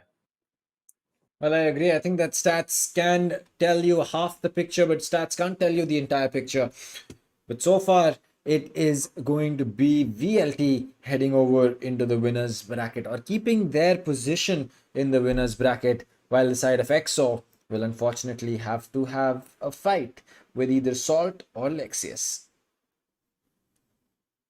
That is, we already knew one of the teams is going to go down to the lower bracket, right? And it is EXO right now. And VLT, they'll be moving on forward to the winners bracket final. And now we have another match coming up. Enigma taking down Team Exploit. And I've already told you who I want to see, right? It's not like who I want to see, but I really want to see Team VLT facing off against Team Exploit again. That is the matchup that I'm waiting for. Yes, Enigma is not going to be an easy team to beat, but I believe Team Exploit does have the potential to do that. But at the same time, Enigma have the potential to take down Team Exploit as well. So it's going to be a pretty even fight. Might go down the distance, and we might be heading on to the Deciders map again. But if you ask me who I want to see moving on forward, I would say Team Exploit, just because of the fact that Team VLT is waiting in the winners bracket final. I think that for VLT, this was for both of these teams, it was very important, but for VLT, more so because, well, they might just be one of the favorites to win this entire competition out, because it's usually between VLT and Global Esports who gets the win. But, well, since Global was unfortunately not going to be able to participate in this tournament due to being, present for the last chance qualifiers for the champions, well, you kind of have to understand that VLT has a lot riding on their shoulders. Oof. Yep, VLT does look like they have a lot of riding on their shoulders. And there you go, the brackets. Let's take a quick look, which we just had Team VLT face off EXO, which means VLT will be moving on to the winners bracket final. And EXO will be facing off against the E2S Lectures, who actually took down New Order. So you got to keep that in mind that Lectures is not an easy team, and EXO, they kind of have to work hard to take them down as well. And yes, EXO, now they get a second chance, but now after, I mean, while they face each of his lectures, they're not going to be having any more chances. If they lose, they're out of the tournament. And the same goes for lectures. So now Salt Esports await this next matchup. Team Exploit versus Enigma Gaming. Because the winners of this will be facing off Team VLT in the winner bracket final. And the loser of this particular matchup is going to go ahead and face Salt Esports in the loser bracket match 3. So Salt, they're going to be looking at this particular matchup pretty closely for sure. To know the kind of, I mean, they already know how Team Exploit and Enigma Gaming play. But if there are any new strats going to come up from these either of these teams, I'm pretty sure Salt is going to catch up and come up with counter strats. So Team Exploit and Enigma, they're going to come up next in a BO3 once again. Well, it's going to be Lexus taking on EXO. And well, whoever is going to be losing in between Exploit and Enigma will be playing against Salt. So either ways, it is going to be a tough game for, Salt Esports. Because Exploit, well, they were the team that absolutely walked through them in the national qualifiers for Afghanistan and Pakistan. And well, Enigma is no slouch, finishing runners up in the Indian playoffs. And well, if they were able to do that against VLT, I think they are definitely going to be packing a big punch in their belly. Now, this is going to mean that, well, with the first best of 3 getting done, we are going to have to take a short break before we will be coming back and taking a look at the second best of 3 that we have lined up for you all, which is going to be, as we said, Team Exploit taking on Enigma, and that is going to be a very interesting game for the sole reason that it's going to be India-Pakistan, man. I can't wait for it. I mean, yeah, I will be looking forward to an Enigma win, but I think that it's going to be really tough for them, because Exploit's a team that you cannot take for granted. They are certainly one of the strongest teams that we have in the entire region, and if Enigma can beat them, well, honestly, it's a bigger win for Enigma than it is a loss for Exploit. Yeah, that is true, and I actually think that Exploit might come out on top when they go head to head against Enigma, but that is later on. And right now, we'll be heading on to a short break, and we'll be back with match number 2, Team Exploit versus Enigma Gaming. Well, yes, with that out of the way, we are going to be taking that break. So, well, see you from my side. Edge is going to be definitely back. I'm doing good. Hi guys, what's up? I think सब दर्शक भी excited थे जानने के लिए कि कौन है वो रॉफ्यूल एक्चुअली कैसे खेलते हैं वो सब जानने के लिए तो एक्साइटेड रहेंगे। तो सीधा हम बढ़ेंगे क्वेश्चन आंसर्स की तरफ। वेल, ये एंटायर साउथ एशियन रीजन के लिए आप कह सकते हैं लोग आपको जानेंगे। तो आप अपना जो इंट्रोडक्शन है, who you are, where you are from, उसके साथ साथ हम चालू करेंगे। So Raw Fuel. Hi guys, my name is Akram and also known as Raffle in the gaming community, and I'm from Goa. Alright, so you are from Goa. यार गोवा जाने का Yeah. बहुत मन है बट जा नहीं पा रहे हैं। चलेंगे, देखते हैं कब निकलते हैं। So okay, let's head over to the next question. So talking Yeah. About Enigma gaming, हमने देखा है you have lost matches, you have considered, but when it mattered आप लोगों ने परफॉर्मेंस दिखाया है। You got taken down by Exo upper bracket finals में, and वहां से जाके आप लोगों ने वैलर को हराया। देन फिर जाके आप एक्सो को ही कंसोलिडेशन फाइनल्स में हरा के ग्रैंड फाइनल्स तक पहुंचे, एंड अभी आप साउथ एशिया प्लेऑफ्स में आ चुके हैं। So I'd like to ask you रॉफ्यूल, how does it feel to be there among all those top 8 teams जो साउथ एशिया प्लेऑफ्स पे खेलने वाले हैं, and also how did you make this possible? Yes, absolutely. The great team efforts in the qualify the main event and feeling is amazing. You guys will see a better team at the main event. Alright, main event is just around the corner. Well, एक दो Yeah. दिन का ही bus journey बचा हुआ है, but उसके साथ साथ मैं आपको पूछना चाहूंगा कि आपके तो जो मैकेनिकल स्किल्स है वो इनसेन लेवल के हैं। आपको एक ऑप दे दी जाए, आपको ब्लेज स्टॉर्म दे दिया जाए, उसके साथ साथ just give you a weapon and you will be just popping heads, you make it happen. But इसके साथ साथ ई स्पोर्ट्स में सबसे ऊपर अपने टॉप गेम के ऊपर रहने के लिए बहुत मेहनत लगती है। तो what kind of efforts do you need to put in for that? I think my team work. This team brings instantly good and balance with both of experience and raw firepower. Also being a good friend outside the game and inside the game well enough to stay calm and composed at the any given situation. Alright, so moving on to the next question. अगर आपके team में एक role कम है, हम 4 role से जानते हैं हर एक एजेंट को, dualist, sentinel, controller and initiator. तो आपके टीम में अगर एक रोल कम है, तो मैं आपसे पूछना चाहूंगा हर एक रोल के लिए आप कौन से खिलाड़ी को चूज करेंगे? I don't think we need to call anyone else as I see myself the best player the given role in a D list or controller. Okay, that's a straight up challenge, and I really like that answer. But let's just keep it on the track here. अगर आपकी team Yeah. में एक sentinel कम होता है, ठीक है, तो आप अपनी टीम को छोड़ के, ठीक है, और किस खिलाड़ी को लेना चाहेंगे उस सेंटिनल रोल को फिल इन करने के लिए? Hellfighter. ओके, वेलोसिटी गेमिंग थोड़ा सा this is interesting. Velocity gaming के सबसे आप कह सकते हैं इंपॉर्टेंट खिलाड़ी है वो अभी, एंड सेंटिनल रोल में हमने देखा है उनको खेलते हुए। बट इसके Yes. साथ साथ कंट्रोलर के ऊपर कौन लेना चाहेंगे आप? I think lightning first. Lightning fast. Okay, nice. That's nice. Velocity Gaming and Global Esports. You better watch out. Duelist. Devil is Escarosi. Okay. चलो एक और ग्लोबल के खिलाड़ी, initiator. Initiator. I think right to is. Right twist, मतलब 2 global से, 2 velocity gaming से, ये खुद आ जाएंगे उसके साथ साथ, हो गया बस, जीजी हो गया। बाकी टीम्स का तो वहीं पे खत्म है। सो लेट्स से आपकी टीम में चारों रोल्स फिल इन हो चुके हैं, अभी आपको एक पांचवा खिलाड़ी चाहिए for filling in the IGL role. तो आईजीएल के तौर पे आप किसको देखना चाहेंगे अपनी टीम के ऊपर? I think Amaterasu is a very good IGL. The man with the experience, very interesting pick. Well, next सवाल की तरफ हम सीधा आगे बढ़ेंगे, एंड नेक्स्ट सवाल ऐसा रहने वाला है।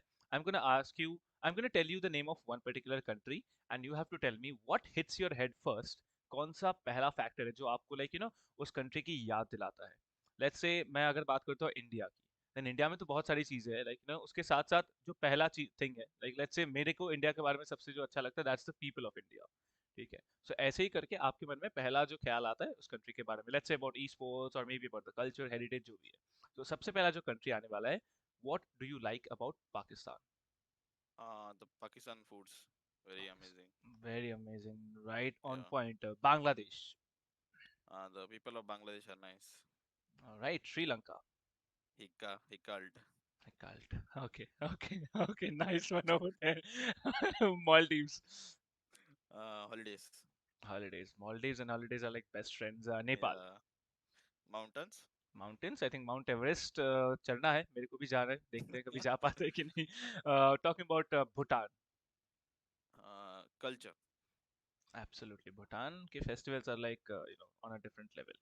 वेल, अगर हम बात करते हैं आपके खुद के लाइफ के बारे में, आपके ई स्पोर्ट्स के करियर के बारे में, पहला कौन सा टूर्नामेंट था where you actually got rewarded, you got the win and you got rewarded with a cash prize, and also alongside that, if you could mention the most recent victory that you've got along with the cash prize, of course?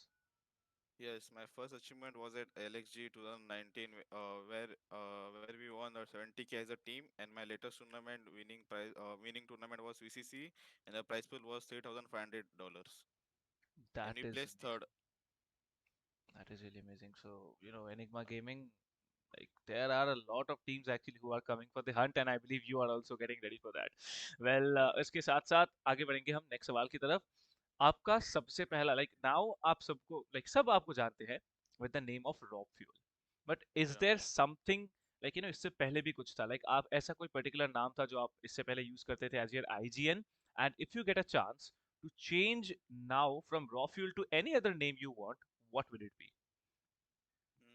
My first agent was SF4, and the name was taken from the Dota 2 hero called Shadowfield, and I was so amazed that I just added a wow into it, and I don't see myself changing a name to entire community know me as a raw fuel, and I like to keep continuing with it. So raw fuel is basically like raw and fuel, right? Is it a mixture of that? Yeah. That's interesting. So you pour the raw fuel and you can just start the engine and let's say go and go. There's no stopping raw fuel there. Well, Yeah. इसके साथ साथ सीधा बढ़ेंगे अगले सवाल की तरफ। तो सच बताऊं तो you are now one of the best players in India and you are also playing from one of the best teams.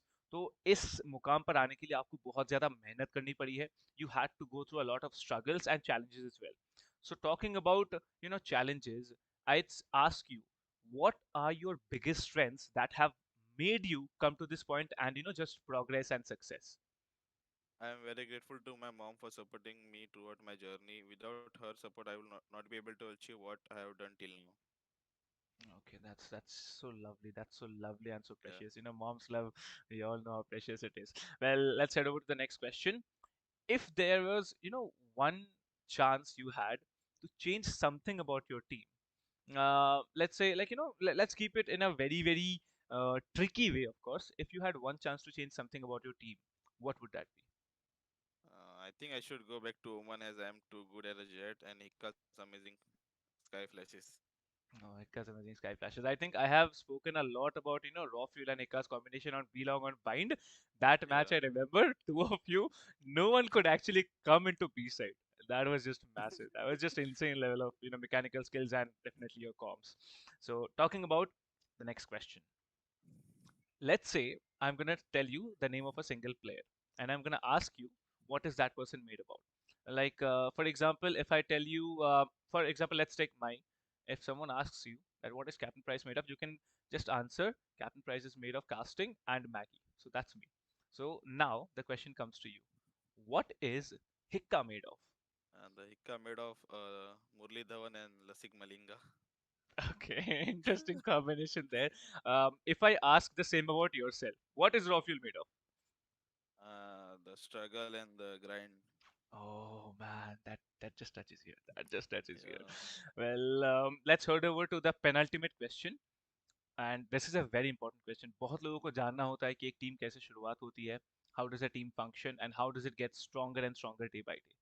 If I ask you, what makes Enigma Gaming, what is going to be your answer? We entered a Valorant with a new team, and we still managed to get in a top three.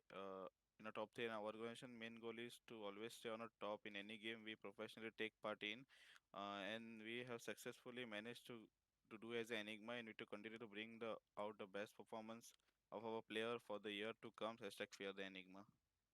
Hashtag fear the Enigma, no doubt on that. Like मैं देखता रहता हूँ, Yeah. Chat में भी चलता रहता है. तो यस, एनिग्मा से डरना चाहिए. क्यों डरना चाहिए वो तो आप ऑलरेडी गेम में दिखा चुके हैं. Well, let's Yes. से, लाइक अभी जो आप यहाँ पे बैठे हुए मेरे साथ, ये बहुत लोग देखने वाले, ठीक है, बहुत ज्यादा लोग देखने वाले. साउथ एशिया के ओवरऑल 8 कंट्रीज देखेंगे, मे बी उससे ज्यादा. एक्चुअली उससे ज्यादा कंट्रीज में ये कह सकते हैं कि लाइक जानेंगे कि रॉ फ्यूल एक्चुअली है कौन. What is raw fuel all about, what is enigma gaming all about. तो लेट्स से आप कहीं शाम को निकलते हो. अब आप मुंबई वाले हो तो आप पानी पूरी, भेल पूरी वगैरह तो चलता रहता है. लेट्स से आप भेल पूरी खाने गए हो. वहां पे चल के एक रैंडम, लाइक स्ट्रेंजर जिनको आप जानते नहीं हो, आपका फैन है ऑफ कोर्स, वो आते हैं आपके सामने, ए आप रॉफियल हो ना एनिग्मा गेमिंग से. तो वो आप क्या आपके साथ आता है, हैंडशेक करता है, तो आपका रिएक्शन क्या होगा जब आप ऐसे, लाइक कोई पहचान लेता है रैंडम स्ट्रेंजर, एंड फिर आप क्या करोगे? Of course, I know that. Tell me something else. No, just kidding. But I thank them and appreciate him or for the supporting me. Okay, that is just so टची. Well, एक final, एक आप मैं आपसे एक request करना चाहूंगा कि आप इतने बड़े प्लेटफॉर्म पे अभी खेल रहे हैं, सो कोई मैसेज अगर आपकी तरफ से है to your fans, to your family, to all the esports aspirants, to the entire Indian gaming community, please बताइए. Yes, I would like to give a shout out to my mom and my friend for supporting me, and also the Enigma Gaming for giving the opportunity to be the part of this amazing org, and also the main sponsor of Enigma Nitco. Also, thank to you all fans who support throughout my journey. I cannot reply to each and everyone for you. Also, my teammate who pushed me to be a better player every day. That is just amazing. Well, enigma gaming के साथ तो बातें Thank you. चलती रहेगी, propyl के साथ भी ऐसे बातें Yeah. चलती रहेगी, आगे टूर्नामेंट्स भी आ रहे हैं बहुत सारे.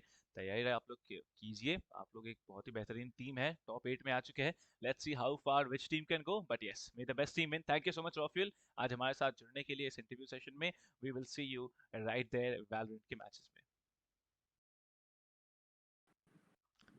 लेडीज एंड जेंटलमैन, स्वागत है आप सबका. वेल, फिर से हम आ चुके हैं एक और इंटरव्यू लेके, एंड आज हमारे साथ कौन जुड़ रहे हैं? It's going to be none other than the champions of the regional playoffs from Pakistan and Afghanistan.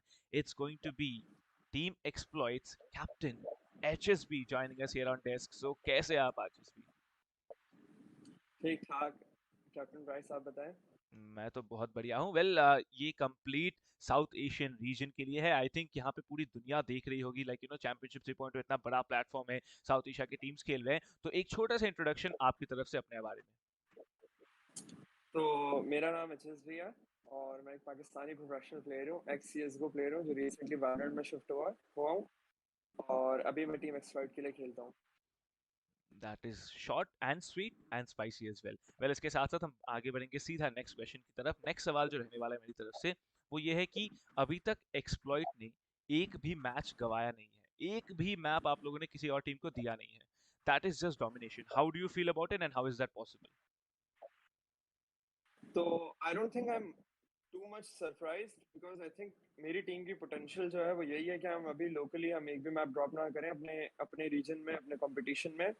और पास में हमने कुछ मैचेस ड्रॉप किए हैं और उस वक्त हम अपनी पोटेंशियल को ढूंढ ही रहे थे और आई थिंक वो पॉइंट आ चुका है कि हम लोगों ने अपनी पोटेंशियल लॉक कर लिया और इस टूर्नामेंट में हमने एक भी मैप ड्रॉप नहीं किया। तो मैं इस बात से काफ़ी खुश हूँ कि हम लोगों ने अपना 100% दिया, हमने अपना अपना लेवल अनलॉक कर लिया और बस अब हमें और बेहतर होना है। और मैं इतना सरप्राइज हूँ इस सब के बाद। That is just amazing. Well इसके बाद हम सीधा बढ़ेंगे अगले क्वेश्चन की तरफ। आपकी टीम के मैकेनिकल स्किल्स हमने देखे हैं, ब्रीच का फ्लैश एंड फिर आगे जाके पीक करके दो तीन खिलाड़ी लाइक स्प्रे ट्रांसफर, वो सब तो हम देख ही रहे हैं। बट आपकी टीम के बारे में एज होल अगर हम बात करते हैं, लाइक इतने एक्स्ट्रॉर्डनरी स्किल्स होने के बावजूद एक्सप्लॉइट हमेशा अपने गेम के टॉप पे रहती है, फॉर्म में रहती है। How is it possible? I think it's because of the experience in the team और हमारे पास कुछ ऐसे प्लेयर्स हैं like soulmate and me who have been on the top of the CSGO scene in Pakistan for a very long time. Yes. We have Shooter, we have King. They have been on top of the CS scene as well as the Valorant scene as well from since the beta came in. So I think हमारी team को top पे रहना आता है, so that's why we are on the top. That's why you're on the top. Well, no doubt on that part. आप top पे हैं। अभी तो ऐसे प्लेऑफ्स आने वाले हैं तो उसके लिए तो हम बहुत ज़्यादा एक्साइटेड हैं। Talking about the next question, well एक सवाल यहाँ पे ऐसा रहने वाला है आपके लिए। मैं एक एक रोल बोलने वाला हूँ, like there are 4 agent roles Valorant में, sentinel, duelist, controller and initiator. तो एक ऐसा खिलाड़ी you would like to choose जो कि आपके एक वेकेंट स्पॉट को फिल अप कर सकता है। हम कंप्लीटली पाकिस्तान अफगानिस्तान रीजन को यहाँ पे अमिट करने वाले हैं एंड हम इंक्लूड करेंगे बाकी साउथ एशियन कंट्रीज को। सो लेट्स से कि मैं सेंटिनल के बारे में पूछता हूँ, तो आप चाहे इंडियन रीजन से एक सेंटिनल पिक कर सकते हैं, श्रीलंका, भूटान से, या फिर बांग्लादेश, नेपाल से। So let's start of. सबसे पहले इनिशिएटर के साथ साथ हम शुरुआत करेंगे। एक ऐसा खिलाड़ी जो इनिशिएटर रोल को आपके साथ एक कंप्लीटली सिनर्जी वगैरह में निभा सकता है। I think it's right to ace hands down right to from is ELT. Well Indian region से सबसे पहले रेडियन खिलाड़ी है, so very very smart choice out there. उसके साथ साथ आगे बढ़ेंगे हम डुअलिस्ट के लिए। SK Rossi or Deathmaker.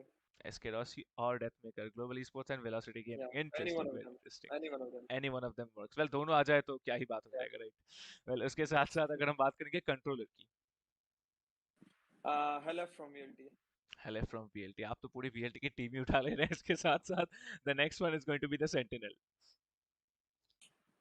Hmm.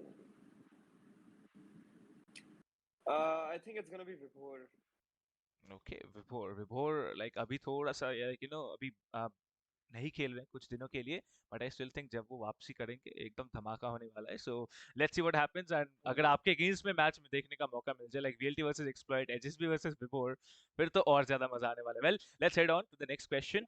मैं आपको 6 कंट्रीज के नाम बताने वाला हूँ। I am gonna tell you 6 country names and उसके साथ साथ you need to tell me the first few things that come to your mind when you hear the name of the country. Like अगर मैं पाकिस्तान की बात करता हूँ, मेरे दिमाग में सबसे पहले ख्याल आता है कराची, लाहौर एंड पाकिस्तान का खाना।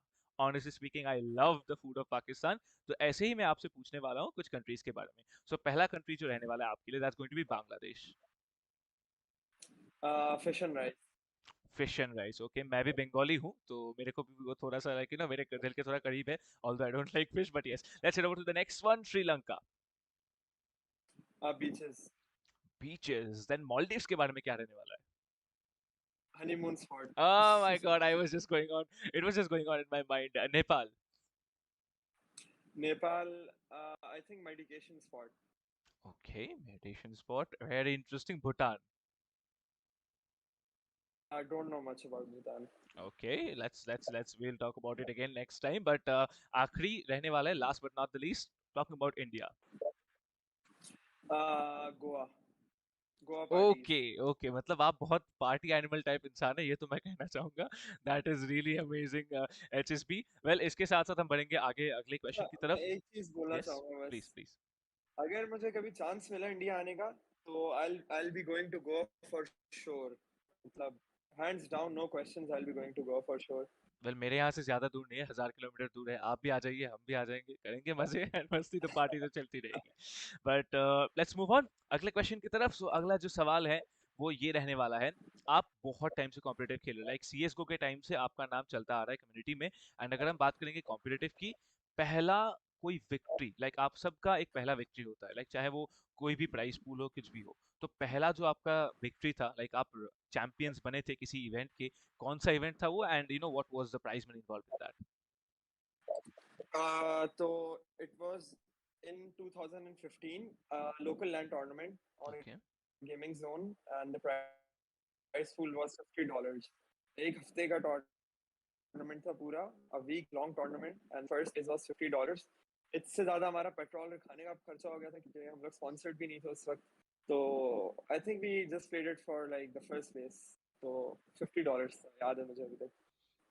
That is really amazing. Well, अगर हम बात करेंगे सबसे करंट विनिंग की, then सबसे करंट विनिंग कौन सा रहने वाला है? बिल्कुल रिसेंट जो हम टूर्नामेंट अभी जीते हैं वो sky sports and the price pool was $2000. तो वेरी डिफरेंस देख लें आप कभी. वेल, देख रहे हैं. मैं like you know it's how many times is it, like 50 into, मैं मैथ्स में थोड़ा वीक हूं, तो 5/20, that's 40 times more. That's huge, that is yeah just massive. Approx I am very bad at maths as well yeah so आई नहीं, don't know. 40 times huge है. मैं अभी ना दिमाग में थोड़ा सा डिवीजन वगैरह कर लिया. बट चलिए, मैथ्स के बारे में नहीं जाते बिकॉज वो दोनों का स्ट्रॉन्ग सब्जेक्ट नहीं है, वैलोरेंट है फिलहाल के लिए. So heading over to the next question. आपका पहला इन गेम नेम क्या था? बहुत एम्बैरेसिंग क्वेश्चन है ये मगर मैं बता देता हूँ. It was okay. The real killer in 2008. I was 7 years old back then. The real killer. The real killer, interesting. कोई स्पेसिफिक रीजन है इसका, इस नाम के लिए? हाँ. पहले सबसे मैंने रियल किलर रखा था क्योंकि I thought like I like the AK in CS. मतलब बचपन से ही हाँ मुझे हाँ. एके पसंद थी. तो मैं बस 5 स्नो और 5 स्किल वगैरह में AK-47 पिक करता था और मैं बस बंदे मारने चला जाता था एम करने के लिए. Headshots, one tap. तो इसलिए मैंने द रियल किलर नाम रखा था because I was used to position myself in the middle of the map and I used to aim around across the map. 7 साल की उम्र से ग्राइंड चल रहा है, तो उसके रिजल्ट्स हमें दिख ही रहे हैं. Well, if you had a chance to change your IGN right now, like सब आपको एचएसबी के नाम से जानते हैं, if you had a chance to change it, क्या वो चेंज आप करेंगे? एंड अगर आप करते भी है, वो नाम क्या रहने वाला है? वैसे I don't think I would like to change my IGN क्योंकि आई थिंक मेरी मेरे अपना लाइफ के साथ कनेक्शन एक ज्यादा स्ट्रांग हो गया एचएसबी का क्योंकि I have memories with HSB. लेकिन अगर मैं कभी चेंज करूंगा तो I would keep it even fall. I think it's a cool name. Okay okay, very interesting. Well, you know अगर आपको मौका मिले, ठीक है, तो चेंज आप करें ना करें, that's your decision, but a really really smart choice out there. Well, इसके साथ साथ हम आगे बढ़ेंगे अगले सवाल की तरफ. सो अगर हम बात करते हैं टीम एक्सप्लॉइट की, लाइक हर एक टीम में ना, like there is something which everyone likes to change, उस टीम को थोड़ा सा ट्यून करने के लिए. तो is there anything you would like to change in your team उस ट्यूनिंग के लिए? ट्यूनिंग का तो नहीं कहूंगा मगर I would like to change a few things in my team. Okay, let's go for it. I would like to make king less annoying and okay. soulmate a little bit less emotional. Soulmate है तो दिल से सोचते हैं, समझ रहे हैं थोड़ा सा. But yes, that's just so sweet of you. Let's head over to the next one. अगला जो सवाल रहने वाला है, that's going to be, what is HSB made of? Steel. Steel, interesting. Very very interesting. Steel मतलब इसीलिए, like you know, breach, that's the reason you have breach, Yeah, you have steel in your because arms. you can't break steel, you know. Yeah, I have steel in my arms, and you can't break steel. You can't bend it. That's I'm steel. I'm made of steel. That is just great. That is just great. Well, हम अभी फिर से वापस आएंगे आपके team के बारे में. अगर मैं पूछता हूँ आपको, like team exploit, what is team exploit made of? What makes team exploit? Team exploit. Hard work and sweat. Hard work and sweat. Following up on that question, कितना घंटा आप डेली प्रैक्टिस करते हैं एक साथ as a team? Recently, we haven't been practicing much because we had officials back to back.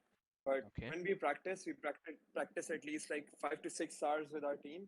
We play scrims every day, no days off, except when we don't get a scrim. So we practice every day, no days off. We practice for like 5 6 hours, then we practice individual. That is just hard work and sweat, no doubt on that part. Well, आखिरी एक ये सवाल नहीं है, like आपके बहुत सारे fans हैं, आपकी टीम के बहुत सारे फैंस हैं, and there are a lot of people who actually want you to be the best. So कोई मैसेज आप उनको देना चाहेंगे, आपके फैंस को, फैमिली को, फ्रेंड्स को, या फिर इतने सारे जो भी आप लोगों को देख रहे हैं?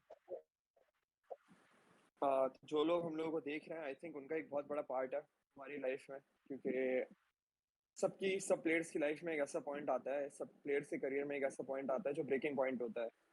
और आई थिंक अगर उस वक्त आपके फैंस आपके साथ ना हो, आपके सपोर्टर्स आपके साथ ना हो, तो I think that doesn't make you the best और it breaks you before you become the best. तो I would like to thank all my fans, specially the ones from India, क्योंकि I think those people give us love and support, क्योंकि Indian community बहुत बड़ी है compare to the Pakistani community. तो जब हमें वहाँ से सपोर्ट आता है एक बड़ी कम्युनिटी से, तो हमें अच्छा लगता है। और स्पेशली वो फैंस, पाकिस्तानी फैंस और जो लोकल फैंस हैं, फैमिली फ्रेंड्स हैं, उन्होंने हमें डे वन से सपोर्ट किया, उन्होंने हमें हमारे अप्स एंड डाउन्स में भी सपोर्ट किया। तो I would give nothing but love to all my fans. That is amazing. Thank you That so is much for just being there, amazing. guys. That is just amazing. Well, thank you for joining us here on the desk. Well, ladies and gentlemen, हम आप लोगों से मिलेंगे एक और interview लेके। कौन आने वाला है, कौन सी टीम से आने वाला है, उसके लिए बने रहिए हमारे साथ। See you on the next interview.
From a driver's point of view, to get ahead, you need to understand the data.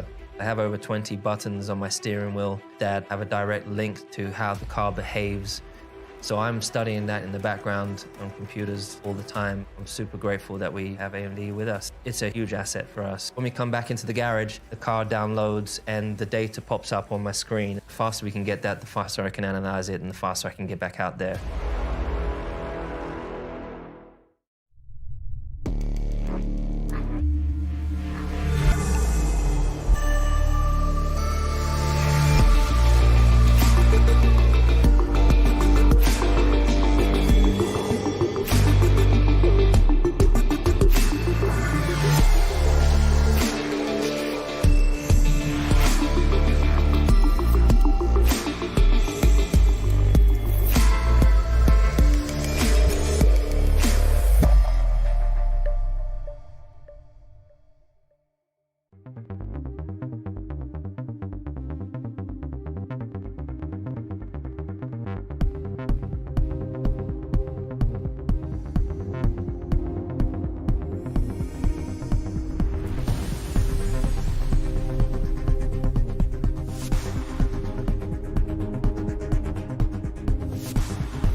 Well, welcome back, ladies and gentlemen, to Skyesports Championship 3.0. This is me, Edge, and right now I'm joined by the one and only, the beautiful Mythica. Welcome back to the desk, by the way.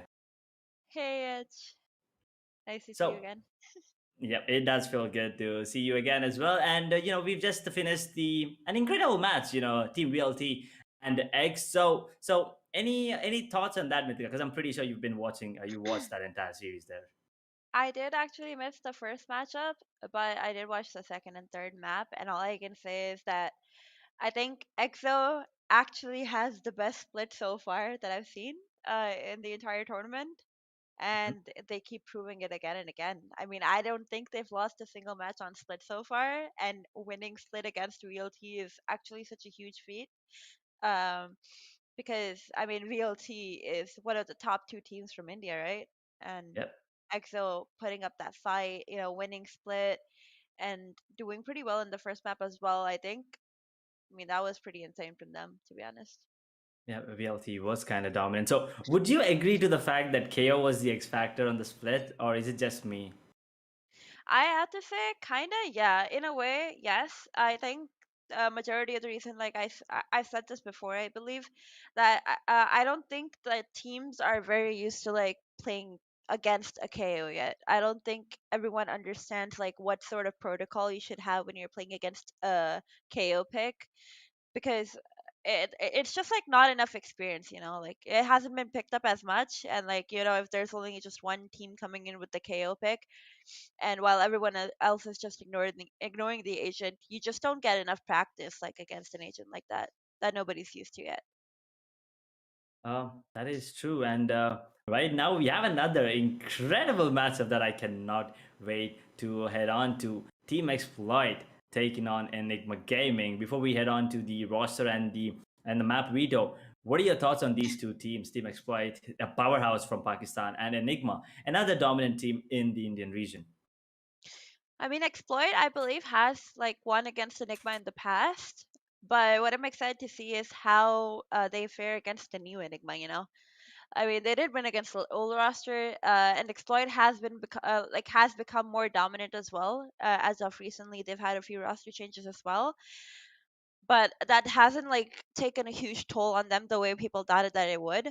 I mean, Darky Shore in the beginning, like he was underperforming a bit when he first joined, but he picked things up and he's been performing the same as like his other teammates. And Shooter has been filling Storix's shoes pretty well as well. I mean, yeah, he was the duelist before too, but not the jet main for the team. There's like a huge difference between just being a duelist and then being the jet op for your team. It's like a huge change of playstyle. So yeah.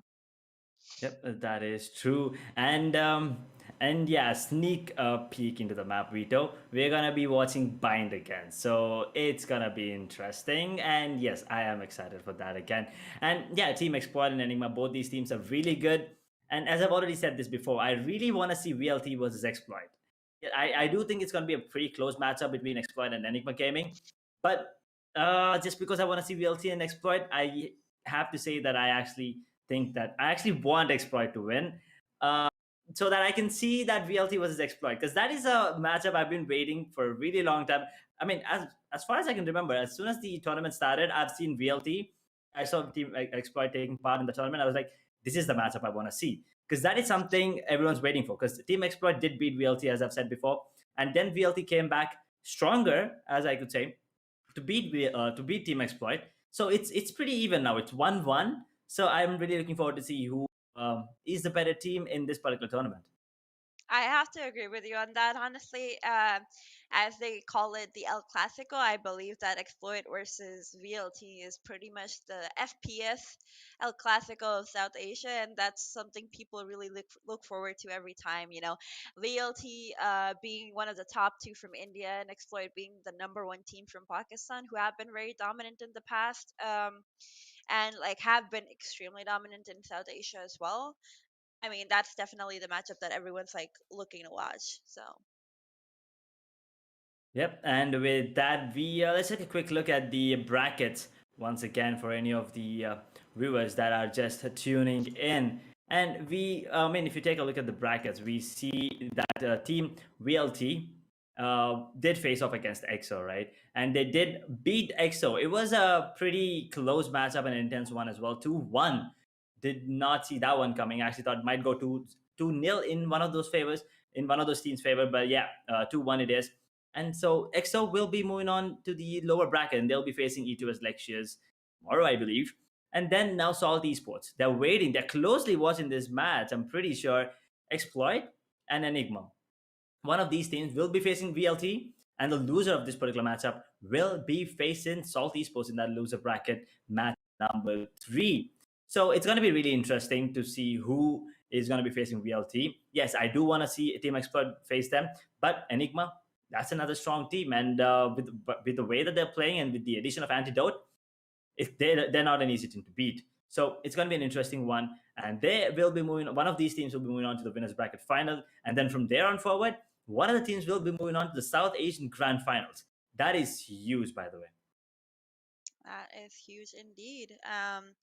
And speaking of the lower bracket, I mean, yeah, those teams are, patiently waiting for like whoever they're gonna face off next. And I mean, it is a scary thought, like you have one day to prepare for either of those two teams, and like because they both have such different play styles, such different comps and stuff. You kind of have to like refresh your memory about like how you're supposed to play against them and what their habits are, what you can punish from the other team. Like it's gonna be interesting to watch like which one of these teams make it forward and play against VLT, and which one of them actually go into the lower bracket. Um, I do think that uh, Exploit overall does have the edge here because um, they have been like dominant so far, and Enigma like they've had kind of a rough patch coming into this series because they had pretty close games against New Order as well, and maps that they could have lost, to be honest, although they did end up winning. But Enigma still has a way to go, and I'm really excited to see what they do against the new Exploit as well, pretty much. Yeah, yep, the new Exploit. It looks scary, it's not an easy team to take down whatsoever. Shooter, HSB, Soulmate, King, and Darky. That is a dominant team right there. But on the side of Enigma as well, we have Hika, Rofil, RVK, Rexy, and Antidote, the newest addition to the roster of Enigma Gaming. So that is not an easy one. I mean, both these teams are pretty much based on raw skill, and there's a lot of experience on both these teams, on both these sides. Maybe not so much on the side of Exploit. I'm not really sure, but Team Enigma Gaming, I know all of these players, and yeah, there's a lot of experience on the side of Enigma for sure. Yeah, I mean, all of these are like veterans when it comes to FPS, So I mean, like experience wise, I think they all have it. It's just like who has a better understanding of Valorant at the moment, and like who's keeping up with meta, who's like, um, you know, who has like better teamwork. It all just comes down to that. But hey, moving to the map Guido, since we have it here on the screen. There you go. Icebox is going to be the map number 1. But before that, Team Expert did ban Haven. Because Enigma, I mean, I don't think they want to face Enigma on the map of Haven, because we did see how Enigma played on the map of Haven the last time. They were completely, dominant, especially with the operator raw field. But Enigma, on the other hand, banned Split against Team Exploit because they know Team Exploit absolutely destroyed the other team. I think it was 0-13 on the map of Split. I'm not really sure. Forgive me if I'm wrong, but they are really dominant on the map of Split. But yeah, Icebox is going to be the first pick of Team Exploit there. And Enigma, they picked the attacking half there to begin with. Then we'll be moving on to Bind, something that I'm absolutely excited about. Enigma's pick, and then Exploit will be defending on that particular map up. And then Enigma will be defending on the map of Essence. That is if it goes the distance. The Deciders map is going to be Essence, the classic map of Valorant. So yeah, it's fitting to be the final map, Deciders map, that is, if it goes the distance. But before we begin, what do you think? 2-0, 2-1? What are your predictions here? I'm thinking a 2-1. I don't think Enigma's that bad of a team to be like, get 2-0'd. I do think they're like a pretty decent team. And hey, I kind of revealed, like I'm kind of expecting Exploit to win this out because they're the champs here, and like Enigma in this matchup at the moment is kind of like the underdog. So I mean, it would be fair to say like Exploit has a better chance of winning here because they have so in the past. Like history has it pretty much. But Enigma, they're still a good team, so I'm thinking like they still take one map here. Um, but Yep. talking about the maps, like I'm actually surprised to see the Icebox pick coming in from Exploit. They've kind of like made this map their own, and this is the same map I believe that they played in VCC as well, and they actually performed their hearts out on.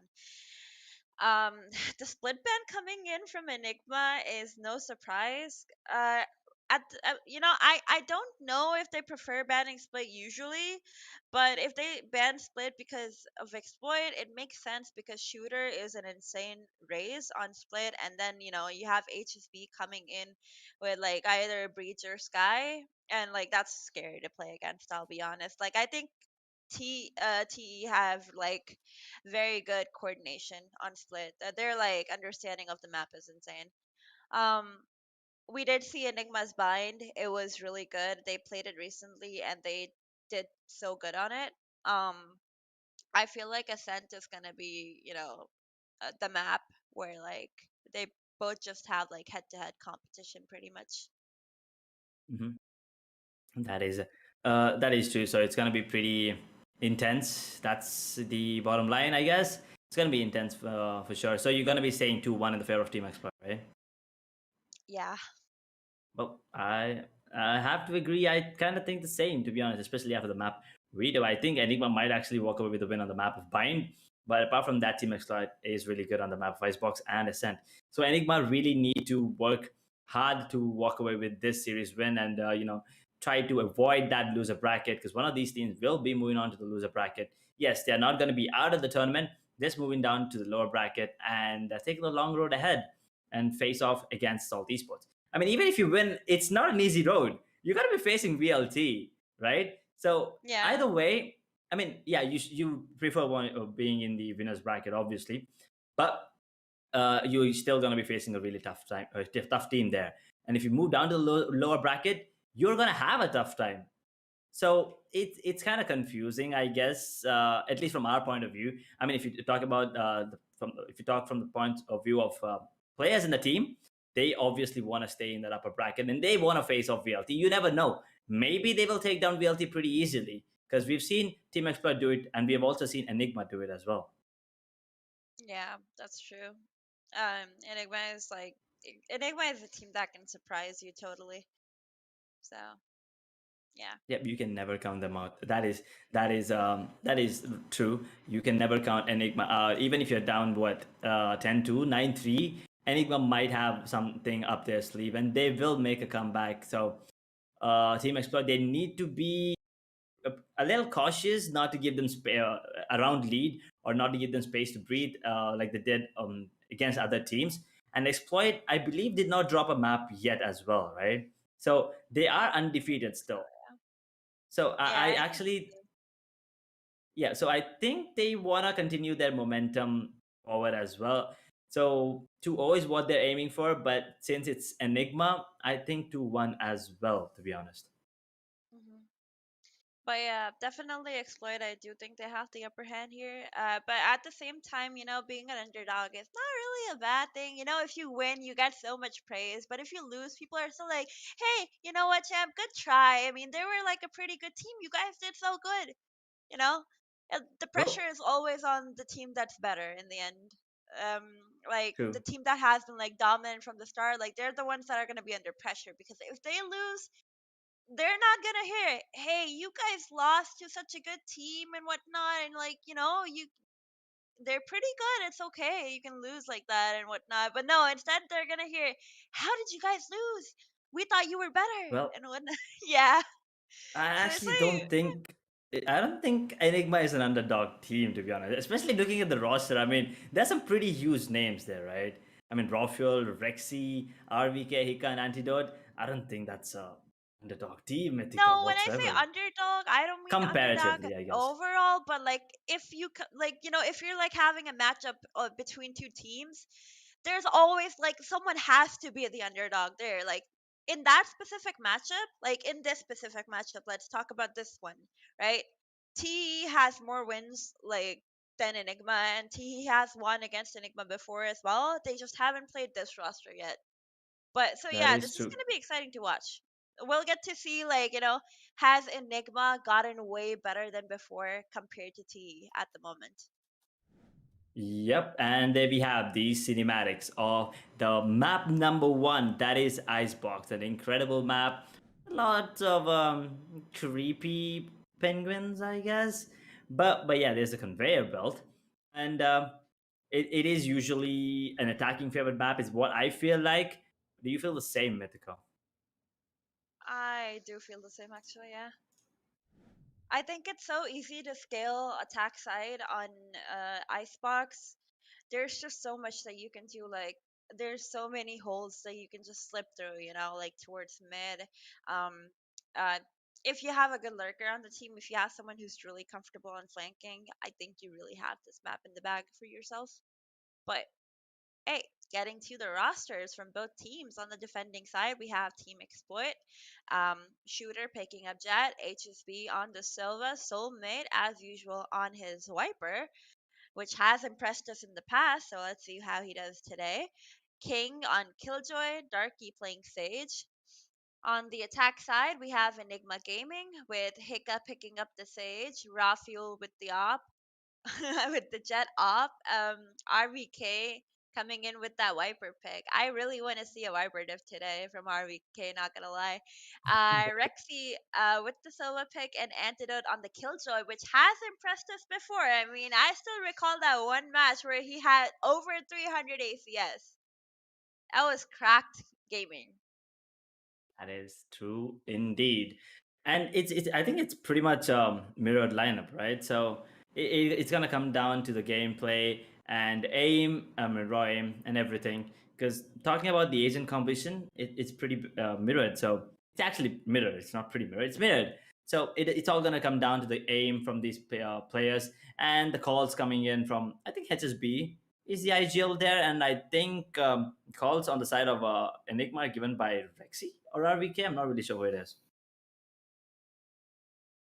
Um, well, I I have been impressed so far by RBK. I'm not gonna lie. He's one of the newer picks on Enigma, if I'm not wrong, and I don't think I heard a lot about him in like other FPS before. But like coming into Valorant, he's a player that has definitely impressed me because his improvement over time has been impeccable. Like he's done amazing work, honestly. Yep, he has indeed. And there you go. The players are ready from the side. This is the Enigma bootcamp, I believe. Really beautiful. I mean, having a bootcamp obviously helps you a lot, right? You get to spend time with your teammates, talk about different things, not just about game, get that synergy built up between the players, the chemistry and stuff. And I Yeah. think the calls are a bit more better. And with that being said and done, here we go. Pistol round, match number 2 for the day. Team Exploit taking on Enigma Gaming on Icebox. Yeah.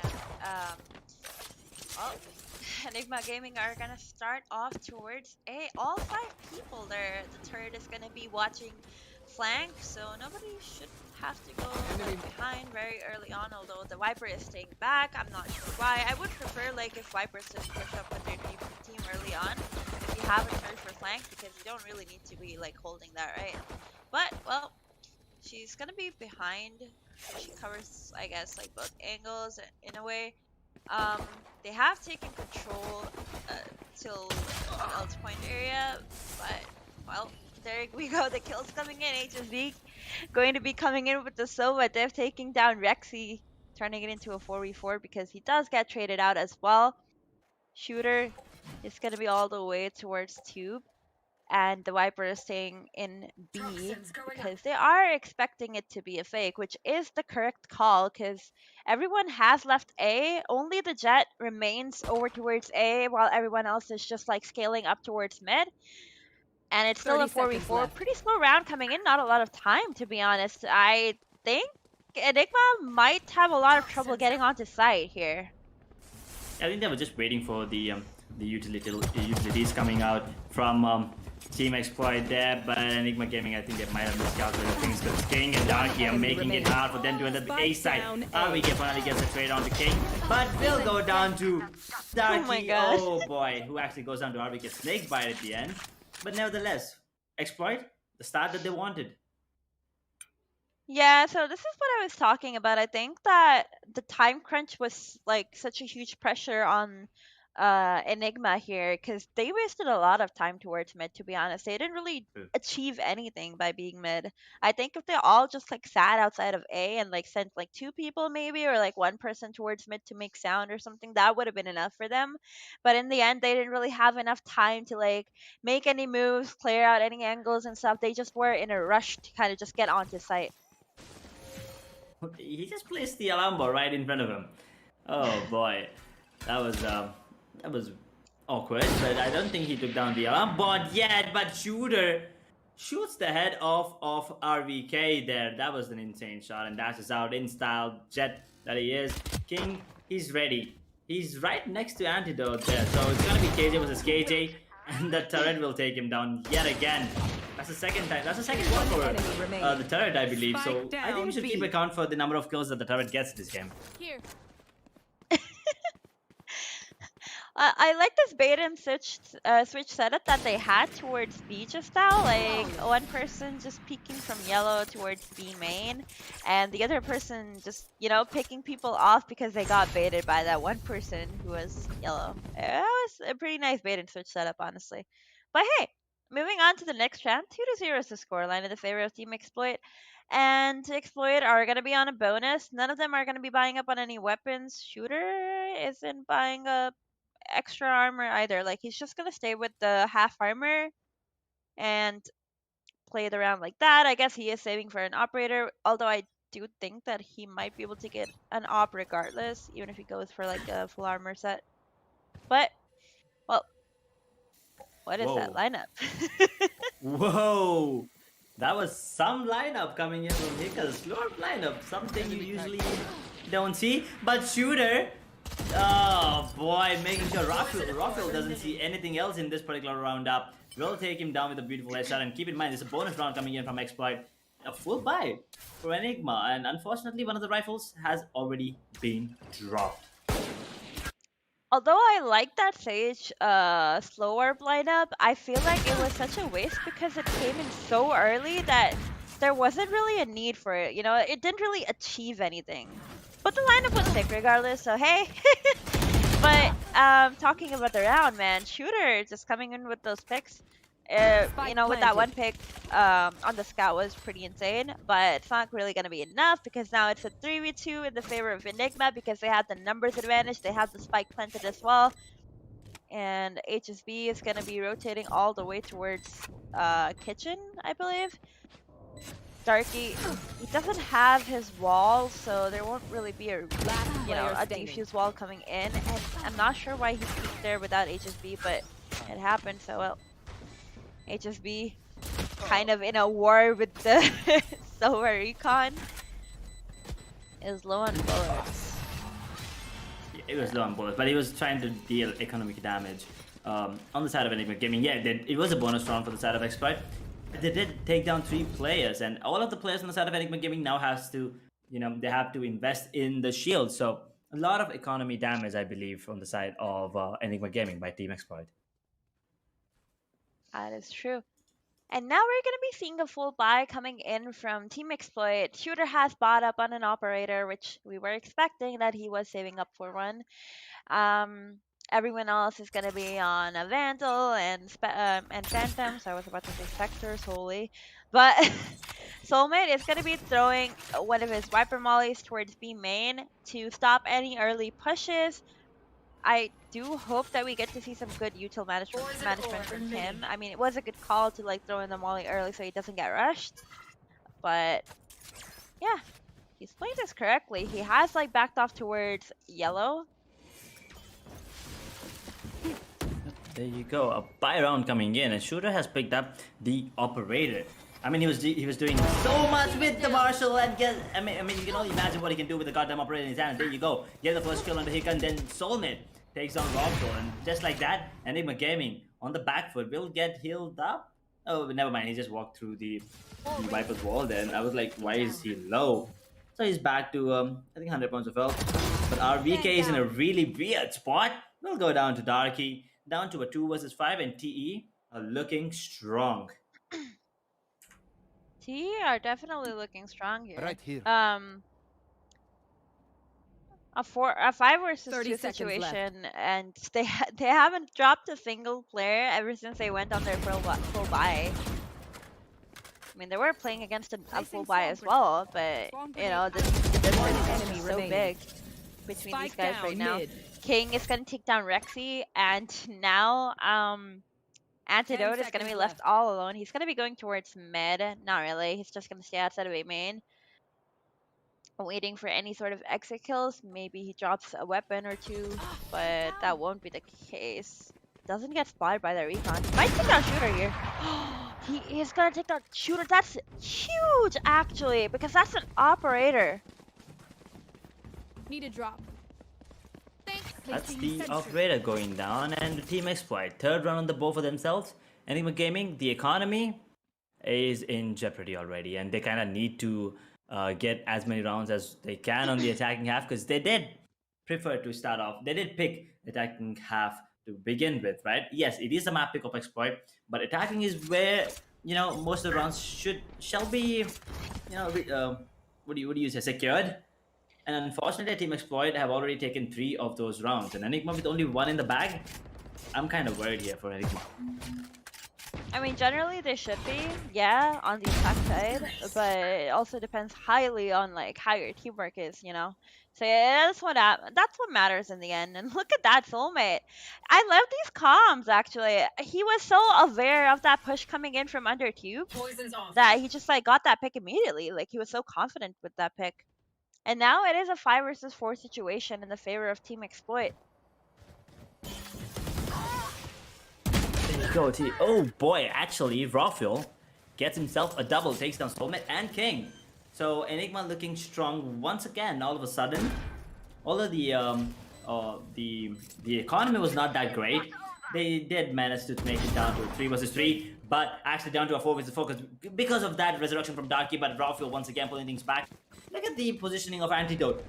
I think he's spotted. Oh my god, Shooter, that is so unlucky. Oh my god. He's not spotted, so Antidote is going to be the X factor for this particular roundup, I believe.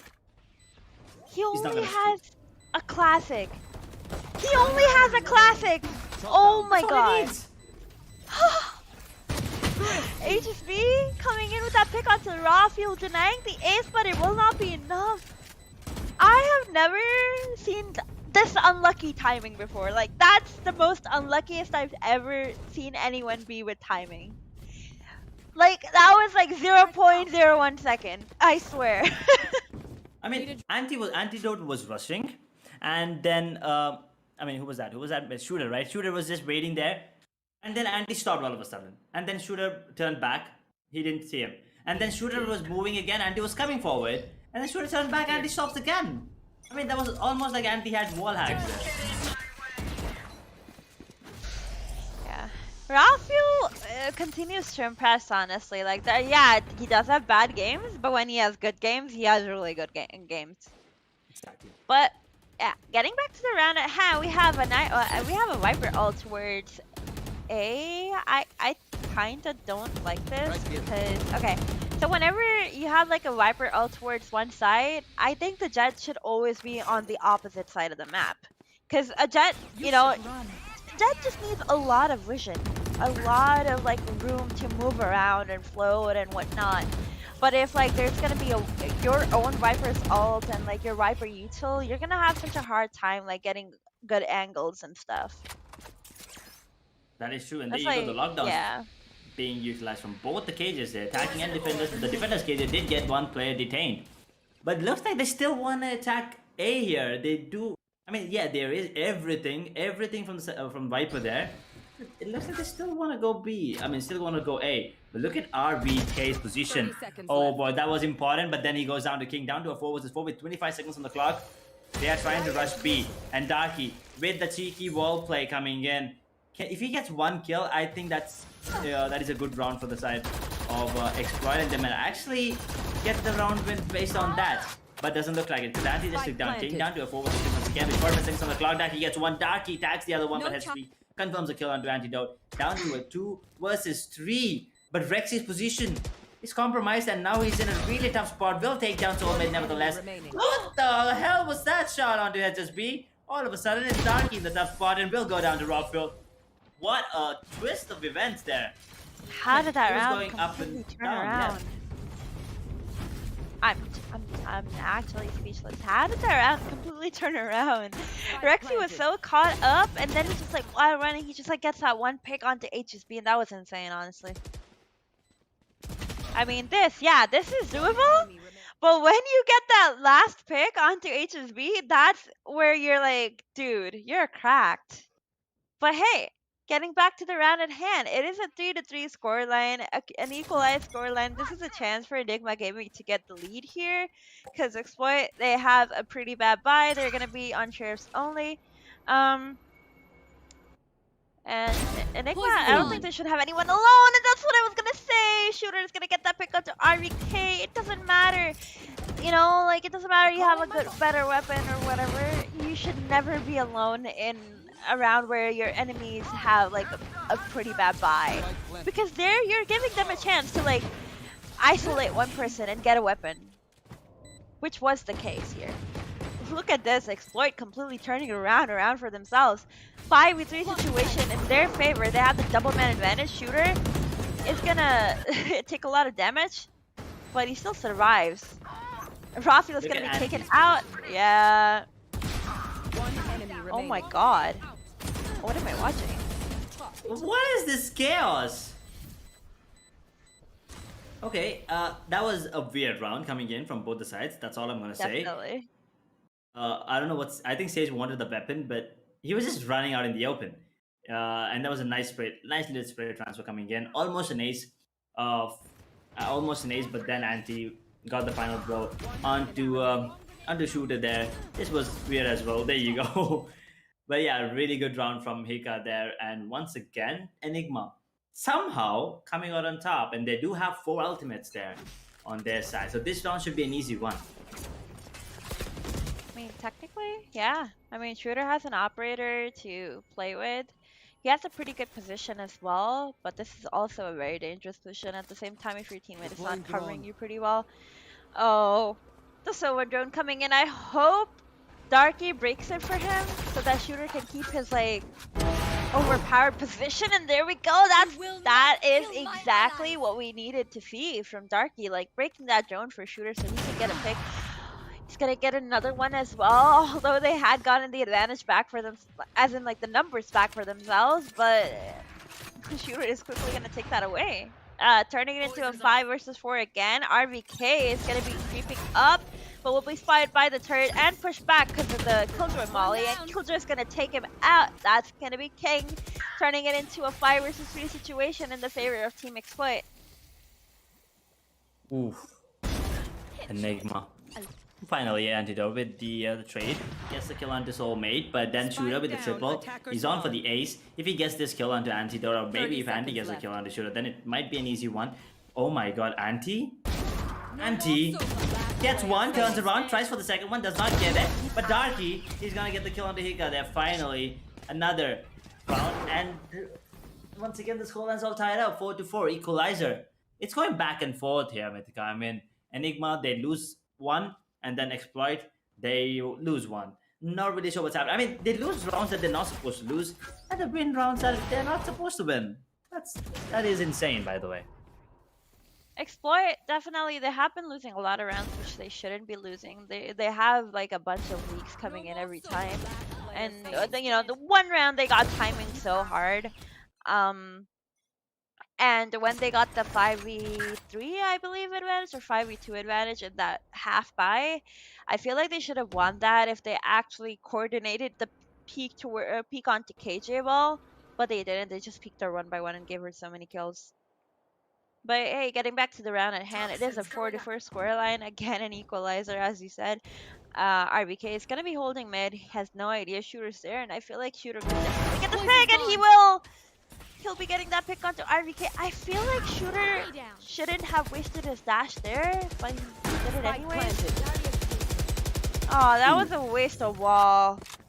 I think he wanted to catch Sage off guard, but unfortunately, yeah, but that was too late because like the Sage started planting such a long while ago, and if you're like walling that late, you might as well just not wall, you know, save it for the defuse or something. But oh well. 3v2 situation in the favor of Enigma Gaming. HTV, I feel like might get taken out. He will get taken out by Rafael. Enigma is gonna and Kika is gonna be cleaning up things for the round. And it's going to be another lead coming in for Enigma Gaming. There you go. Another round that we actually thought Exploit would come out on top. Enigma comes out on top. And a beautiful, I mean, Rafael is popping up, right? And you're right. If he has good game, he has insanely good games. And that's, I think this is one of those games. So it is going to be the battle of jets once again. Shooter versus Rafael. Yes, Shooter is picking up that operator and marshals quite often than Rafael, but that's because he's on the defensive half. Maybe Rafael, once he switches to the defensive half, maybe we'll see his marshal and his operators operating skills. But right now, Enigma Gaming, they might as well get this 6th round on the board as well because it's an eco. Just a marshal and a bunch of shares on the side of Exploit. Someone should be breaking that drone and not give it a chance to get so much information. Last player Anti! Oh. That's nasty. That was nasty. Indeed. And now Dark is left He wants in the a ace. 1-5 situation. Antidote does want that ace for sure. He's gonna try to get it. Can he get it?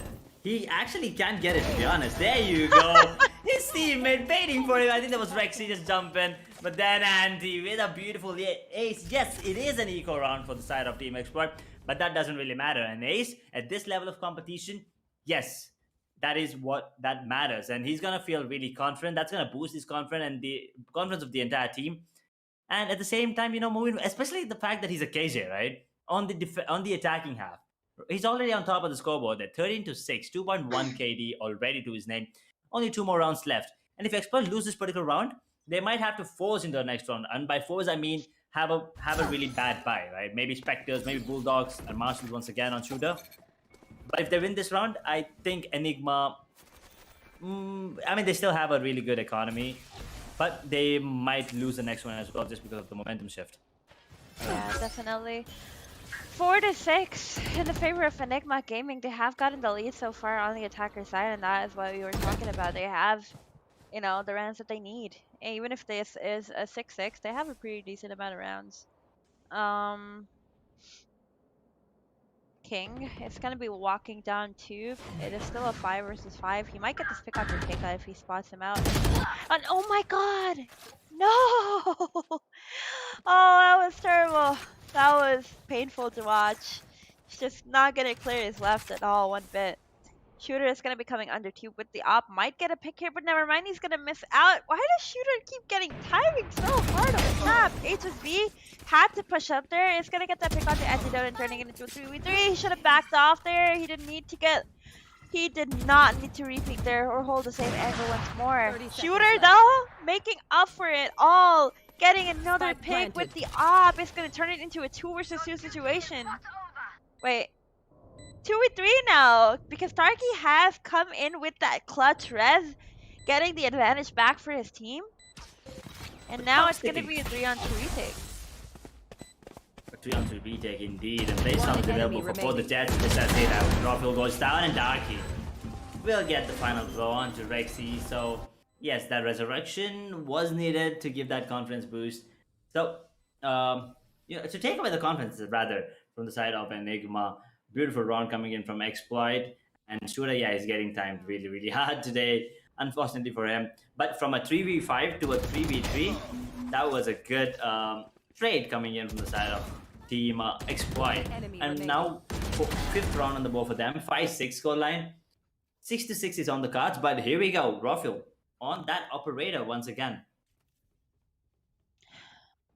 Yeah, Rafael on the operator along with Shooter. This is going to be interesting to watch because it is the last round and he's taking the risk of buying up an operator on the attack side when generally like a lot of Jets prefer to just go up with the rifle, you know, so that they can get more picks and they get entry for their team. But the entry potential is like a little less with the operator unless you're just like holding pushes. And if you know the other team is like pushing up a lot, Shooter is gonna activate his Blade Storm. Won't really get any damage from that Killjoy Nanoswarm because, well, it wasn't really in a good spot to begin with.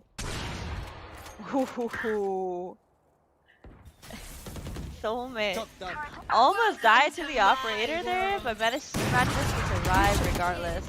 And look at that shock dart coming in. It's gonna tag RVK a bit. Not much though, because it wasn't as close. The Killjoy lockdown coming in isn't really gonna get anyone, I believe, or it might. Actually, it gets King. It does get King. Yeah, Resurrection coming into play, and now down to a 5v5 retake situation. This is going to be really interesting to see, because it's in the Viper's Pit as well, despite, right? Enigma Gaming, no ultimates whatsoever. Yeah, the Blaze-Storm is active, the Shooter does have the Blaze-Storm there, but there you go, so maybe the first blood on the rock field. Darky gets 2, Darky gets 1 actually. King with the kill under Rexy, and Antidote will take down Shooter down to a 2 with the 4, but the defenders KJ has initiated the lockdown. If that does not go down, then Fire of Enigma might have issues, but it's going to be KJ. Taking down, but Dark is defusing. Okay, never mind. Half defused. King, he has to stick to defuse. Auntie, where are you? 3, 2, 1. Antidote will not be able to save the day. King, nerves of steel. Fix the defuse. And oh my god, what the hell was that? That was such a good round from Exploit, and also at the same time such a, I don't know, such a chaotic round as well. I mean, it was so unclean, it was just messy, but it somehow worked out. Not sure what happened here, honestly. I mean, hey, at least he got that half defuse, you know? That's what actually saved the round. I am actually speechless, to be honest. I mean, there was so much happening in that particular second there. I mean, every second there were like 2 to 3 plays happening. That's how intense it was. And yeah, even through all that chaos, King, he had the presence of mind. He was calm, stuck the defuse, and secured the round for the side of Exploit to make it 6-6. And there you go, King with the first blood onto Rockfield, opening things up towards a side for the side of Team Exploit. Exploit, they're gonna have all 5 players towards A. There is gonna be a pick coming in from the Exploit side onto one of the players. I mean, was that? Yeah, it was Rafael actually. Rafael is gonna get picked off. He's gonna get punished for peeking when nobody has pushed up yet because everyone was just holding behind, so there wasn't really a need to be peeking there yet because nobody was like trying to aggress or anything. They were just looking for picks and you kind of gave them one. But still 5 versus 4 now in the favor of Exploit. They have made so much sound towards A, and it is A that they're gonna be committing to. King is gonna get that one pick onto 30 seconds left. Shooter getting a pick onto Antidote. I am surprised. I actually thought that Shooter might get taken out because he was like, he's just one shot right now. But he didn't. He had a lot of good support from his teammates here. RBK is going to be moving in along with Rexy. It's going to get damaged hard by King. He's going to taken out. King with that 3k coming in will get taken out by Rexy, but trade kill coming in from HSB. It's going to be taking away the round for Team Exploit. Now they have the lead once again, and they might get another round on the board as well because, you know, they won the pistol, and that means they have a pretty good chance of winning the next round. One enemy remaining. Oh boy, Team Exploit once again coming out on top. Now pistol rounds once again going in their favor, right? And Team Exploit, they're really good at the pistol rounds. And keep in mind, fellas, that they did not drop a map yet in this tournament, if I'm not wrong. So they kind of want to keep up the same kind of momentum moving on forward. So there you go. Shooter once again opening things up with a beautiful headshot. Onto RVK. Oh, once again, Enigma on the back foot. I mean, every time the side switch happens or the match starts, they kind of seem like they're on the back foot, and there you go. A pretty easy round for the side of Exploit, but yes, a lot of economy damage for the side of Exploit there. 3 players went down, but I think both the rifles were retrieved there, so I think they're good to invest in this particular round as well. That was a very fast round from Exploit, honestly. That was very quick.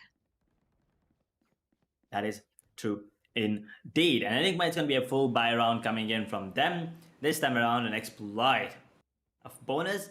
Ain't enough a bonus because they already have rifles out. So I think a pause being taken here. Not really sure from which side. So yeah, we're just going to wait for the confirmation about what happened. But a pause nevertheless, and which gives enough time for both these teams to talk about what to do and what not to.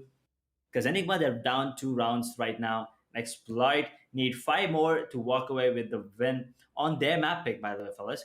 Icebox. After this, we'll be moving on to Bind.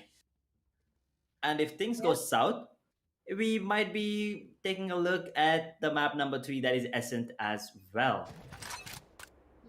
That's true. It's highly possible as well, considering that, this is Exploit's pick and Enigma is already doing so well against them. Imagine on Enigma's pick, which is Bind.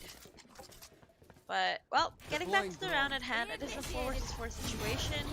Killjoy lockdown coming in from the attacker side. They're going to be pushing back Enigma off the site. And now they're going to be entering site with the last 4 seconds left on the KJ ult.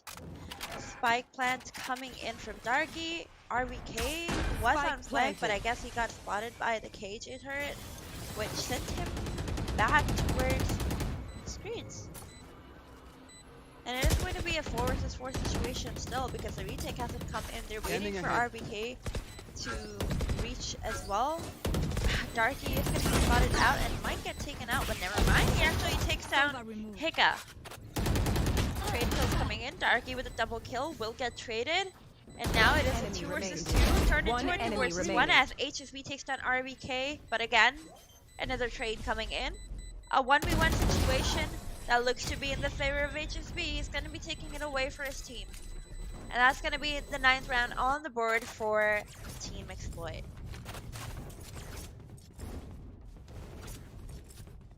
Well, 9th round and Exploit get that bonus in their favor as well. And then Enigma Gaming, ouch, that's all I'm gonna say. Ouch, that was really close. But Exploit once again coming on top, 1v1. HSB showing us why he's the better player there among those two. But the economy once again is broken on the side of Enigma, which means the 10th round is on the cards for the side of Exploit, unless Enigma pull out something miraculous from their bag and these sheriffs, they have a lot of work to do. But there you go, Daki once again taking down RVK, the initial frag, and that's it's a stack! It's a stack coming in from Enigma. Rockroll will get one before going down. Rexy gets another one as well, down to a 2v2 because Rexy just got himself a double. A beautiful shot there, can he get the kill? If he gets the kill, it's gonna be a down to a 1v1. Has just been with Rexy, it's gonna be a 1v1 Sova versus Sova. Sova def is on the cards, but it's gonna be a Rexy versus HSB. Phantom versus Sheriff. It's all about the timing and the positioning coming in. I don't think HSB knows he spots him. One shot onto HSB, needs 2 more to go down. Is he gonna plant the spike? Does he? Okay, he does have the space to do it. Rexy, where are you? He's coming in. Spike planted. Back to safety. HSB, 45 seconds to work with for Rexy. He kinda has to work. He's gonna pick up that Phantom. Yes? No? No? What are you doing? Okay, what's happening? HSB, never mind. We'll take an easy headshot onto Rexy. But that was a really close round for the side of Exploit. That was too close to comfort them, Mythical.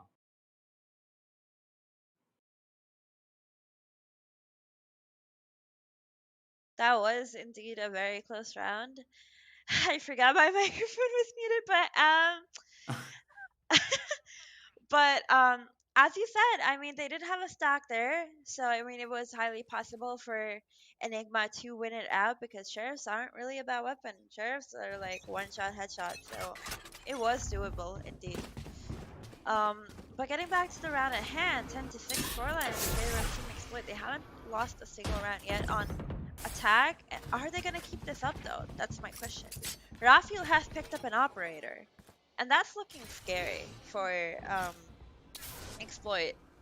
Because Rafael is known for his operator skills and he's pretty insane. So if he manages to get a few kills here and there, this round could definitely go in the favor of Team Enigma. It just might, and you're right. He's having a good game, and if he lands a couple of shots with the operator, I'm pretty sure he's gonna pop off with that as well.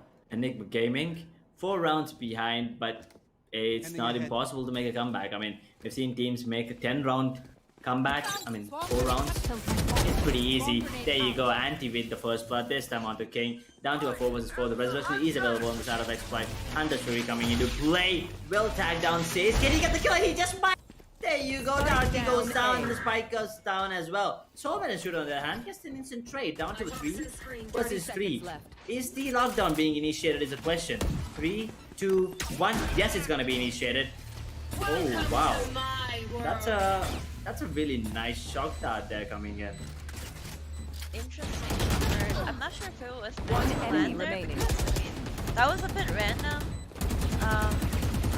but it did it regardless. Soulmate is going to be inside his Viper ultimate, and Rafael is going to be spamming away inside it, trying to live for the kill onto Soulmate, but it's going to be Antidote actually coming in with that pick. That was an unfortunate round coming in from Exploit. They had it down to a 3v3 from like a 5v3 that was in the favor of Enigma, and still managed to lose somehow. And that a little biff coming in, but this kill onto Darky by Rex's Hunter's Fury, I think that was the really important one as well. And yeah, I don't think Rafael did a lot with the operator. He did switch out, I think, to the Vandal, and then he was shooting. So we did not see him do anything with the operator. So I'm really looking forward to see him. Maybe this round, maybe the next one, because it's going to be an eco coming in from Team Exploit. So a potential later on the board with the side of Enigma Gaming, but you never know. It's Team Exploit. Expect the unexpected from them. That is definitely true. Expect the unexpected, like I said before as well. Enigma is definitely one of the teams that can surprise you. And that's what we're seeing right now from them. They have 7 rounds on the board against Exploit, which is a very dominant team, and it is Exploit's map pick as well. So, interesting match to watch, to be honest. Like, good effort from Enigma, good gameplay coming in from them. A lot of interesting things we got to see from Rafael. But, well, the game isn't over just yet.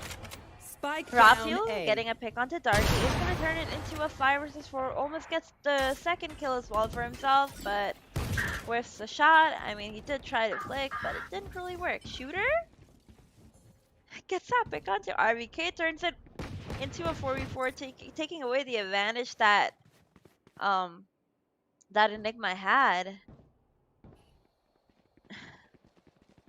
Oh boy, that is 2 down to a 4 versus 4 right now. Left. With 30 seconds on the clock, I don't know what Team Exploit is doing right now. It's a bit too slow paced, but it looks like it's going to be a B hit coming in from them, where the Rexy and the Anti, I believe, are ready for it.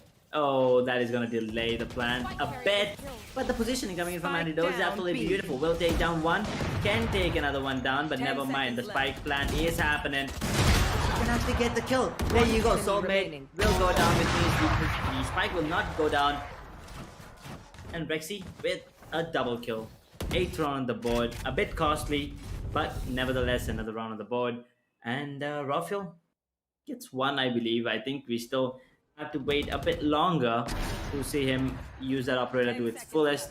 But a really nice ult coming in from Antidote and Rexy there on towards the weak side. Definitely. 10-8 scoreline in the favor Exploit, but they have lost 2 rounds in a row so far.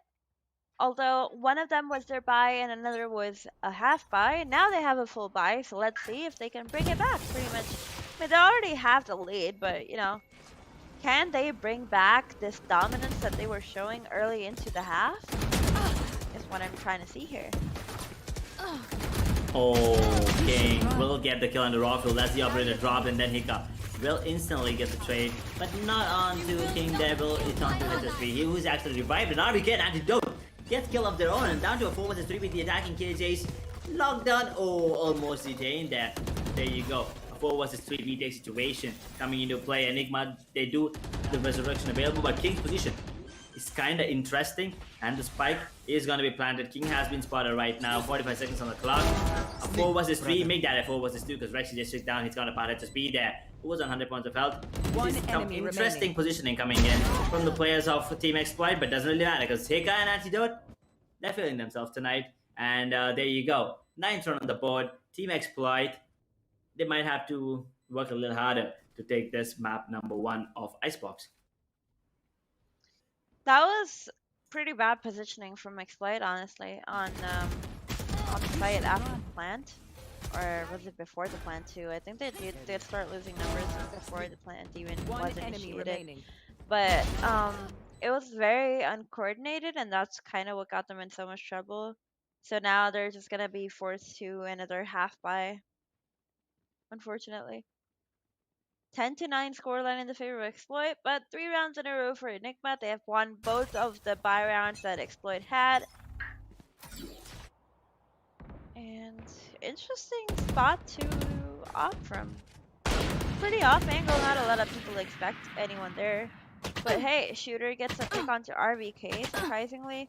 The cage turret is going to be damaging raw fuel a bunch, but still won't be that much. Yeah, that was weird, but nevertheless, it's an eco round coming in.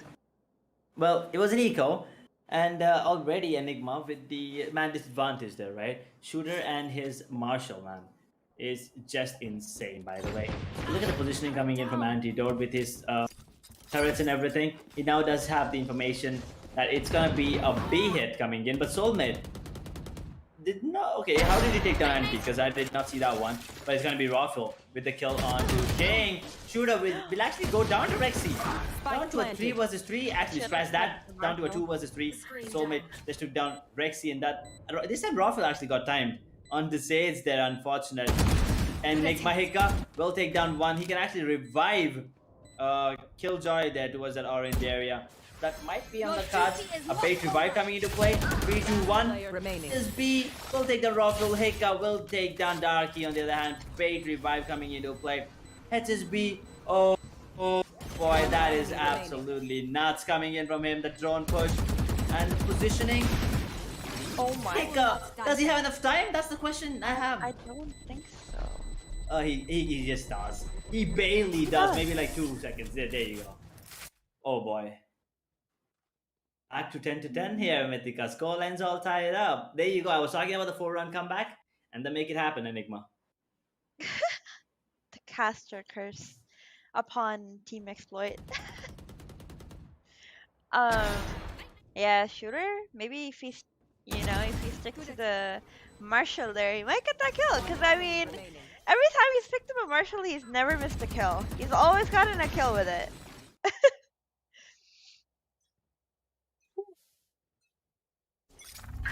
Well, now it's gonna be interesting, right? Like right now, it's gonna be the first 3 rounds that are gonna be walking away with the win here. First 3. Let's see who gets that. Because the score's all tied up, and the economy is kind of similar. Raffle, what was that shot under SSB? That was nuts. But it's an instant trade. Actually, Raffle's kill was the trade. But yeah, Enigma, they do have 3 more ults available. Shooter, oh my god, how did he sneak up here? But the turret did spot him. Unfortunately, Rex's position is absolutely insane. We'll get one. RBK and Antidote. Antidote with the double and RBK with the kill on the King. Enigma are cruising towards the victory right now. 5 rounds back to back, by the way. Wow. That was amazing gameplay from Enigma. They've been doing so well this entire map. They've shown so much dominance in coming into the second half. Like they did lose a lot of rounds in the beginning, but ever since they started picking up rounds, they've just been like keeping that composure, keeping that momentum running, and they're actually playing to their strengths, which is actually being able to trade each other pretty well. They've been doing that really well. Shooter, Oh my god. I thought that was gonna be a collab, but never mind. It still will be 1 kill. Never mind. 2 kills coming in from Rafael, turning it into a 5v3. Soulmate trying to push in. Is gonna get that pick as Rafael whips all of his knives. Spike down A. Rexy getting the trade kill for his teammate. Darky is gonna get a pick as well, turning it into a 2 versus 3 in the favor of Enigma though. But hey, some of the advantage taken back from them. Defender KJ ult coming in. Wait, what? Yeah. Okay, Defender KJ ult coming in. I'm not sure why it's in red, but hey, King coming in with another pick. It's gonna be taking away all the advantage from Enigma. Now it is a 2 versus 2, and this is such a doable situation for Team Exploit. Yeah, I think I mean Rexy, if he gets a kill on one of the 30 players, and it seconds should left. be Darky, because Darky only needs 2 more points on his ultimate to have the resurrection up. remaining. And yeah, there you go, Rexy with the kill onto Darky. Now the information is relayed. King versus Rexy and Antidote to secure the round and save the game for Exploit. Oh But my. Rexy, the aim is the name of the game. Lands the headshot onto King, and 12 rounds on the board for Match Enigma point. Gaming. And the map pick of Team Exploit, unfortunately, they might be handed their first loss here. Wow. This might be, yeah, for sure. This is going to be Spike down A. Exploit's first map lost in this entire tournament. Enemy remaining. And it's gonna come from Enigma. Yeah, Enigma's gonna need a lot of pat on the backs after this. For, A lot. you know, yeah, a lot. I mean, Rexy was already getting some in the camera, if you noticed. But, well, Shooter is gonna be buying up a judge. I'm not sure what's going on here. Spike What down is A. this play? It's done, Mythica. It's pretty much done and dusted. I've never been one to like say this during a cast, but that is a throw and a half. Oh. Okay. 3.5. Okay. We still have 2 ultimates though. Blade Storm and Hunter's Fury available for the side of Team Exploit. Enigma Gaming, they do have Hunter's Fury. And Darky will actually revive King and will deal a lot of damage. If he gets a kill on any of the players, I'm gonna be absolutely You should run. going nuts. But there you go. It does deal 80 damage to 2 players there, and the Coming lockdown back. is initiated. They were waiting for the Hunter's Fury, and as soon as it was used, they go for the ult, and the spike is going to be planted, which means it's going to be a 4 versus 4 retake situation. Hunter's Fury and Blaze Storm available, but 2 players are relatively low, and the Blaze Storm goes down as well. Antidote dealing a lot of damage. King unable to secure the kill, will go down to Antidote, and I think it's safe to say that it's done and dusted. And there you go, Antidote. He's on another level right now. And Enigma take down Team Exploit on their map pick. By the way, Their map pick, yeah. and Exploit their map are pick. being handed the first map loss in the entire Skyesports Championship 3.0. They were dominant throughout, but I think they've met their match. Enigma, finally, It's scary to say. the team. Mhm. It's scary to say that this could also be a 2-0 for Enigma. I'm not gonna lie, because we're about to see Enigma on Bind, which is their pick. I mean, sure, Exploit could come in with a similar sort of gameplay towards, hey, their map pick, but we got this. We have more, we just have more data on them on this map because it is their favorite map. So they have a lot of rehearsed things that they probably do on Bind, but this could still go either way.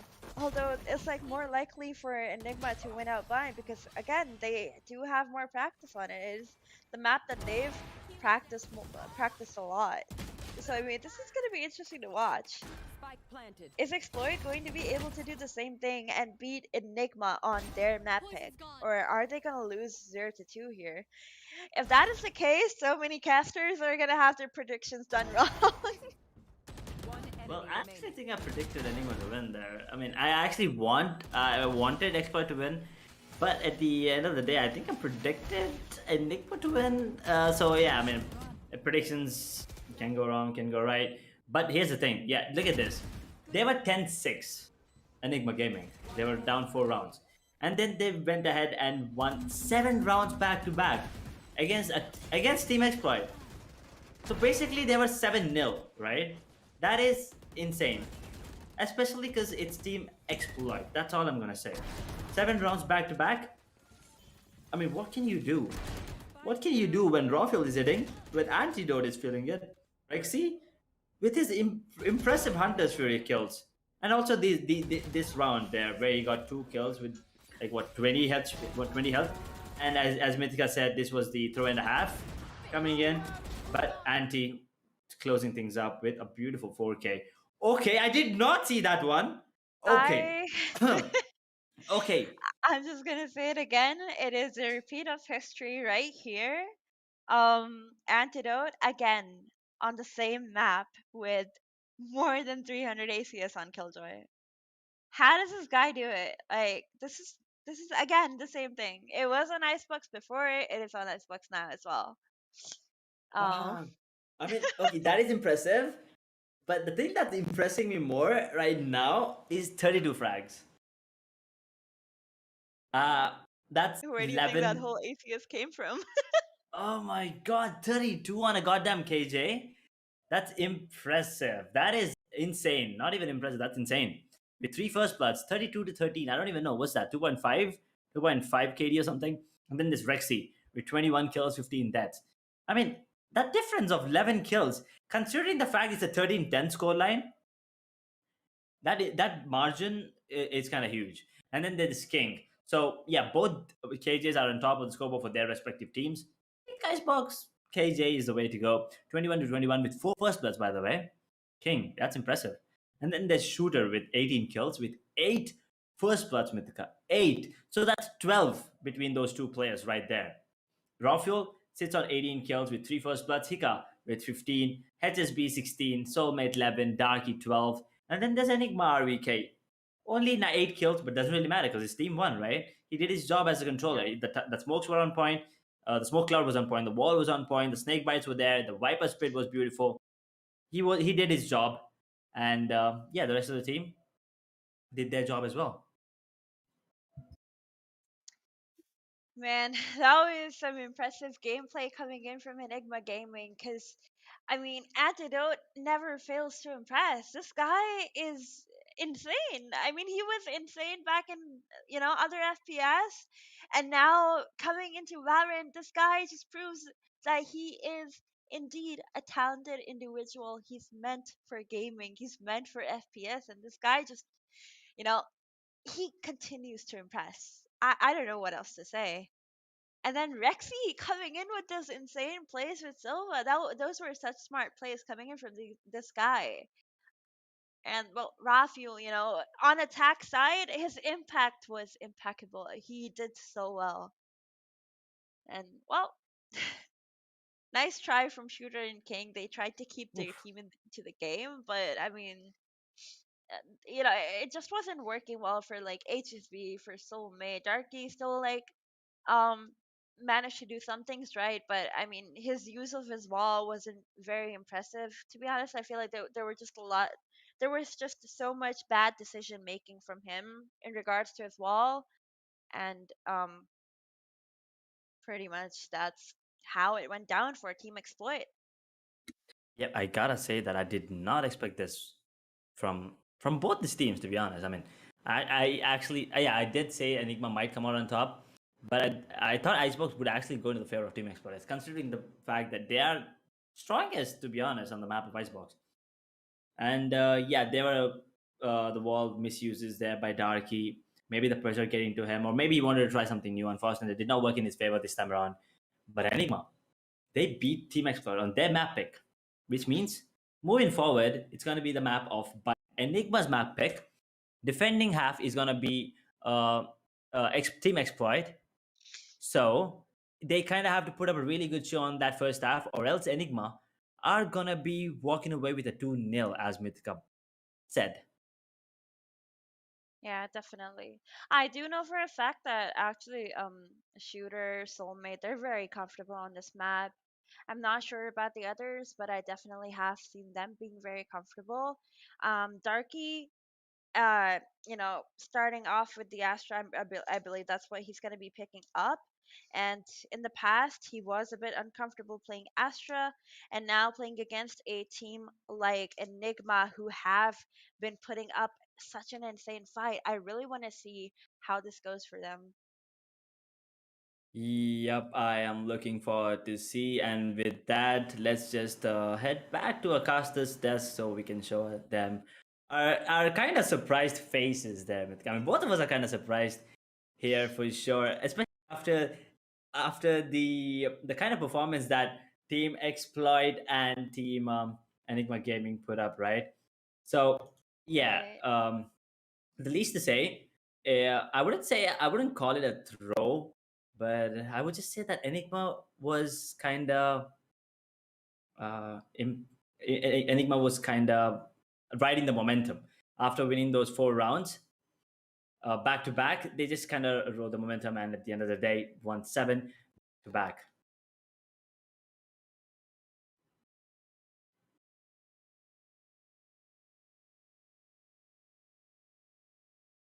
Oh, yeah, awkward silence there for a second. Um, yeah, you want to say something? Because what are we doing here, fellas? What is this? We're just I laughing don't here. I don't know. Where were we? Huh?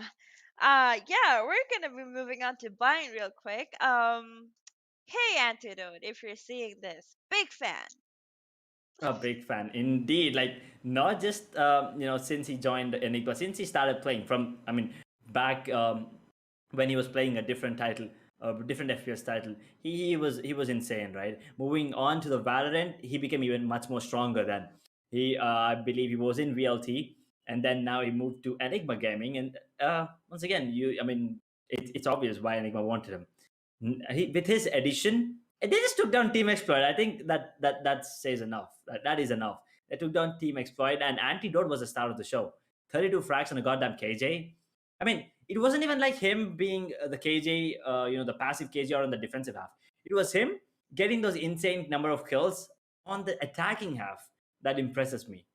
With that 353 average combat score, I mean, if I was KJ, I would be like, oh no, I'm gonna just hide behind my turret, and I'll just be like, oh, let my turret take fight, and then I'll peek. I'm pretty sure my ACS would be around like 100, 150. But him, on the other hand, 353. Second highest, what was the second highest? I think there was like 220 or something, right? 230, 250. So that is a huge margin, especially with the number of kills and the aces as well. So yeah, the way that Anti is playing, I think Enigma have a chance of closing this 2-0. Enigma does really have a pretty good chance of like closing this 2-0, because considering the fact that their team their team play on Icebox was actually very good. That's what actually got them all those rounds, while Exploit, they were lacking behind when it came to their team play. Because I mean, well, they made a lot of wrong decisions, to be exact. They like I said, Darky's use of the wall, I believe, wasn't very good. I feel like it could have been better. But other than that, it was like Shooter would be getting all these like opening picks, but there was nothing to, fall on after that. There was just no capitalization coming in from his team on top of the skills. And that was just unfortunate. If I was a duelist there, I'd be like, man, do something.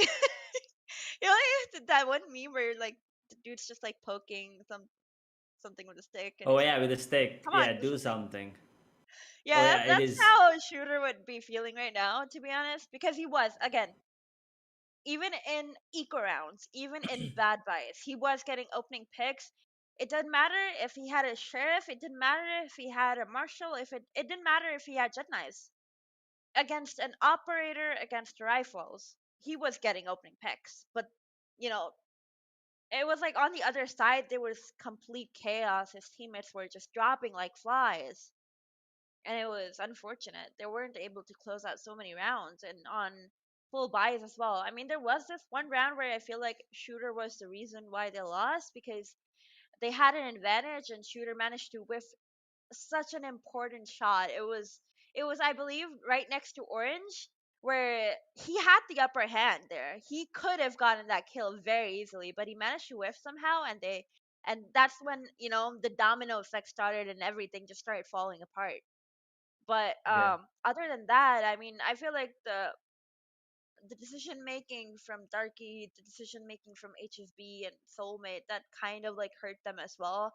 Soulmate, not much that he could do, but he was playing Viper and he did pretty well on defense, but on attack, he wasn't really able to do much. Um, and there were so many, individual fights that they took, which were pretty bad. So yeah, I mean that That is cost them a lot. that is true indeed. I mean, yeah, they did a really good job until they reached round number 10. But then, as soon as Enigma started winning, I think it got into their head, right? It got into the head of the players of Team Exploit, and unfortunately, they started crumbling. As you said, dominoes effect. They were just falling apart. Everyone, I mean, it seemed like they had no coordination going in. They were just like they were just going in and getting those kills. Yes, there were some insane shots by all of the players, but it was not coordinated. They were just going in. It was like watching a pug match, like an casual there.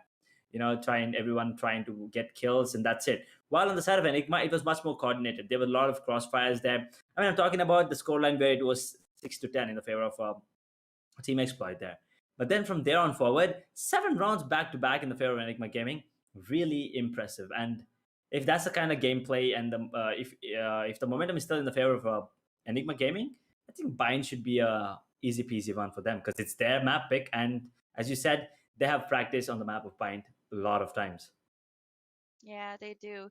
I mean, they played against New Order earlier, and they were so good on Bind, and I don't expect any less from them this time around. Although I do know that Exploit also has a pretty good Bind game, but it's just gonna come down to whoever has the better teamwork in the end, which Enigma clearly had on Icebox. So I mean, moving on to Bind, you know, if Exploit are having a talk right now, I mean, what they should be talking about, guys, can we have better spacing? Can we not peek one by one? Can we actually cover each other? And can we have better util management? Because that's what cost them Icebox, and that is what is going to cost them Bind as well if they don't manage to talk about these things and figure out what they want to do next. And yeah, talking about unnecessary peaks, there was a time where Enigma was actually, doing that unnecessary peaks, peeking towards mid, peeking towards that belt area where they were going down, right? They were actually going down, but they were still peeking one by one for some reason. So yeah, moving on forward, they did resolve that issue. They came up with a better kind of gameplay, and yeah, they showed us how to successfully do a comeback against a team like Team Exploit. That is impressive. And yeah, moving on to Bind, I'm really looking forward to see what the agent composition is. And with that being said, we have the cinematics of the map of Bind, potentially the final map of this particular BO3. That is, if Enigma wins it. But if Enigma somehow, I mean, not somehow, but let's say Team Exploit somehow beat Enigma on their map pick, then we'll be moving on to Essen, the classic map of Valorant. And I couldn't find a better map to close things up on this, of this particular BO3. Well, coming to the agent select screen for us, defender side is going to be Team Exploit. Shooter is gonna be picking up Jet HSB on his breach. He should be comfortable here, honestly. Soulmate picking up the Viper, which he has shown a lot of dominance on, but on Icebox was a bit lackluster. King is going to be picking up Silva, who he has shown that he has a pretty strong command of the agent. Darky, with the Astra pick coming in, again, like I said in the beginning, he struggled a bit because he was new to playing controller for the team, but he managed to get used to it as of recently, and he had been doing better. But is he gonna do the same against Enigma? Is the biggest question at hand. And although the agent select screen is Yep. gone, Enigma are going to be having sort of a mirror comp, but not really, because instead of Breach as an initiator, they have Sky. Otherwise, everything is pretty much the same. We're going to be seeing Rafuel on the operator here as well. Antidote is going to be playing Astra, a very passive role compared to a Killjoy that can be very aggressive. So it's going to be interesting to see if he manages to get like a pretty high ACS on Astra as well. I wouldn't doubt it though. Yeah, I mean, it's anti, so there's no doubt there whatsoever. He can actually pull it off. But talking about the Asian composition, that breach and Sova combo, I think is much better than the Sky and Sova combo. But with that being said, Rafael once again opening things up. Getting the kill on the shooter, Headsby goes down to RBK and he takes down Darky. And just like that, the round is pretty much over already. Enigma, 5-man versus 2 of Exploit. Make that none because Rafael is already popping off with a triple kill in the first round. Team Exploit, they have troubles already. And if you just consider the last map as well, that's 8 rounds back to back. And I think Team Exploit won both the pistol rounds in the first map. So Enigma, this is their first pistol win against Team Exploit. And on the map of Bind, beating Enigma is not easy. I'm just going to put it out there. Beating Enigma on the map of Bind is not easy. But, I mean, beating Exploit on the map of Icebox was not easy as well, but Enigma did it. So if any team, if there's any team that can beat Enigma on the map of Bind, it's got to be Team Exploit right now. Yeah, that's true. And getting back to the round at hand, it is a 1-0 scoreline as the first round goes to Team Enigma. They have the pistol round in the bag for themselves, and it is the attack side. So, I mean, they should have a harder time here, but they seem to have gotten that last round with a breeze. They're gonna have the better buy here. Exploit are having a stack towards B, whereas Enigma are pushing A. So Spike planted. things are already looking kind of bad for Exploit. They're not really gonna find any kills. They're all gonna be pushing in from flank pretty much. They're gonna be all flanking 5-man. So I mean, it's gonna be interesting to see. And RBK ready for that. It's gonna be covered by Rexy. So many kills coming in for both of these players, but Antidote comes in with that final kill, while RBK and Rexy are going to get double kills each.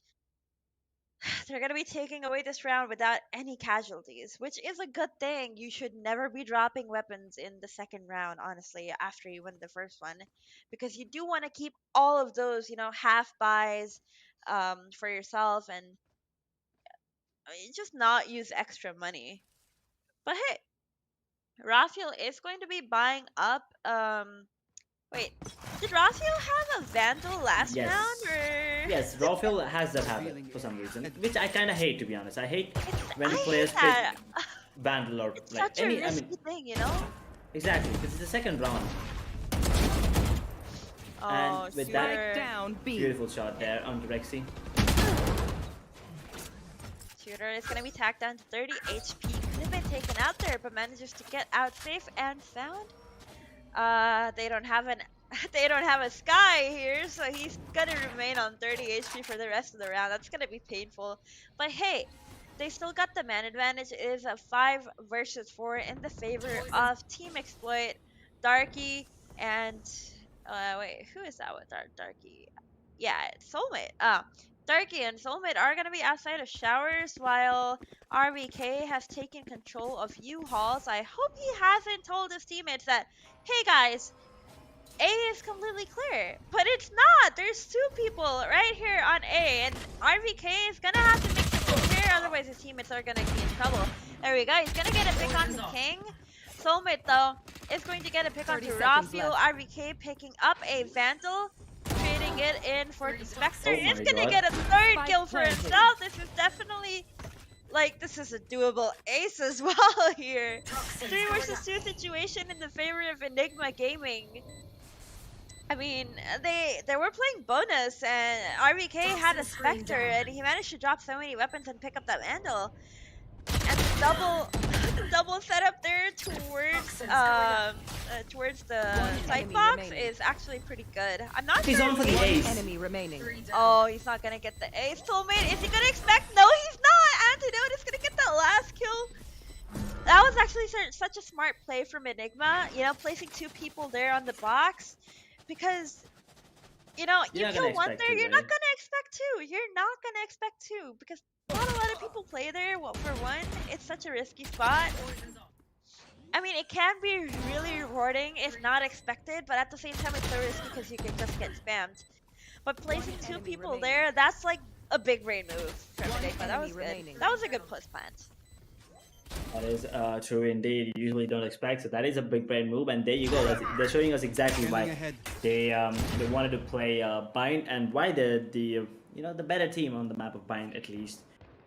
So 3 rounds. The bonus round goes into the favor of Enigma as well. And right now it's going to be a sheriff bike for the side of Exploit. I'm just looking forward to see if they should have buy a Marshall again, because that's going to be impressive. And I think Viper is actually spotted. There you go. The call has been given by Hika to his teammates that Viper is on, I think, outside of that shower area.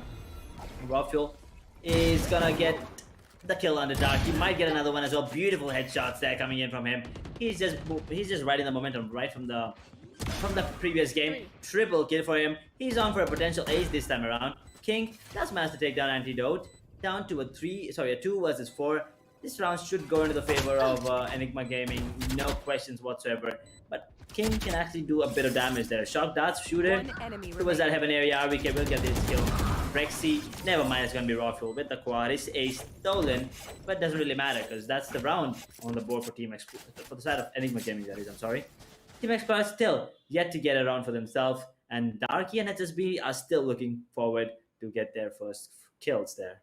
This is what I was afraid of when, when Team Exploit lost the first map. This is what I was afraid of. They're gonna be playing a map that Enigma are actually very good at, and we're seeing that right now. They're 4-0. They have won every round so far, and they've won those rounds very dominantly, to be honest. Except for the bonus, which got pretty close. It came down to a 1v1.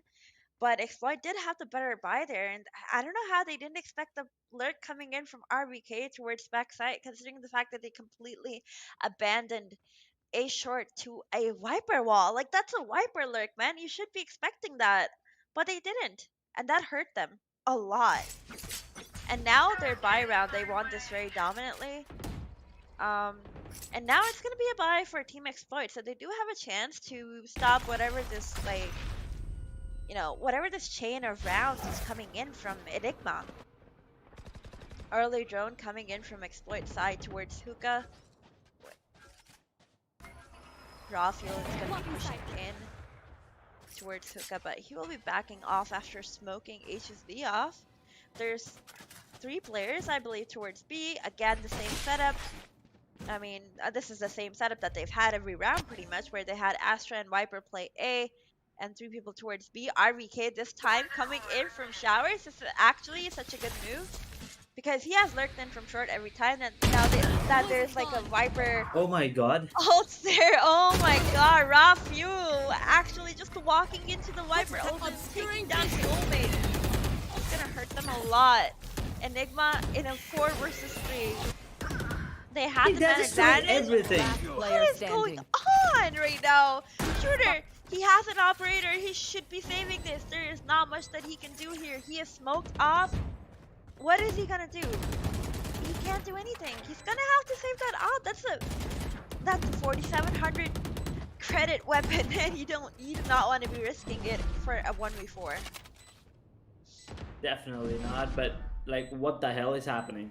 Enigma absolutely shutting down Team Exploit. I did not think I would ever say that, but they are doing it. Like, they are absolutely shutting down every single thing. Viper Spit, yeah, go to hell, we don't care. Astral Divide, no problem. Rolling Thunder, we haven't seen it come into play yet. Jet, I mean, Shooter is unable to, have that space that he needs this time around.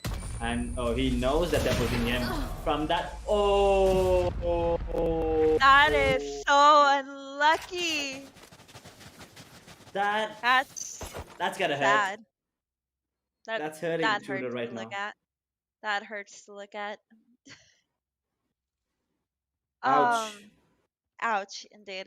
5 rounds in a row for Enigma, and they're just dominating right now. It's not even like they're close rounds, man. They're like such dominant rounds. Enigma are like just stomping Exploit right now. Did not ever think that I would say this, to be honest. Especially after the kind of dominance that Exploit showed against other teams. I don't know, man. Yeah, I mean, But Enigma, I think they have exploits number. I mean, we did have a short vacation, right? 5 days. We had enough time, and I think Enigma completely understood the kind of gameplay that Team Exploit does. And oh boy, King! Spike Oh down B. wow, Go. that was insane Finally coming in be from King. around for Team Exploit, a 4v2 situation. Enigma is trying to he's trying right now. He's trying to turn this round around, but it's gonna Enemy be very remaining. hard. Doesn't manage to get that shot down onto Soulmate. He's gonna whiff a lot, and now it's just Hika left in a 1 versus 4. Enigma do have the wiggle room to buy up next round, right? So Hika should be taking this fight pretty much. Exactly. Doesn't hurt to try. Yeah, I mean, you kind of just want to do economy damage right now at this point. But never doesn't really matter because it's going to be HSB with the kill. And finally, a round on the board. After 5 rounds, 5 cruciating rounds to be honest, and they actually pull off an eco. All thanks to King, by the way. Getting that kill on the rock rolls, retrieving that Vandal, then a beautiful spray down. That with the was Vandal. huge Enemy from remaining. King. That was actually so huge from King. I don't know, man. He's such a talented player. But wait, getting back to the round at hand, it is a 5-1.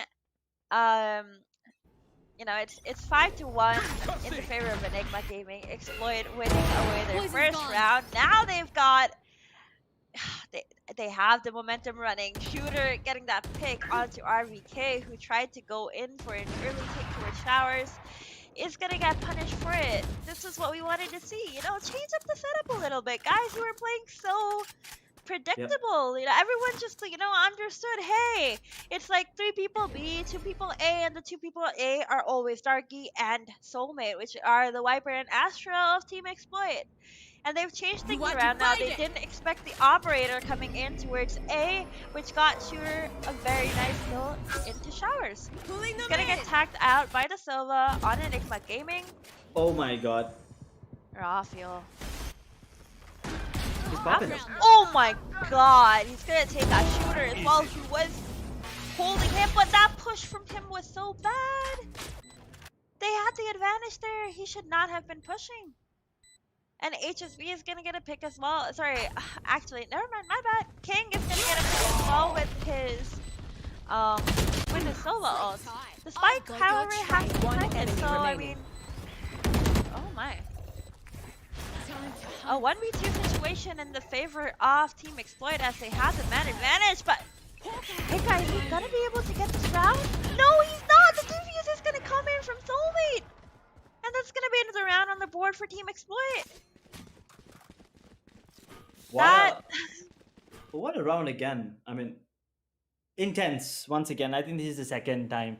I think it happened on Icebox as well, right? They stuck the defuse and it happened again here on the map of Bind and Enigma. Unfortunately, they keep losing such close rounds, I could say. But yeah, nerves are still once again from the players of Team Exploit.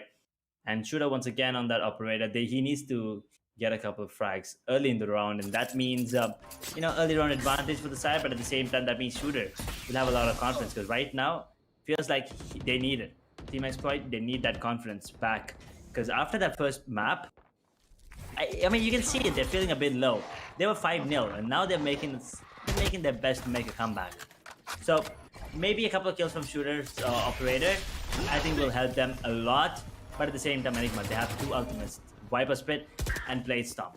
Astro does have the Cosmic Divide on the side of Exploit, but Rafael is making everything work. He's getting a lot of space for the side of Exploit. My world.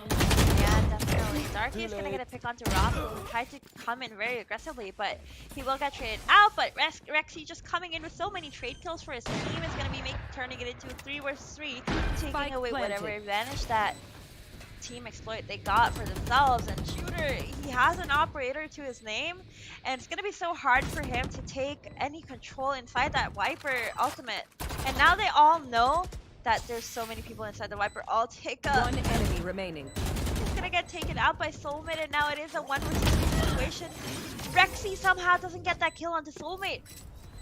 I mean, he had the upper hand there, but then again, he saw a lot of people, so he probably might have confused his aim there a bit, and that's how Enigma lost this round. 3 rounds and a board for Team Exploit. How are you feeling about this, Edge?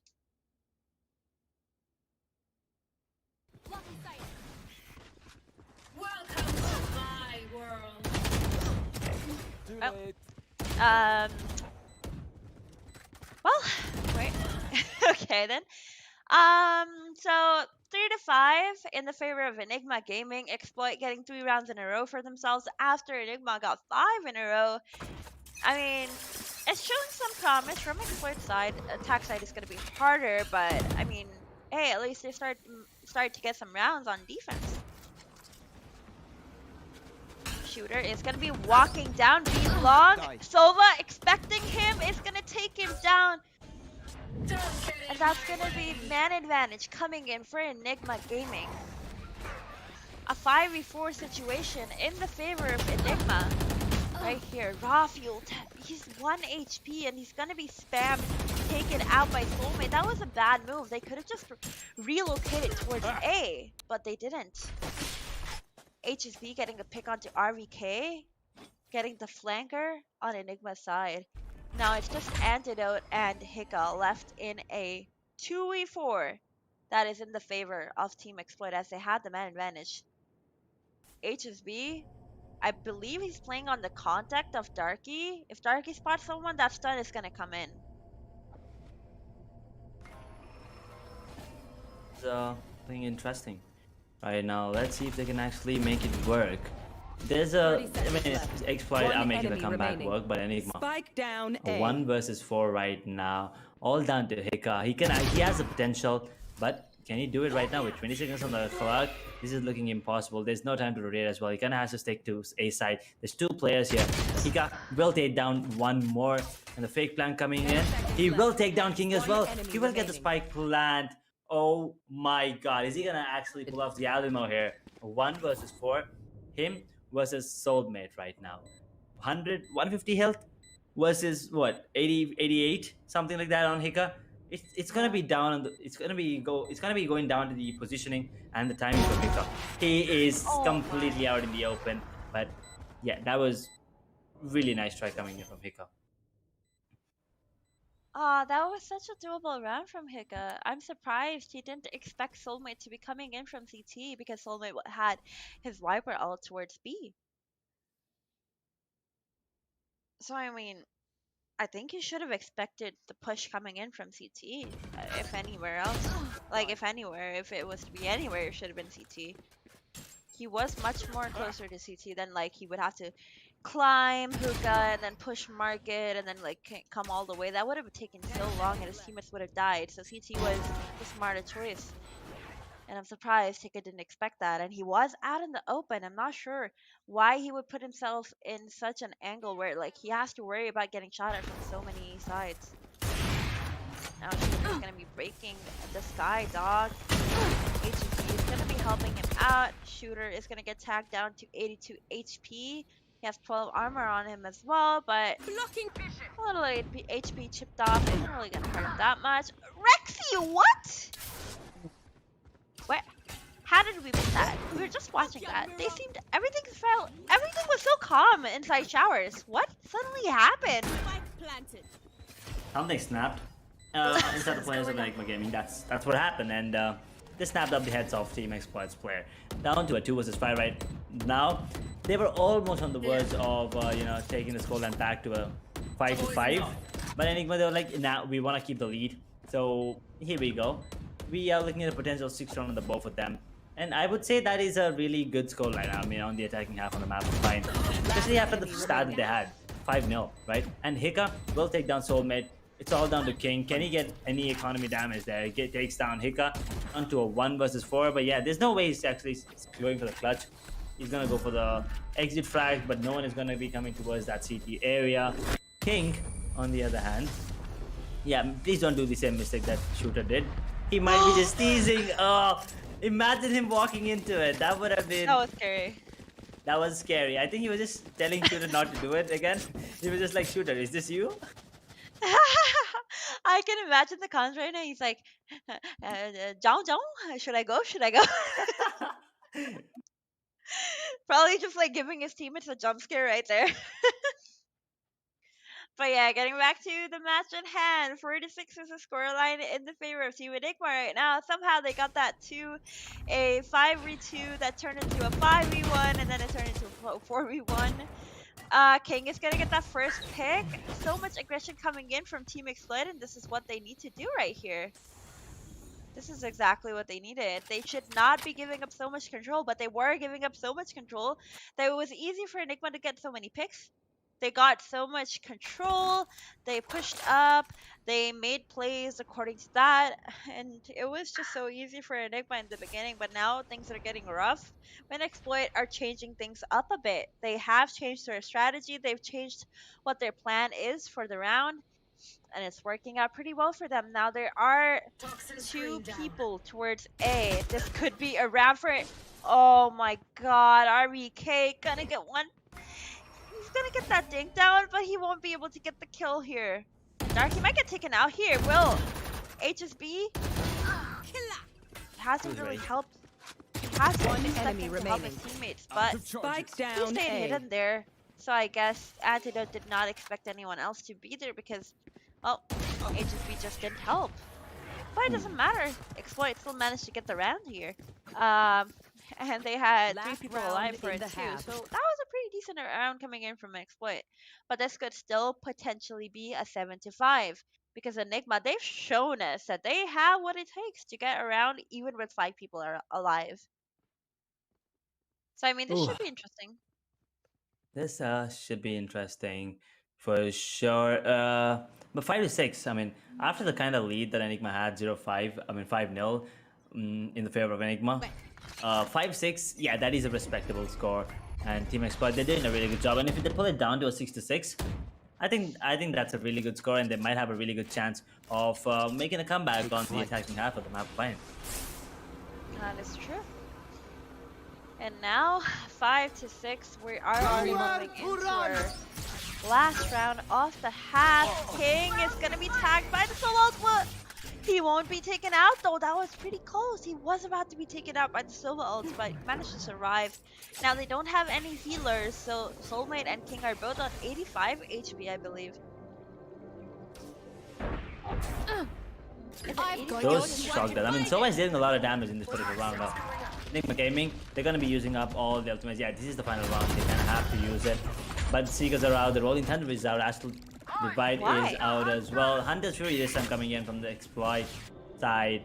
Can it tag anyone is a real question. It will actually take down Hika. But Rexy, if he gets a kill on the shooter, then it's an easy round for Enigma. But that's not going to be the case. It's going to be shooter taking down Rexy, and there you go. Down to a 2 versus 4 right now. RBK with the only kill there, and 30 seconds on the clock. Looks like they're going to be making their way towards B. But Viper is already ready. Soulmate is waiting for his soulmate, RBK. Will take him down. And all down to Rafield in a 1v4 with 20 seconds on the clock. I think this round is pretty much done and dusted. And next fight are going to be moving on to the second half with a 6-6 scoreline. That is true. 10 seconds There's 10 left. seconds left on the clock. There's no way RBK can kill 4 people in 4 seconds. Can he? Wait a second. No, he can't. No, he can't. I just saw HSB rage there for a second. You did? I actually saw him rage there. He was screaming. He just shouted at the screen. For a second, I saw him rage in that player's cam there. But yeah, nevertheless, after the dominating start that Enigma had, 5-0, 6-6 is a really good score. And Exploit might be taking us to the map of Ascent here, Mythica. It is possible, but then again, it is the attack side, so it is going to be a bit hard. And RVK seems to be a really good Viper player, not gonna lie.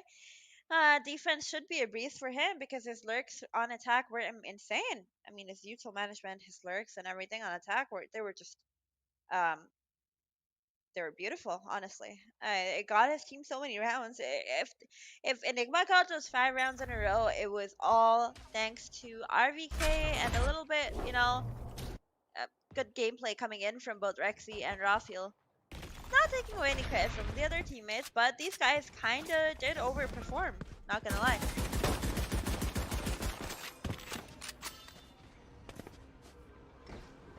Okay, guys, gonna be backing off towards site, like inside site. Shooter jumping in, Hiccup, please! Oh my god, 5 2v4. Spike planted. Antidote is gonna get the pick off the shooter. Oh, Soulmate is What is gonna be happening? tagged down heavily. I have no idea. There's two people on red HP right now. This is so doable for Enigma if they manage to make this retake somehow. But no. Darky is gonna get a pick onto RBK, turning it into a 2 versus 4 in the finish team exploit. Rockio dashing in, it's gonna take out Soulmate. And now he One has to take a enemy fight remaining. against H's app. What the hell? What? Yo, I'm so confused right now, I'm but so somehow. lost.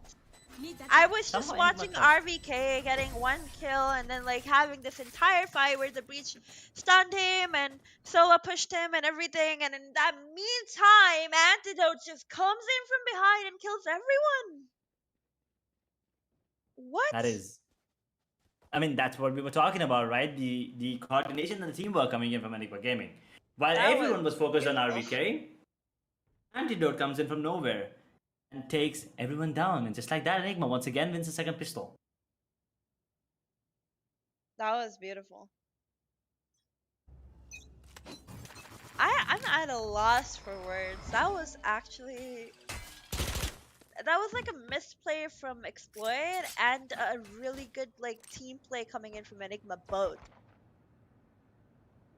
So I don't know. Ooh. Yeah, that was kind of both. It went both ways there, you're right. But it is only gonna. I mean, it's a bad thing for Enigma. Sorry, it's a bad thing for Exploit, right? Either way, because at the end of the day, now you're a round behind, and you might just be 2 rounds behind because it's an eco for you. And Shooter is gonna be concussed, I believe. Never mind, will not be, but Soulmate with the spam will get the kill onto Antidote there. Oh boy, one weapon retrieved. Will pass it down to Shooter because Soulmate is kind of low, down to I believe 50 points of health. That recon is gonna give away a lot of information. Look at this. RBK is right next to Shooter. Will get the double. He's on for the ace actually. Never mind. Team will actually taking down all down to HSB in a 1v3. HSB, beautiful. Let's run to Hika now. A 1-on-1. Where is Rexy? Is that Rexy? Oh there my he is. god, that was so smart from did you see Rexy. that That respawn? was so smart. Dude, HSB just went big there. Like, he went huge. Oh, That was that fist so bump. good. I'm more focused on the fist bump. Rexy is like this fist bump. He's like, yeah, I knew he was gonna come here. Dang. Go. He was just so calm, and then he just fist bumps his teammate or manager or whatever he is. But yeah, really nice round from HSB. Whatever Team Expert is doing, Enigma are countering it. But here's the thing. A bonus round for Enigma. I'm not really sure why they're doing it. Because it's a full buy for an exploit. And if they kinda, do not go for a force here, they can actually get a 3-round lead and even a 4th round. Maybe in their name, potentially, right? So I'm not really sure why Enigma wants to go for a bonus here. Toxin screen down. I think it's fine. I think it's fine that they're playing a bonus. It doesn't really hurt them much. If anything, if they manage to win the bonus, I mean, that's even better for them, honestly. But what was that peak from Whoa. Rafael? What? That was so weird. Shoot it. Absolutely Okay, not. hello? Oh, Antidote? okay. Okay. 1 2v2? enemy remaining. Oh, someone's gotta take him down. Now it's a 1v2. It's all up to Rexy now. And I do believe in Rexy. He can definitely do this. He has done it before.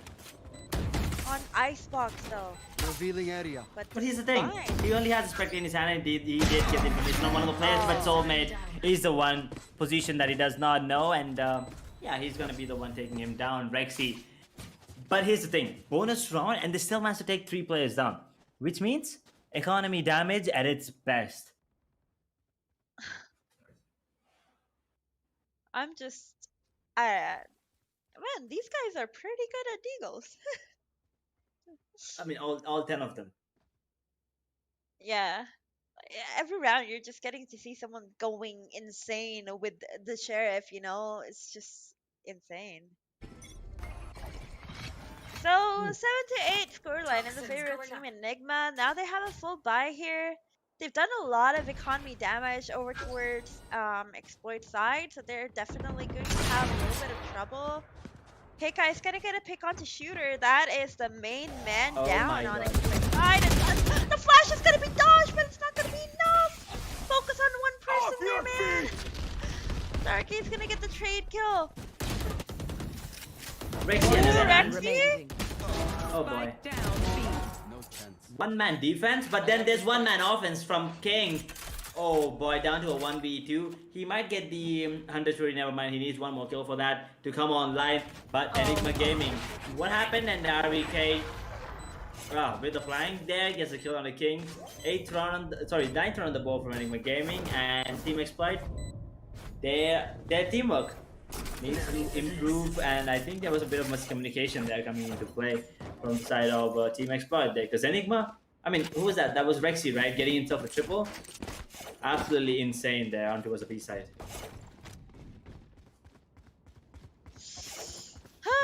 Well, interesting. That was pretty good. That was pretty good. Rexy is cracked, dude. Rexy is so cracked. That's all I can say. Why is he not on top of the scoreboard? I'm surprised that he's not, because he's almost managed to get like 2 rounds or 3 rounds maybe. Exactly. I mean, every time we see it's Rexy getting those double, triple, quad kills. And all of, I mean, I see right now which is not even there. RBK did so much on attack that, and on defense both, so like he's up there. And so is Rafael, who pushed in very aggressively. Oh, drop your wall, RBK. That's a free kill for you. There we go. Kill coming in for RVK, but King is gonna get a pick onto Rafael, trading away the advantage from the match. 4v4 in the favor of Team Exploit as King gets a pick with the operator that he picked off of Rafael. Now the spike plan coming in from Darky. Is Shooter gonna be able to get a pick, or he's gonna whiff the jet? Nice triple kill coming in from RVK. He has turned this into a 3v2. This could very well be an ace as well. One enemy But remaining. hey, don't look He's for on the for the ace. ace. He's on for the ace. Come on, my. RVK. You gotta Play have for it the again. team, play for the round, RVK. There we go. Hika coming in with that kill onto Darky. He is gonna be taking away the round for his team. But man, RVK, dude, he is so insane. Okay, I'm so sorry, but look at the cam. Look at the guy in the white shirt. He's waiting for the fist bump. He's not getting it. Oh my god. Look at the camps. Ouch. Ouch. That's so sad. I feel sad. Whoever it is, the manager or someone, I actually feel sad. But that was an insane round once again from Exploit. He's by like the way. coming into like fist bump every single round. Like dude's just like waiting. Hey, one more round win. His fist is just up right there in the air. It's like almost every round. Pretty sure the players are getting tired of the fist bump. Scanning ahead. Man, I gotta keep my mouse, in my hand. Toxin screen down. I mean, Enigma are just dominating this game once again. Enigma are just playing insane. I mean, Exploit, they are putting up a pretty good fight though. I mean, we can't really count them out just yet, but Enigma, they definitely have the upper hand here right now. It is their map, and they're showing us exactly why. And I love this combo of, whoa, hello, King. Okay. King goes solo. Knocking them. Spike planted. Oh, that was so weird. That was so awkward. I can't comment on that even. 2 versus 4 in the favor of Team Exploit. That was such an awkward round that actually kind of hurt to watch. But that was some good gameplay coming in from King. Hey guys, gonna get a pick onto Darky, turning it into a 2v3. I hope they know there's people with new halls. Shooter is gonna get 1 pick, and Fullmate is gonna be there to defend him from the trade kill that was potentially about to come from Hika. And that's gonna be a round for Team Exploit. Break the curse, Exploit. You can't let this happen to you again. Ooh. Oh boy.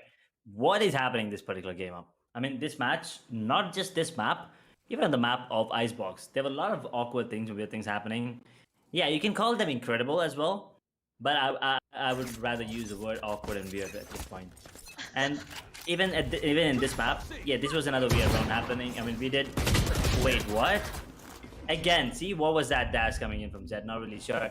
But you will get the kill on Darvik. This is an eco round coming in from Enigma Gaming, so Exploit should be getting this round pretty easily. And let's see if those sheriffs are once again put to work.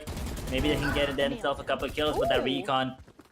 boy, Rafael being traced to the wall. Hika is an absolute Spike monster, by planted. the way. Gets the kill onto King, down to a 3 versus 4. Doable. Definitely doable for the side of Enigma here. It's hurting me to see that this sheriff doesn't have animation on. But hey, getting back to the round. Player 2v4. Shooter is gonna get a 3K for himself. Might get this 4K as well. Actually, Arky is just gonna be stealing that thunder from him. But hey, another round on the board for Team Exploit. This could have been a pretty bad eco coming in for Exploit because that would have been a lot of damage from Enigma's side since they had the half buy here. And this is actually a very good timeout coming in because Exploit are just one round away from equalizing the scoreline. And that is exactly when you should be taking a timeout, when the other team has a chance of equalizing and taking away the advantage that you have, the round advantage. You do not want to give that away, and I think this timeout is going to help them. Let's see what changes up for Enigma when they get back into the round. Yeah, I'm looking forward to see as well because this is a crucial timeout, and this is like the crucial stage of the game as well, where one mistake and you might be going down to the lower bracket, right? That is for Team Exploit, but one mistake from Enigma, and we might be moving on to the map of Ascent. And trust me, you don't want to face Exploit on Ascent because I'm pretty sure Exploit will absolutely dominate there on the map of Ascent. Enigma might have a tough time going to the map of Ascent, but right now, Bind is their map pick, and usually, I mean, if you ask me, I would say Enigma any day on the map of Bind, but right now, Exploit are putting a really tough fight there. Rafael is on that operator, so let's see if that is the thing that is going to help Enigma Gaming come out on top because they only need 3 rounds. While Exploit, they only need 1 round to have the lead because the economy is going to be broke. 9 to 10 in the favor of Enigma Gaming. They're back from that tactical timeout that they took, and I guess we're seeing the change over here pretty much. RVK is going to be pushing in aggressively from showers and getting information for his team that is on B site right now. Now they know A is clear. Now they know Exploit. They're outside of B. And RVK, he has this early flank coming in, and this could hurt Team Exploit. But look at Soulmate's position. He is holding the flank pretty much. If RVK just stays here, whoa, they're actually expecting the flank. I'm not sure if Darky actually spotted RVK there. I really wish I could have seen that. But there we go. RVK is going to get a pick onto Soulmate, and I'm so glad he didn't stay there because that's the right move. He needs to back off. They might actually go back to hunt him, and he will not be found anywhere near. Because he's going to be backing off towards A. He's going to go back onto A side, safe and secure after getting the advantage for his team. Darky, Flash, gets the pick onto Rafu. Hika getting a double kill there for his team. And Antidote taking down HSB. That's going to be a 4v1 advantage for Enigma Gaming. And now Shooter is left all alone outside of Luka. All he can do is drop weapons here. Wait, he's timed out! Oh, that is so unlucky. That is unlucky, That is but a unlucky. really, Unfortunate. but a really good game play coming in from Enigma, right? And especially Rafael with that operator. He was in a really good spot. He he did not get a lot of kills, but he did show his presence, which made Team Exploit second think, they were doubting their own decisions. And I think that gave Enigma Gaming enough time to reposition and come out on top and take down Team Exploit because only one casualty or 2 casualties, I believe, in that particular round. There you go, a technical pause being taken, and we see Rexy energizing himself. But at the end of the day, Enigma, 2-round lead, 2 more rounds, sorry, 2 more wins, 2 more round wins, and they might just hand Exploit another map loss, but more importantly, a match loss. But yeah, that's not even the thing that I'm worried about. The thing that I'm worried about is they'll be moving down to the loser bracket, and they'll be facing who? Off Salt once Exactly. more. It's going to be a repeat of the POC and Afghanistan qualifier. And yeah, that is not something Salt. I mean, actually, that is not something Salt wants, obviously. But maybe they actually want to prove themselves, right? Maybe they want to face off Exploit and beat them this time around, and show them that maybe it was a 1-time, 2-time thing. Maybe they were having a rough time, but they're back in the game right now because they are in the South Asian playoffs. It's not easy to get here, and since they're here already, they might as well just face Exploit and beat them 2-0. I mean, yeah, it's all full power to you. And so unlucky for Team Exploit here. Shooter just dropping out in such a crucial round that that could have gone either way if Shooter was alive, because we know, I know, everyone knows that Shooter is literally fragging out so hard for his team right now. That could have gone either way. Even with the advantage that Enigma had, that could have been around for Exploit, but unfortunately, I mean, this is just unlucky. I have no words. This is this is sad. Oh boy, that is sad. But yeah, technical ball still being taken, and we're still waiting for. I think one of the players' internet has an issue. Yes, it's raining in most parts of the country, and I think I mean, it's safe to say that it is like India and Pakistan are relatively close, so maybe it's raining there as well. I'm not really sure which side. I mean, which player has the issue? I think it should be the side of Team Expert, right? Because if Enigma had the issue, then everyone would have been having the issue because they're in the boot camp. So I think it's safe Yeah, to say that Exploit has. I mean, one of the players have an issue right now. So it is yeah, but Shooter, this yeah. does give enough time. Yeah, it does give them enough time to talk about what to do, and they need 4 rounds. That's it. And I'm pretty sure if it goes down to Ascent, Expert will have a walk in the park, and Enigma will have no chance there. Ah, 9-11 in the favor of Enigma Gaming, and they just need 2 more rounds. This is gonna be so hard for Team Exploit, because now they're gonna have a much weaker buy as well. I mean, they have shown us in the past that they can definitely get half buys, but it's still gonna be so hard considering that they are on the attacker side and not the defense. Ooh. Yep, that is true. But Bind is the kind of map that is I don't think it's attacking favorite or defensive favorite. I think it's pretty even Steven. Uh, because of no med first off, okay? No, there's no med control to worry about. So it's either gonna be A or it's gonna be B, right? They do have the teleportations there, the teleporters, they help you a lot for the rotations and everything. But with that being said and done, like what do you think, Mythica? Enigma, do you think they're gonna close things off here? What do you think the way that Exploit is playing right now, their comebacks and everything? Do you think we might be going into that map number 3? I think it is very doable for Enigma. At the same time, it is also doable for Exploit. Exploit have been known to make big comebacks. They have done so in the past, and they can do it here too. But I mean, this is a lot of mental strain for the players over at Exploit. I mean, such an important round, 9-10. They could have equalized the rounds, and Shooter just Shooter. I can imagine he's probably tilted off the face of the earth, because that's a lot of mental strain. I'm not gonna lie. I'm pretty sure they're all very grilled by this. They're just probably their tempers are just all over the place. I can imagine.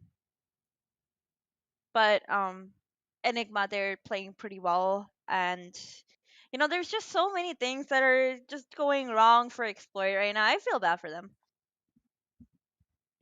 Ooh, so bad for them. Well, yeah, you kind of have to. I mean, especially after the map of Icebox, right? I mean, not really sure what happened there. I really want to know what went wrong because it did look like there was a lot of miscommunication and a lot of, just the gameplay, and there was no coordination there after the 10th round on the board for the side of Exploit.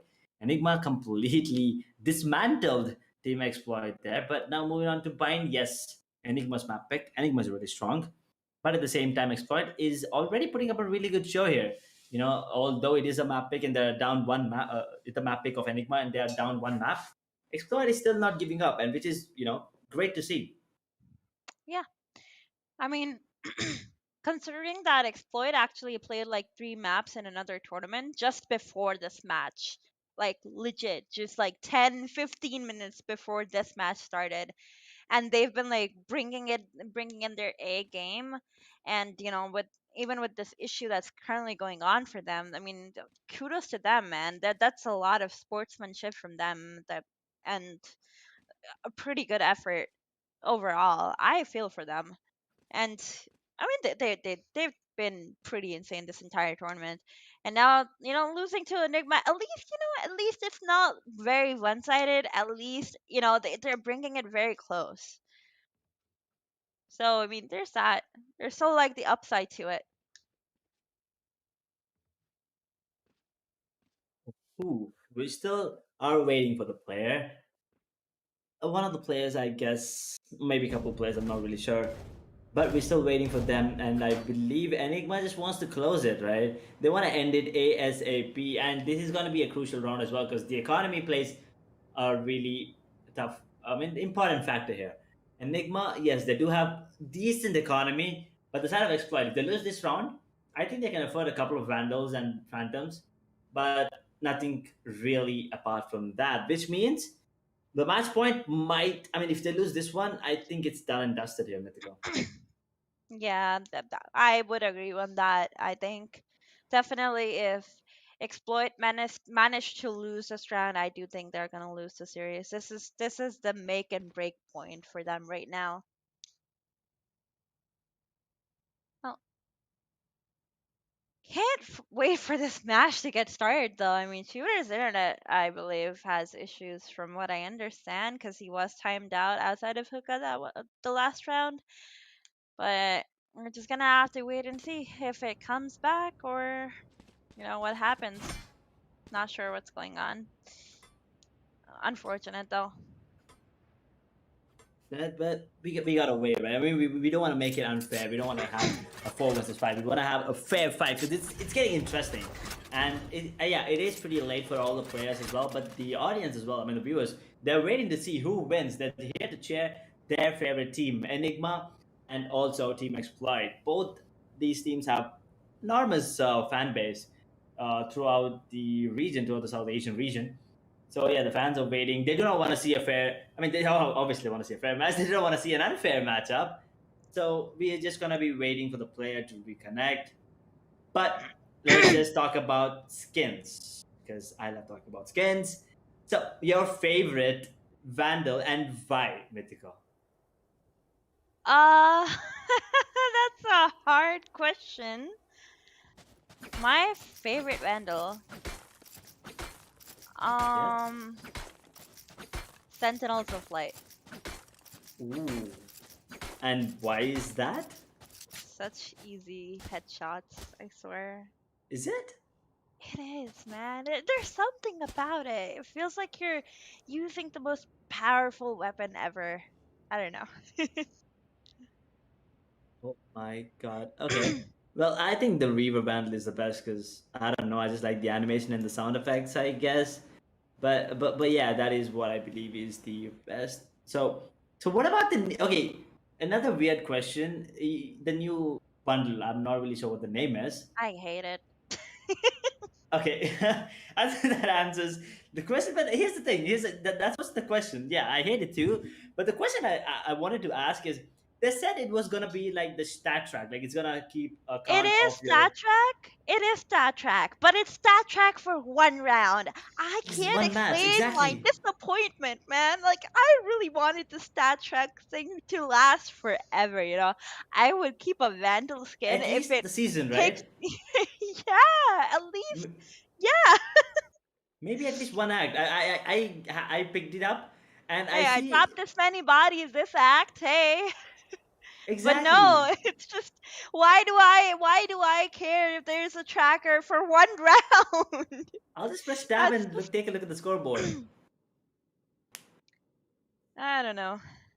Oh boy, that is yeah. I was kind of disappointed I was kind of excited when they actually put out the news that it's gonna be a Star Trek version coming up. But then as soon as it released it, yeah, disappointed. That's all I'm gonna say. But okay, quick, another last question about skins.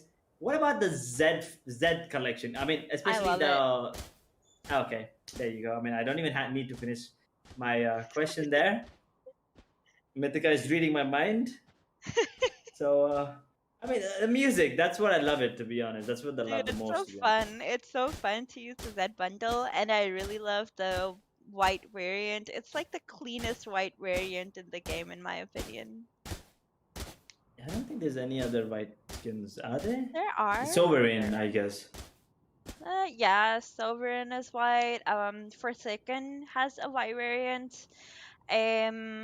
What else was it? I guess Sentinels of Light, if it counts, kinda white.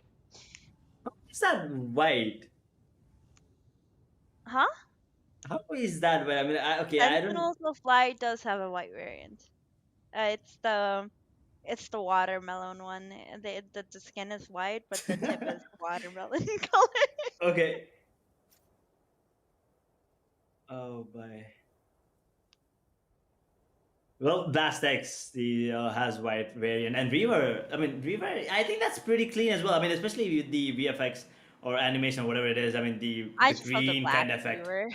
I just I love use the the black as black well. one, dude. Okay, so the Yeah. black one, the black and like the black and the deep red one with the Mortal Gun buddy. God, it's Oh, so good. immortal flex, fellas. There you go. She's flexing the immortal gun buddy now.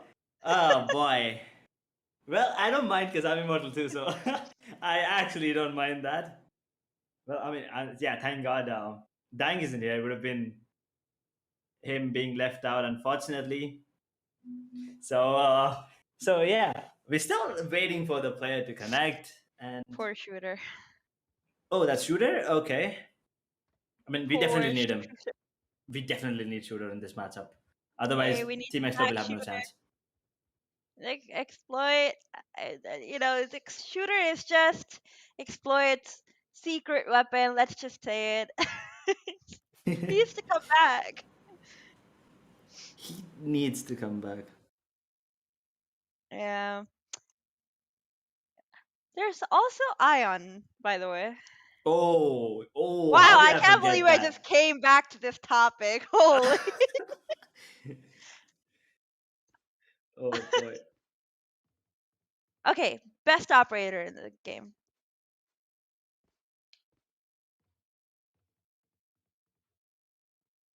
Okay. Did you just say best operator? Yeah, best operator. You mean operator or the okay operator, right? The skin. Um. Yeah. Okay. Contrary to what other people might say, spline operator. Are you a Wardell fanboy by any chance? No, I just love that skin. It has no finisher. Yes, if I mean, I think it goes neck to neck, Spline and Ion. But yeah, I think Spline is. It looks alienish, I guess, and yeah, I like that, especially the red variant. Okay, popular to people's beliefs. On the contrary, spline is not meant to be like an alienish kind of a skin. It's actually made up of glass. It's melted Whoa. glass.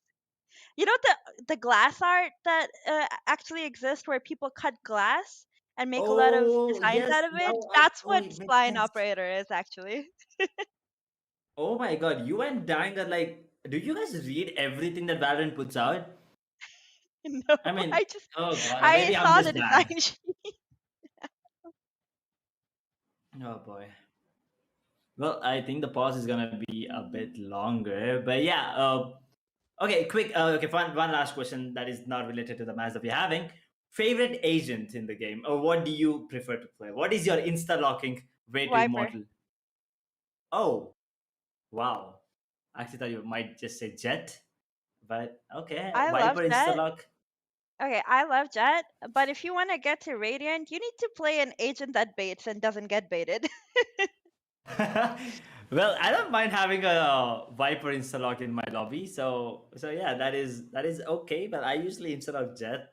I mean, to be honest, I mean after I've reached a particular rank, I'm like asking the team if it's okay that I pick Jet. To be honest, and like 95% of the time, everyone's pretty cool with me picking it.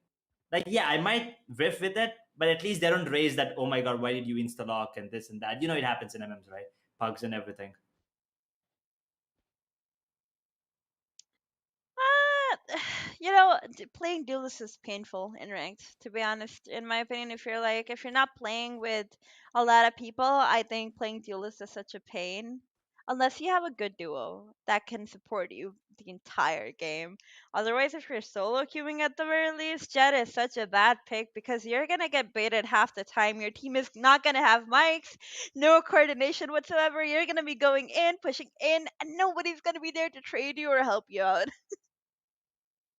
That is true, and there are a lot of times when I play bugs, I have like this 5 duelists. Have you ever been in one of those situations? I mean, even in the highest ranks, Immortal and Radiant, it happens. Not really sure why though, but it happens. Yeah, it does. It actually It's- does. And it's like That's the most annoying game ever that I get to exactly. play. And there's nothing you can do. I mean, it's a ranked match. It's your rank is on the table, and you're like, oh boy, 5 duelists, and yeah, you kind of have to make it work. Otherwise, you're gonna lose your rank rating there. Well, we're still waiting for Shooter, and it's just me shooting some stupid questions to Mythica, and we're just talking about skins and agents, which I'm pretty sure the audience is. I mean, that's not what the audience want. They want the game to be resumed. But we're still waiting for Shooter. His internet is having some issues. And I think we might go in for a small break because we do not want to start this. I mean, we do not want to resume, and we don't want to give a man disadvantage for Team Exploit or a man advantage for Enigma Gaming. But we still are going to be waiting maybe a couple more minutes before we resume. I think I'm pretty sure there is a time limit, right, Mythica? There is a time limit for these pauses. So it all I depends on the believe it's admins and like stuff. 15 minutes, if I'm not wrong. I think it's meant to be 15, I think. Mm-hmm. But it feels like it's been 10 minutes already. So maybe we'll just wait because it's all in the hands of admins. We just gotta wait for it. And I really hope Shooter comes back because it's already late, and the viewers and the teams, I mean, especially the players, they kind of want to finish this ASAP and move on to the next map. Or maybe if Enigma wins it, then I don't know. Maybe they'll play a pug. Maybe they'll go party. I mean, I'm pretty sure if Enigma wins, they're gonna have really good time. At the same time, they'll be facing VLT. That is not an easy one. And the last time they faced each other, VLT did come out on top. Enigma, so they might be looking at the the revenge here. They might be going in for the redemption, but beating VLT is not going to be easy. But with that being said, here we go. Break, and we will be back.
From a driver's point of view, to get ahead, you need to understand the data. I have over 20 buttons on my steering wheel that have a direct link to how the car behaves. So I'm studying that in the background on computers all the time. I'm super grateful that we have AMD with us. It's a huge asset for us. When we come back into the garage, the car downloads and the data pops up on my screen. The faster we can get that, the faster I can analyze it, and the faster I can get back out there.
From a driver's point of view, to get ahead, you need to understand the data. I have over 20 buttons on my steering wheel that have a direct link to how the car behaves. So I'm studying that in the background on computers all the time. I'm super grateful that we have AMD with us. It's a huge asset for us. When we come back into the garage, the car downloads and the data pops up on my screen. The faster we can get that, the faster I can analyze it and the faster I can get back out there.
Well, we are back, ladies and gentlemen, but we do not have good news for everyone, unfortunately. uh, I'm very heartbroken to say this, but unfortunately, Exploit will not be continuing um, this best of three series because their player is unable to make it back into the game. Unfortunate. Very unfortunate. This was turning out to be such an interesting game, and this is not how I thought this 2-0 was gonna happen, honestly. Honestly, you Uh, didn't think it was going to be a 2-0 first off. I mean, in the yeah, favor of Enigma, right? So, yeah, technical difficulties. There's nothing really that you can do. But Enigma did beat them already on the map of Icebox. So, I mean, they were already in the lead as well. I think it's fair to say that they might have, gotten ahead and beat Team Exploit. So, I think it's okay to give them the. I mean, there's nothing that we can do really at this point. They're going to be getting the win anyway. A 2-0 as well. So, Enigma, they'll be moving on forward to the winners bracket final, and they'll be facing VLT when they come up to play next time. But here's the interesting fact: Team Exploit will be facing Salt Esports. Now that is a rematch, and I cannot wait for that one, Mythical. yeah. I really want to see what Salt have in store for Team Exploit this time around because You I don't mean say. they did lose they did lose previously to Exploit a lot, They've lost to Exploit multiple times recently, and this is their chance to, show up, pretty much. Yep, it is kind of the revenge, the redemption match for Salty Sports, because they wanna they wanna be the one to knock out Team Exploit, right? I mean, they're now in the loser bracket, so if they lose the next matchup against Salt, they are gonna be out of the entire tournament. That is, and that is kind of sad. And we only have 6 more teams left, and 2 of them are in the upper bracket, and the other 4 we already know all of them. I believe it's Salty Sports, Team Exploit, Team EXO, and E2S Lectures. So I mean, 2 of these teams are going to be out of the tournaments. 2 of them will be moving forward in the loser bracket. And VLT and Enigma, it's another rematch once again. Something that everyone's looking forward to. And one of them will be moving on to the South Asian Grand Finals. That's a BO3 of BO5s. Yes, it's a bit confusing, but let me just make it clear for you. We're going to be having 3 BO5s, right? It's going to be BO5 today and BO5 tomorrow, and then BO5 the after tomorrow. That's how it's going to be. And you kind of have to win 2 BO5s there. So that is the format. Yes, it's kind of confusing at first, but it's really interesting because you get to see a lot of gameplay. And since it's back to back, there can be a lot of changes, but at the same time, there might be repetition of outcomes. Yeah, that is for sure. Well, unfortunate circumstances that we have come to. It would have been a fun game to watch, but it is what it is, and we're just gonna have to, wait for the next day. And looking at the brackets now, Team VLT, they're gonna be facing off against Enigma in the upper bracket final. And to Exploit, they're gonna have to go through Salt Esports. EXO are gonna have to go through Lexus, and whoever wins, then it's gonna be a loser bracket final, I believe. And yeah, then I guess that's gonna be it for today for us. Yeah, I mean, it's going to be really interesting tomorrow. It's going to be a lot of pressure on those 4 teams: Exploit, Salt Esports, EXO, and E2S Lectures. I mean, yeah, if you take a look at it, I mean, I believe VLT, Enigma Gaming, EXO, 3 teams from the Indian region, Exploit and Salt Esports, 2 teams from that Pakistan and Afghanistan region, Pakistan basically. And then Lectures is the only team from the Maldives region. So they have a lot on their head, right? I mean, if you consider it that way. They're the only team representing Maldives region. So they might as well want to beat, they kind of have to beat EXO to stay in the competition, which is not easy. Because EXO, they had a really good run in the wildcard qualifiers. And today was the first day they actually dropped a map and a match as well. Same goes for Team Exploit. Today, they did not drop a map in the entire run. And today was the first day they dropped a map and a match as well due to unfortunate reasons, technical difficulties, that is. But yeah, Mythica, talking about those 2 lower bracket matches, what are your expectations? And yeah, that's all. I'm not going to ask you any predictions yet because I'm going to save that up for later. But what are your expectations in that about that loser bracket? I mean, we already know the 2 dominant teams that are down there. They're Exploit and EXO because they have had like a more dominant run than the other teams so far in the lower bracket. And then we have Lexus and we have Salt, who have had a harder time coming here into the lower bracket. So I mean, it's gonna be interesting to see if these teams try to change things up a little bit and try to take their game back into their hands. I mean, true. I mean, you did not name those 2 powerful teams, but then you subtly let us know that it is Team Exploit and Team EXO, right? So yeah, you kind of put it out subtly in a subtle way. So yeah, that is going to be interesting. But Salt's not a team to take lightly off, and at the same time, E2S Lectures, we did not expect them to win against New Order, but they did, right? So that was unexpected. So maybe they're gonna be upsetting the entire audience once again by beating EXO. Right? It's not like they cannot. They do have that potential, but it's just that if they can. I mean, I don't even think it's a matter of if. I think it's a matter of when, to be honest. And same goes for Salt versus Exploit. It's not like if Salt can beat Exploit. We all know they definitely can. It's a matter of when. Because Salt, they're just having a really tough time right now. Maybe communication or something. Something is wrong. Something is off. But we all know they already beat Exploit multiple times, and they can beat Exploit. So it's not a matter of if, it's a matter of when, is what I feel like. But with that being said and done, that is it from us today. Real team move on forward to the winners bracket final, and the second team moving on to the winners bracket final is Enigma Gaming. But the lower bracket matches are gonna be going on tomorrow. The timing, I believe it's gonna be 5 p.m. on the channel of Skyesports. But for tonight, it's gonna be me, Edge, and Mythica signing off. Until tomorrow, good night, take care, and stay safe.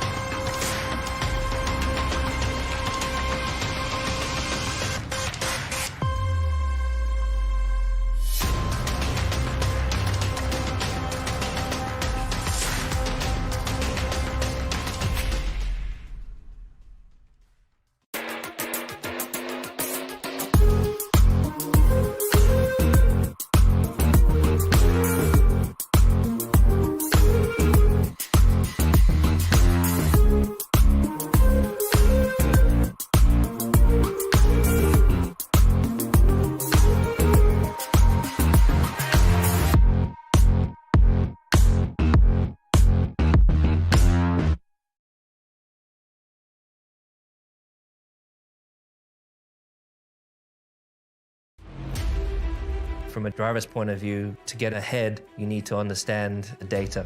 I have over 20 buttons on my steering wheel that have a direct link to how the car behaves. So I'm studying that in the background on computers all the time. I'm super grateful that we have AMD with us. It's a huge asset for us. When we come back into the garage, the car downloads and the data pops up on my screen. The faster we can get that, the faster I can analyze it and the faster I can get back out there.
girls with their nails done now.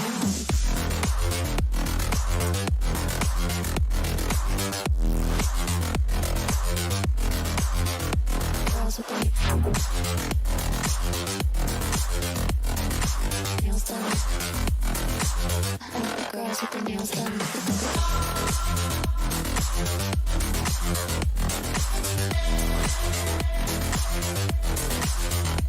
Girls with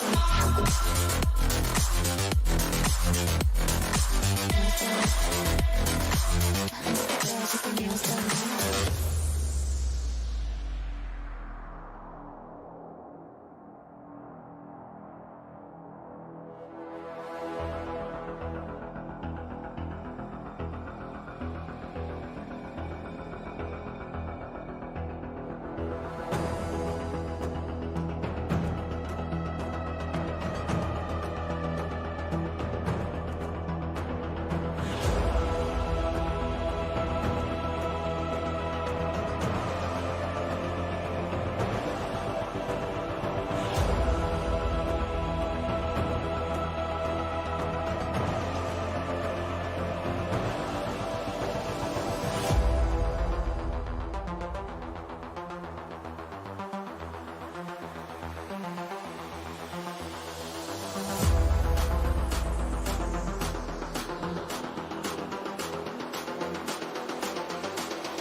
I think the girls with their nails done now.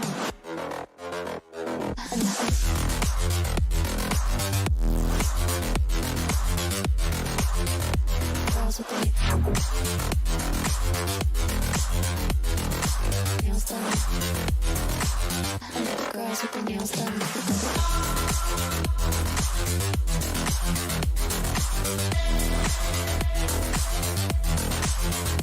Girls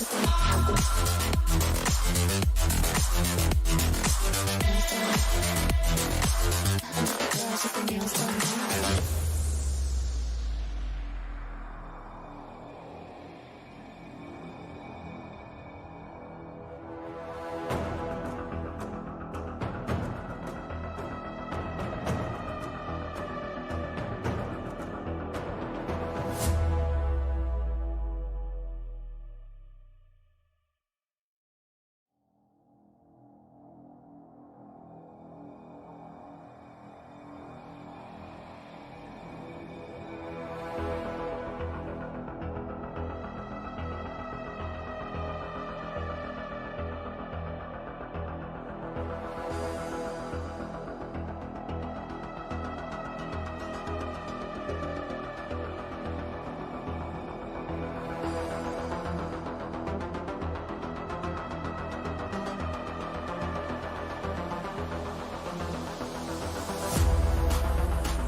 I think the girls with their nails done now.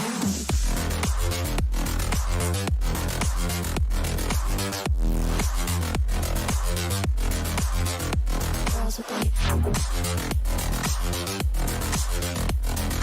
nails done. I think the girls with their nails done.